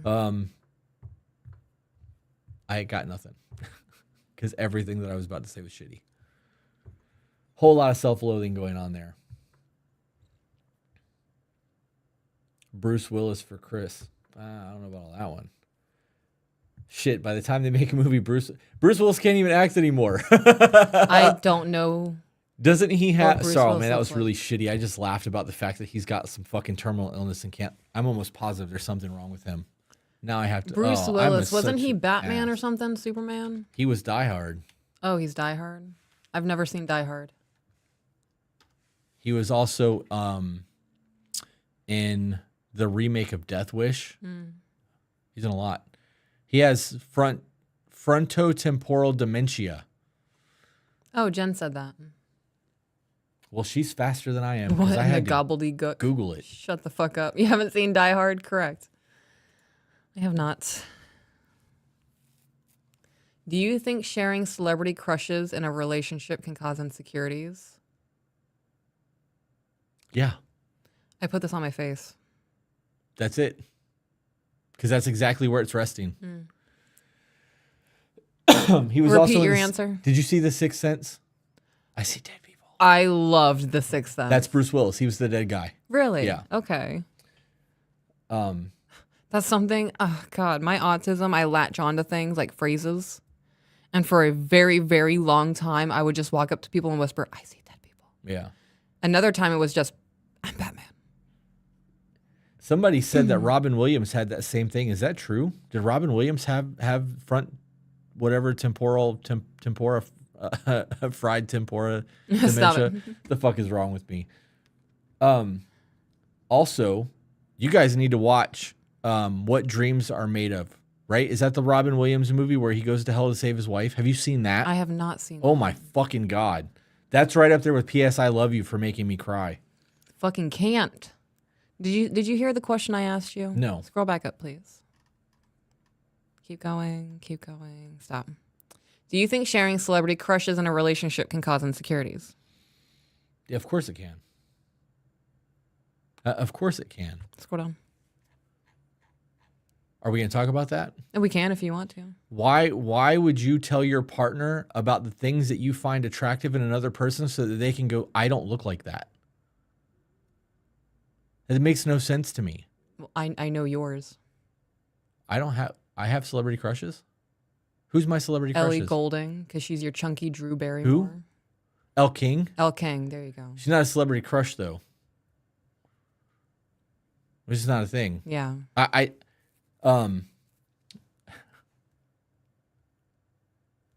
Is that no longer a thing? It was never a thing. I liked Drew Barrymore when I was growing up. We're roughly the same age. So there was a time in my life that I had a thing for Drew Barrymore, and then she married Tom Green or whatever, and because he touched poop and he was a fucking moron, I had to really watch how I was gonna word that. It killed it for me.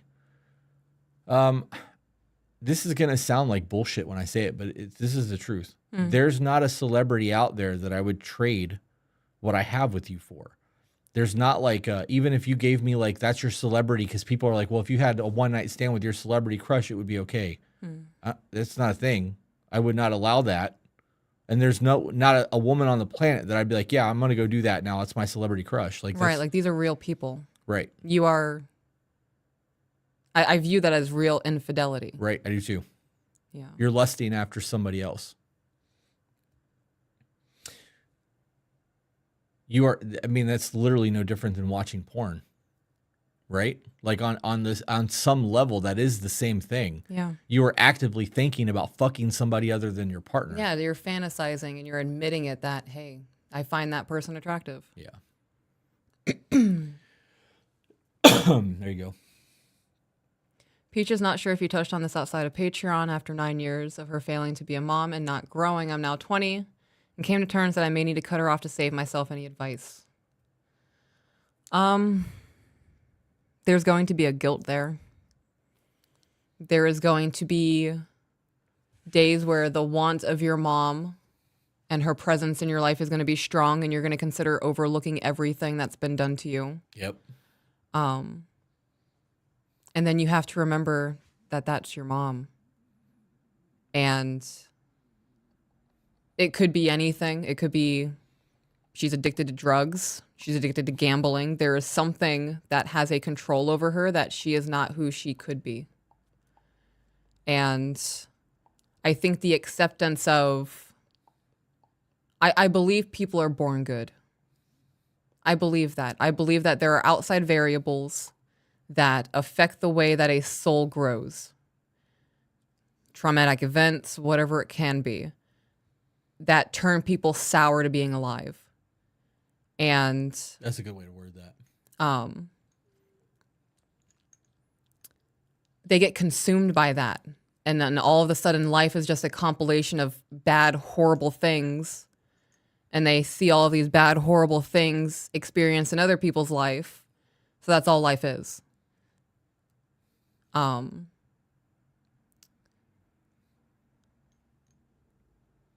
The acceptance that the illusion of the person that you've always wanted being shattered is a hard one to accept. That needs to be accepted, though. People do that all the time. They have an idea of what a relationship should be. They have an idea of what love is. They have an idea of what a parent should be. When that person doesn't live up to the expectation, there's massive disappointment. And then there is, what could I do to change them? What could I do to make them better? There's nothing you can do. You just have to accept that that person is not who you thought they were. They will possibly never be the person you thought they were. And how long are you willing to put yourself in misery for somebody who's not willing to change? I actually have something that I would like to add to that. Okay. So, because I've also been in that position, and though I didn't put my story out on Patreon because I've talked about some of it just publicly, you should not let anybody disrupt your peace, right? Don't care who they are. If they're bringing that kind of drama or trauma, stress, or anything like that to your life, eventually you need to like put a kibosh to that shit. Like your peace and your happiness matters. And just because somebody shares DNA with you does not give them the green light to fucking ruin your life. And that distance may need to be enforced, right? Yeah, and I'm sorry, I'm going to interrupt you. Sometimes that distance is necessary for the growth Of both of you. Yeah. Yeah. I have one more thing and I want to get on because we've hit the 4 hour mark. Okay. This is on the celebrity crush thing. I made a video on YouTube or for YouTube, and I posted some of it to TikTok yesterday and today, talking about the catalyst of what is going to make you change, right? And I've been sitting here thinking about the whole celebrity crush thing. You are going to come into different encounters, different situations in your life that is going to make you become a different person. Whether it's good or bad, it's going to force you to grow or evolve into whatever it is, right? I've had celebrity crushes when I was younger. Like, I've had conversation with exes where like that whole one night stand with a celebrity was a thing. I asked in that Catalyst video, what is going to be the thing that makes you evolve to the next thing? And that was a very real question because I can look back over the last 30 years of my life and I can pinpoint major things that made me go, okay, what I'm doing is not working. I have to change. I had a mental breakdown when I was in my like late teens, early 20s. Baker acted, homelessness. Like there was a lot of things that like really solidified, okay, this isn't working. I had a mental meltdown at 25.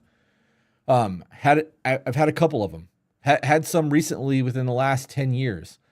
But every time I've had a catalyst that's pushed me to grow, my perspective on things would change. Sometimes it would change and it would revert back to my original thinking, or it would grow past it, but there was a catalyst. I believe that my catalyst now, and Tim too in Wisconsin actually watched the video, messaged me this morning. I'm going to read it. Okay. I'm going to read it verbatim so that you know that I'm not bullshitting. That everybody knows I'm not bullshitting. Got to find it. So while you're looking for that, I am seeing comments in the chat that's suggesting that y'all are talking about intercourse, and this is not the place to be discussing that. What? Yeah. Saying that we are? No, people in the chat are. Oh. He said to me, 12:43 today. What is your catalyst? Question mark. Killer video, bro. And my response was Peaches. He said, Peaches, question mark? And I'm like, yeah, bro, my woman. He's like, I like the YouTube video. I'm glad that you have someone that keeps you moving forward in life. I said, she's the catalyst. For me, I am a better man because I want to be for her. I'm happier now than I have ever been. I was miserable in my past.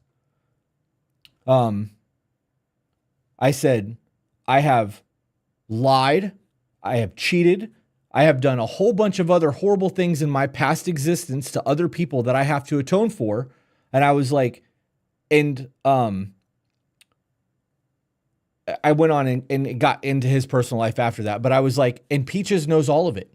I was like, she knows every foul thing that I have ever done to another human being, and she doesn't hold any of that above my head. There is a level of understanding, compassion, empathy, not giving a fuck about who I used to be that comes from you, that makes me feel like I got a clean slate in life, right? All of my transgressions, all of them. I feel like it was no different than getting saved. You get that weight's off your shoulders. You're like, okay, I got a fresh start. Like, I have that now. Mm-hmm. That was my catalyst. I have leveled up more in the last 3 years than in the last 15 combined. Because I want to grow and provide and do, and like, I'm not slowing down. Right. I want to do more. So when you have that, and the whole point of that, right? The whole point of all of that conversation is that when you have that person or that motivation to like evolve, things like celebrity crushes don't make sense anymore. Right. Social media doesn't make sense to me anymore. Yeah. Like, it's a job now. Social media is purely a fucking job. I very rarely even open TikTok. Like, I check my notifications when I get on to like open the app to post shit. But like, even in Discord, I'm like, if you guys want me to see a TikTok, you need to post it in here and tag me, because otherwise I'm not going to see the shit. Right. You find the things that make you want to grow and evolve and be better, and things that are super prevalent and normal now may not be in 5 years to you or 10 years to you. And I think that also that plays into your social circle, right? Because if your entire social circle all has a celebrity crush, and you guys all have the understanding that you would get one night to fuck that person and everybody would be okay with it, you might need a different social circle, because you're basically giving the green light to your person to cheat on you. Yeah. And then if they actually cheat on you, you can't be mad about it because you said you'd be okay with it, with a celebrity crush. What, because they're famous? You would be okay with them fucking laying down with another person because they're famous. But you're not okay with it because the other person's not? Like, I feel like that's selling your soul. It's selling a whole lot of things. That whole situation, when you really break down the way that is psychologically, that's a problem. You know, I think if you were to actually present couples with a celebrity that they have a crush on, be like, okay, your wife's going to go fuck her celebrity crush now. You said it was okay. Yeah. Over his dead body. Right. Yeah. Yep. Yeah, that the catalyst for change and the evolution of things matters. You will be surprised how much you are willing to evolve and change your way of thinking for the right person. And sometimes it may not be a person. Sometimes it could be your kids. You know, there are people who fucking have had really like horrible lives that got a kid and changed their entire fucking life around because they had a baby. Yeah. That could be the one thing that was like the redeemable aspect of that person. It could be a job. It could be an opportunity. It could be a mentor. It could be a friend. It could be an adoptive parent. Like there are things that are going to elevate you. I also think that ties into a maturity, because as you grow, you understand things differently because there's life experience behind it. Yeah. Yep. Sabrina said, if y'all could only imagine the genuine energy that Chris and Peaches give off in real life, these human beings are true and authentic. The support will never stop for me. Well, thank you. Thank you, Sabrina. You look like you're processing. Zach said, where's the celebrity's consent? Are we just assuming that every celebrity is just a sex-crazed monster looking to consummate any and every they come across that seen something that they've started in? I don't know why I had such a hard time reading that, but I did. Clary said, my kids saved my life. Mm-hmm. Her kids were her fucking catalyst. Yeah. You're going to have, I believe you're going to have multiple catalysts. Mm-hmm. I think that every time you have a huge fucking milestone in life, there's going to be that one thing. Yeah. And you're going to look back on it and be like, this one thing changed the entire trajectory of my life. The hurricane. Yeah. God putting you in my life. There are a lot of things that has forever altered the course of my existence. I'm fucking grateful for it. I'm not ashamed of my past at all. All the violence, the drug dealing, the cheating, the lying, the drug usage, the overdosing. I don't give a fuck about any of it. That was who I was then. I did all that shit. What do you want me to do about it? Until Michael J. Fox shows up with the DeLorean, I can't go back and be like, yo, don't do that. Right. What do you want me to do? Bill and Ted ain't got a phone booth. I don't know what to tell you. Like, I can't. I'm worried about future me. Yeah. So, I don't know. And I type that as I'm in an emotional state typing a letter for my sister, but it's true. Thank you both for being real. So both people that we've met from Discord that have come have been like, yo, y'all are authentic as fuck. This is really who you are. I like that shit. Yeah. It's a lot. It's fun. It's fun because a lot of people get on here and fake who they are as people. So exhausting. Yeah. I couldn't. Yep. Danish, you're next.